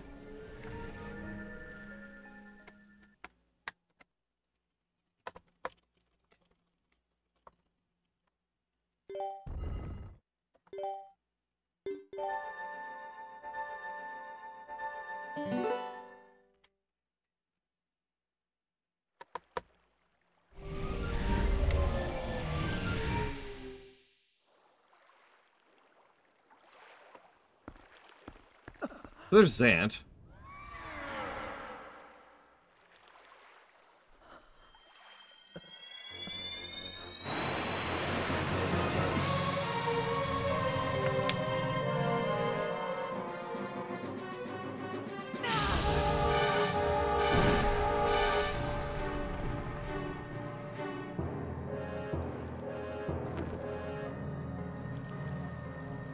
And it's Twilight again.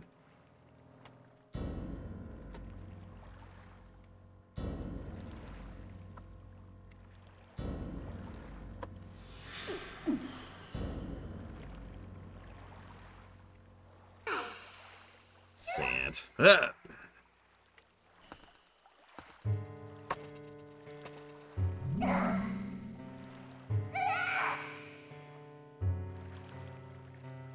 Did you honestly mean to take an ancient and withered power like this and turn it against me? You're a foolish traitor, Midna. Why do you defy your king? My king? You, who do nothing but abuse the magic of your tribe? You must be joking! How dare you? Are you implying my power is our old magic?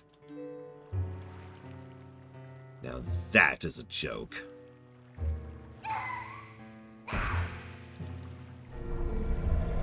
This power is granted to me by my God! It is the magic of the King of Twilight, and you will respect it!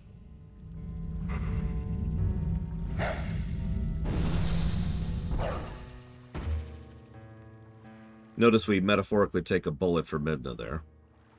Keep that in mind. It also shoves its way into our forehead. Because Diablo.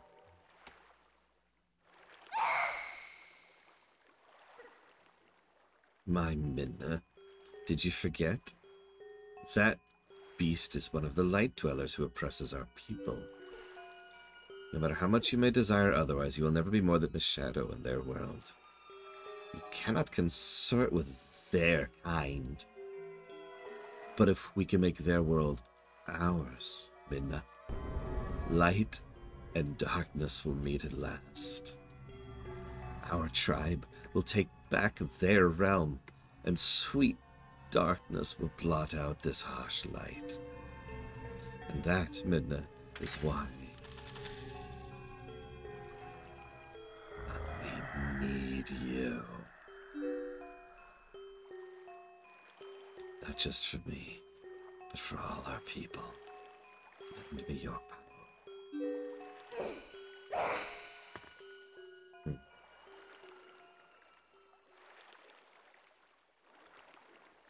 So be it.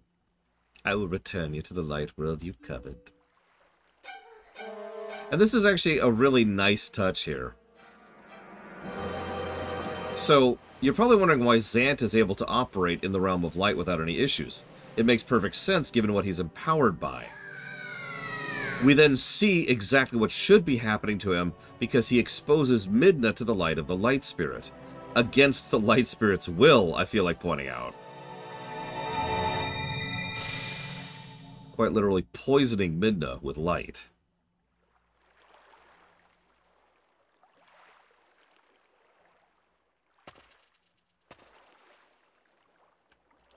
But we're gone. Should have been paying a little bit more attention there, Zant.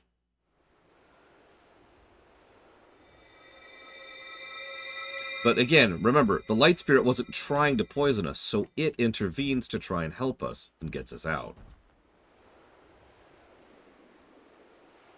She is dying. Yes, Evo.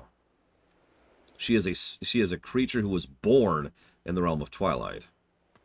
We are now Wolf in the light world, and she is dying. Look at her skin.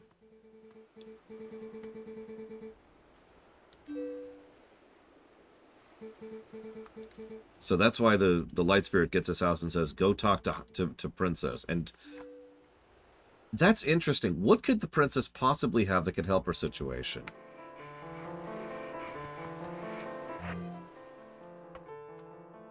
I'll let you enjoy the song for a second.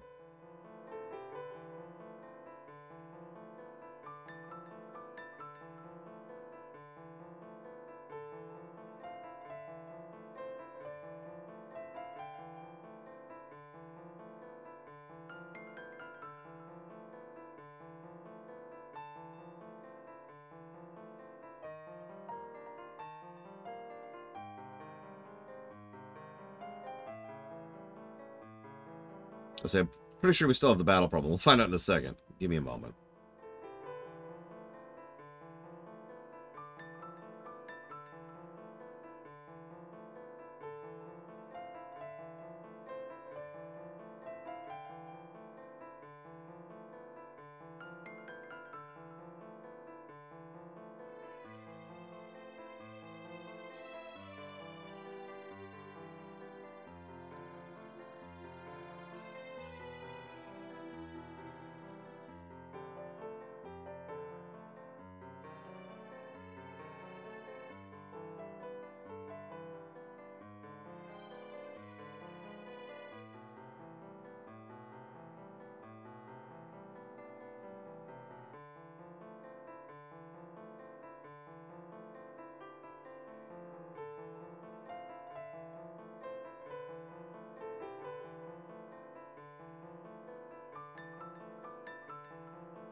For the record, I once again like Zant. Sorry, let me try that again. Zant's an idiot, but I like that. A well-written idiot can be a very engaging and fascinating character. And Zant is a goddamned moron. He acts all in charge and all in control, but just pay attention to his actions in the previous cutscene. He has overwhelming power, but no brain behind it at all. Hang on. I need to know. Yep, it's still there. Negative to story.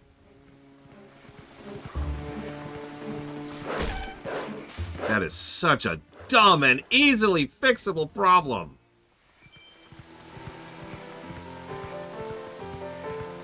Zant's an idiot. So he has this overwhelming power. He shows up, grabs the fused shadows, and tosses them away because they're beneath him. That's mistake number one. First thing he does, totally dismisses everything, the MacGuffins we've been gathering the entire game, right? Then he immediately forces the light spirit back into the Twilight, bringing Twilight back to the area, and tries to convince Midna to join him. She refuses, of course, and he, petty, childish, immediately decides, oh, okay. Well, in that case, he brings the light spirit back and shoves her right into its face. The light spirit obviously then poisons Midna, effectively killing her. But because the light spirit is now available and active, it immediately grabs us and Midna and sends us off, it teleports us off so that we can get help from someone who can help us against something like this. It's so perfect. And again, even for how much he portrays himself as this completely on top of things, perfect, wonderful villain who's just super powerful, it's all a goddamned lie. Because the moment things go slightly off kilter, he essentially starts throwing a little tantrum. Do you mind? Excuse me, sir. I'm having a moment.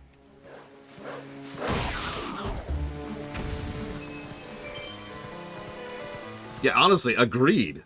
Zant is an idiot. Now, there is one thing he couldn't have predicted. And that's not actually going to come up for a bit. So we're now Wolf in Light World.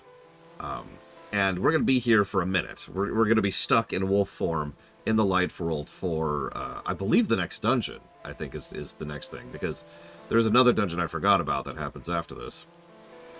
And so that's cool. Yeah, we're relatively helpless, and it's massively limited how we can interact with the world around us.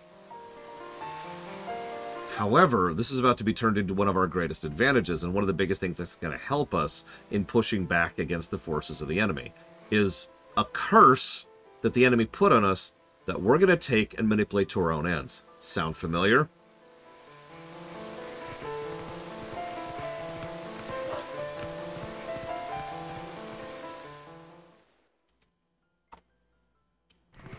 And if you hit the Midna button, she says, Lord, please hurry, hurry to Zelda.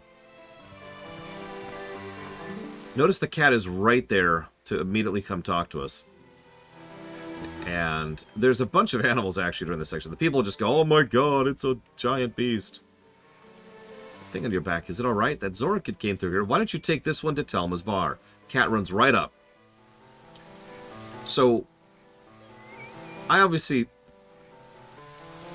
This is so stupid, but I'm going to tell you anyways, so you can make fun of me for it if you want. First time I played this game, first time I got to this point, I was, like, desperately trying to get Midna, because I understood immediately what happened. I understood immediately that Midna was dying or dead or poisoned and horrible death. And so I was just rushing to get Midna to Zelda as quickly as I could. But what happened along the road, because this is a decent swath of section here, what happened on the way there is I realized how much I never realized when I started caring about Midna as a character. I was already at a state of really liking her here.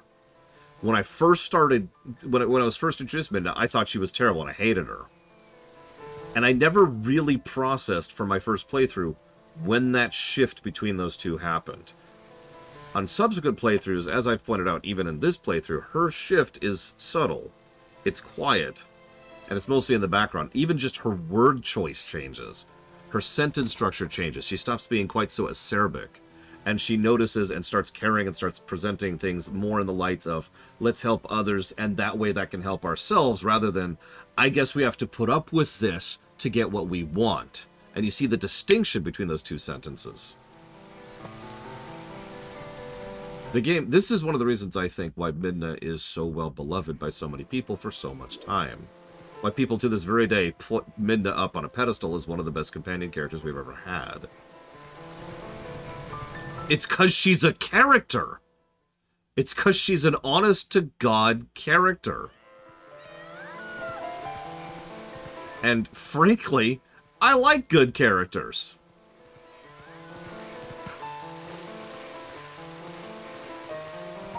So we go into the bar. Game pretty much flat out tells us to go in here. But of course, we're this horrible beast. So they knock us out, close the door on us. You there.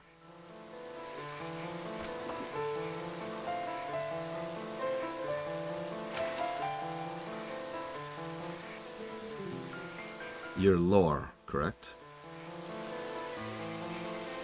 No, it's just subtle, Giga. Like I said, word choice and sentence structure are the main way in which they shift her character throughout the course of the work. I just gave you an example, just now.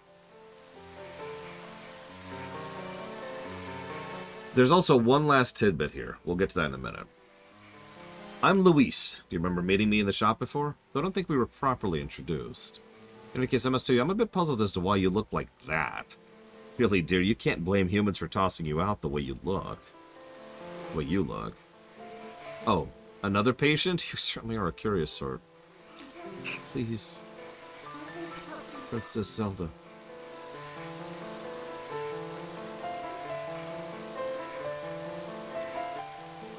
This way. Here, get in through the window. The attic's connected to the castle's waterway. It's an old waterway, so it might be a rough trip. I suppose it's all left to do is make sure the humans don't notice you. And then the cat goes off to distract the humans. Whoops, whoops, whoops, whoops, whoops.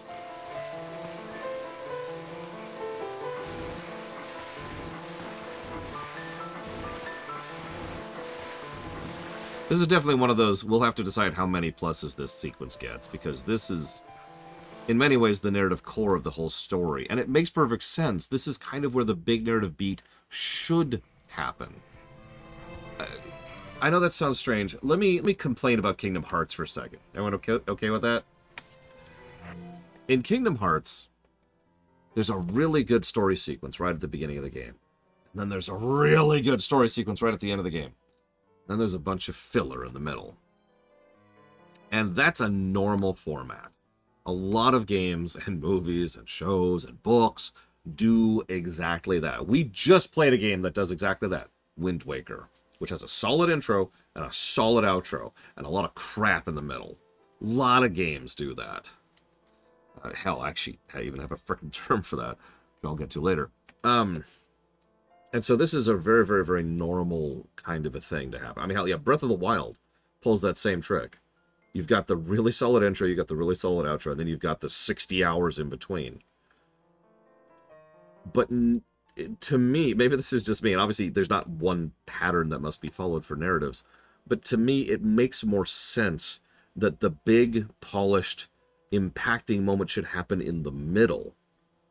Because you have established and you've developed and you've built up, and then you have a moment which redefines the nature of your narrative so that it can then change, and now you are now adjusting to the newly changed status quo going forward, right? Like, doesn't that make more sense? So you have this big moment right in the middle, which is exactly what this game is doing. And if you've been paying attention, it actually hasn't been holding back about its big moments throughout, for the most part. Actually, FF7 does do a fairly big thing. It doesn't have to be a twist, Jiggly Saint. But yes, if you're going to have a twist, that's a good time to have it. The twist can redefine the narrative from this point forward. Now, in this case, it's not actually a twist that's happening here. Instead, this is, we have effectively succeeded. We've got all the things we wanted. We've saved all the people we wanted to save. We've saved the city, we've saved the town, we've saved the kingdom. And now everything's like, darkest moment, which is where we're at right now, and spoilers, immediately after this is going to be the brightest dawn. The dawn, the metaphorical sun is going to rise, and now we're going to have the second half of the game, which we're now going after completely different things for completely different reasons because of the events of this middle point right here. And yeah, Ocarina does this too. After you finish the child section, frankly, LTTP does this as well. The story of LTTP is solid, but it really gets into high gear the moment you hit the Dark World. So, forgive me for gushing, but I much prefer this overall format. If I could derail very briefly, one of the things I like the least about modern television is that they have completely forgotten this approach. Obviously, this applies to specific things like New Trek, but they tend to put this big moment right at the end of the season. Now, we know why they do that. They do that so they can get renewed, because television is a horrible cutthroat business. But it screws it over, putting that big moment over at the end. It needs to be over here. It needs to be closer to the middle. Now, where exactly in the middle, that's debatable, but, there needs to be time to adjust and adapt to the new status quo. Whether that's because of a twist, or because of a development, or because of a different focus in different characters, right? If you kill off a major character, that's going to change the... If Picard died in the middle of Best of Both Worlds, then that would kind of change the nature of how the show was structured after that. Regardless of any twist or anything like that, because just the show has now changed. Who's the captain now? How do the other ranks change? How do the other characters deal with that? How does Starfleet deal with that? Etc., etc. Sorry. Just rant off. I guess it's not a rant.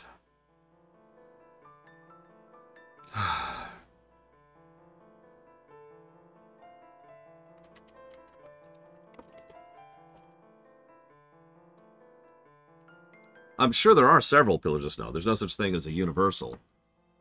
Just trends. It's also entirely possible that I am wrong, that percentage-wise, most shows are still doing things in a better format. But almost all of the shows I am aware of in the more modern age of television do not. One thing I don't like about the Wii U controller is it just really It's it gets dirty, you know, because of the tablet thing. Sorry, just bugging me looking at it. Okay, so.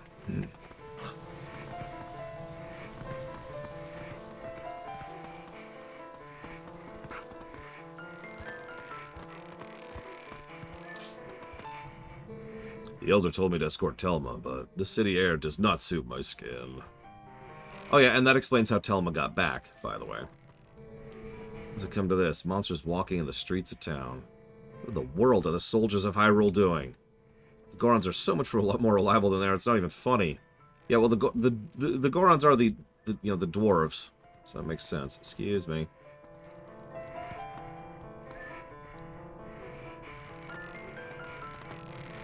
Oop, hang on.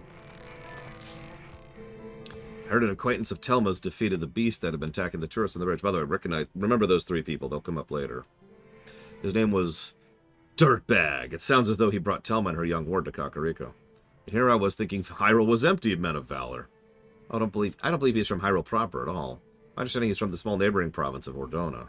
This may sound horribly elitist, but people who do not know the city simply do not know fear. Yep. That's all. That's that team talking dirt about us. After we've already managed the third freaking dungeon, by the way.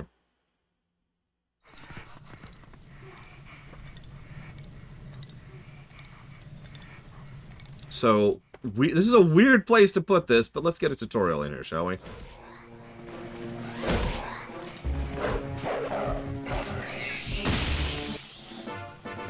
That is a pose soul. This is not the place where they should have put this. Thanks for beating the ghost. Can I call you Doggy? I'm Giovanni. I became consumed by greed long ago and sold my soul to a dark creature that did this to me. I can't move. I can't go see my girlfriend. My pet cat, Gengle, is frozen on my head. I don't think I could be more miserable. I have to ask you a favor. Can you find and defeat the 20 pose? So here, let me open the doorway for you. Why did the cat get frozen too? It didn't do anything wrong. Anyways. So yeah, just put the gold Skulltula guy in the middle here. No, I don't think this is negative worthy, but it does kind of interrupt the flow in a way that really shouldn't be here.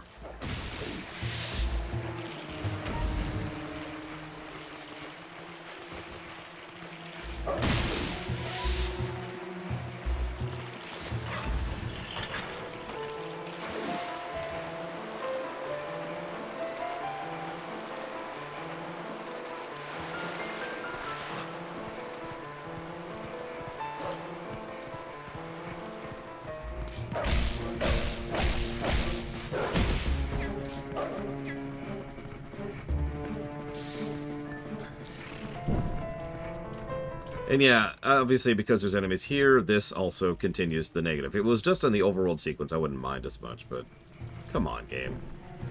You can turn off... There's something called music override. It's actually a really, really old concept that goes back to, like, the SNES at the latest. Or at the earliest... Or, no, latest is right. Musical override is when one specific song plays regardless of what's happening. You've probably seen it before because you can probably think of plenty of examples of it off the top of your head. I can name one right off the top of my head. Chrono Trigger, which pulled the musical override several times, not the least of which being during the Ocean Palace.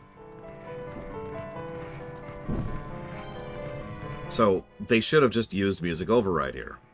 So we always hear Midna's Lament as we're going through this sequence.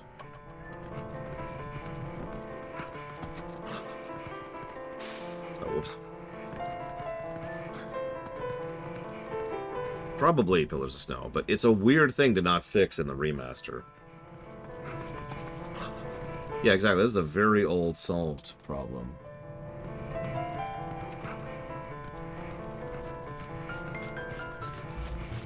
Oh god, I remember that, Bionic.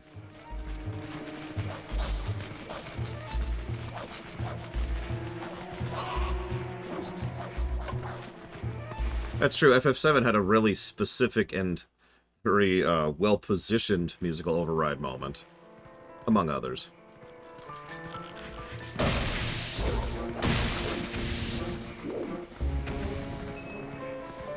It sounds like the music isn't pausing at all, which means it's actually still playing in the background when the battle music is playing. I've been listening to it, and it sounds like it just pulls back in, yeah, like that, at the moment where it left off. Or rather, at the moment... At no moment at all. Sorry, I'm saying this so wrong. The song is still playing in the background while it's being overridden. That's what I'm trying to say. Come on. Also, of course, a little bit of brickwork. Oh my god, what's it called? Bookending. Bookending here. Yeah, no, that's the kind of moment that'll still get a positive regardless of any spoilers off the deeper end, because it's still a really good moment. I think you're right, Pillars of Stone. Because again, the song's still playing.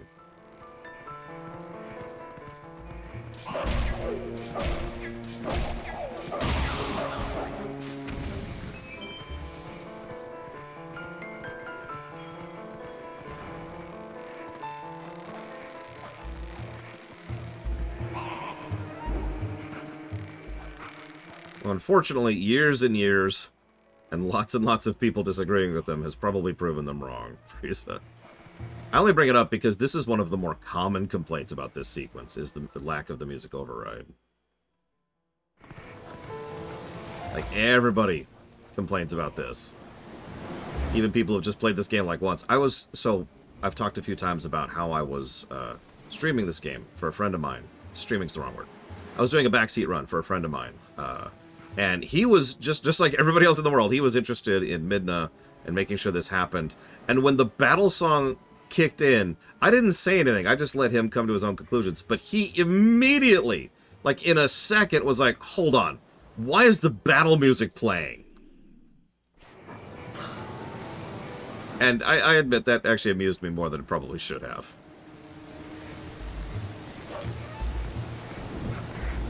Especially since the battle music in this game, I'm just going to say this, sucks. Listen to this. There we go.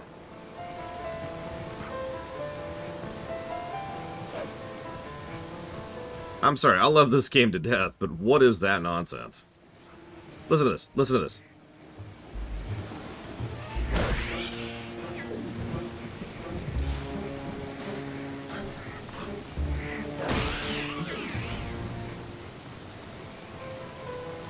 Yeah, thanks, game.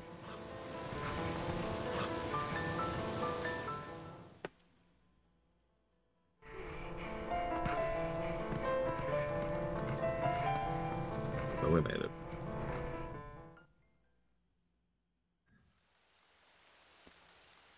Oh, that would have been cool if they Yoshi drums this.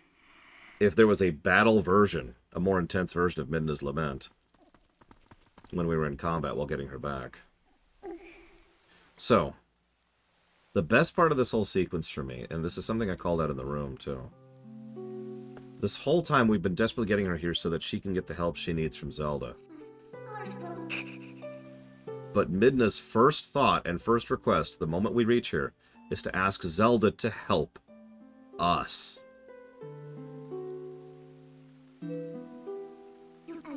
This is the one. You need him to save your world.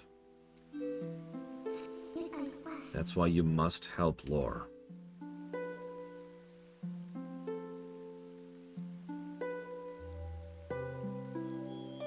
She can tell. Or she can. What binds him is a different magic than what transformed him when he first passed the curtain of Twilight. It is an evil power.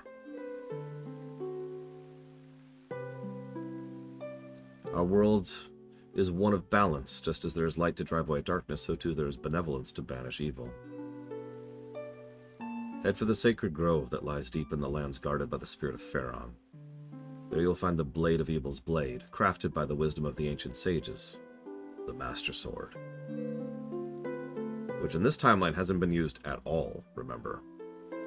The Master Sword is a sacred blade that evil can never touch.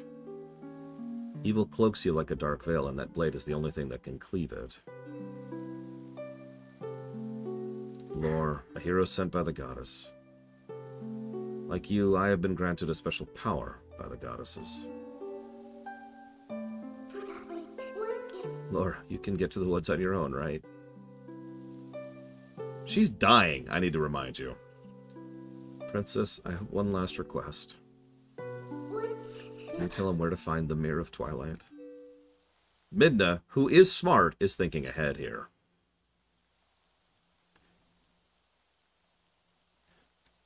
Midna, I believe I understand now just who and what you are. See, the thing is, despite your mortal injuries, you act in our stead.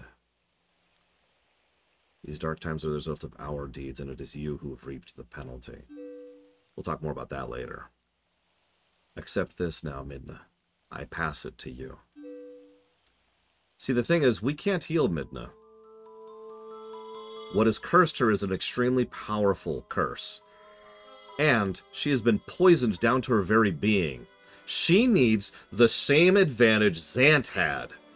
Because the reason Zant can wander around so effortlessly is because he is imbued with the Triforce of Power. So Zelda, lamenting her own weakness that led to the loss of her kingdom, and seeing the fact that she can now do something to help, grants the Triforce of Wisdom to Midna. Remember, the Triforces bypass everything else. They're the highest on the priority list. Highest order of operations.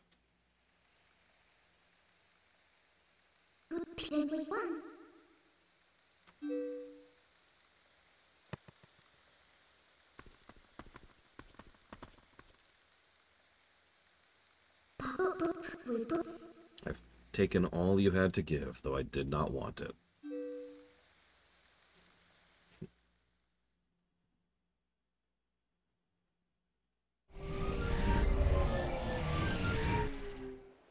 And now, Zelda, of course, fades. The Triforce is the only thing keeping her static. And someone else immediately moves in to take over. Because the only thing keeping them out was the Triforce of Wisdom, which just left. Oh, it's much more messed up than that off the deeper end. But I don't want to talk too much about that yet. Do me a favor, watch. We'll discuss that after the Arbiter's Grounds.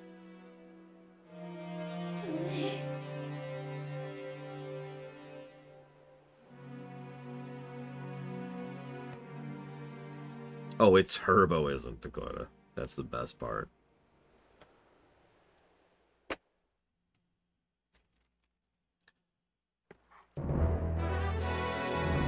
So, I changed things up a little bit. I'm gonna go ahead and break for lunch. Decide how many pauses we get all that stuff. See you in a bit.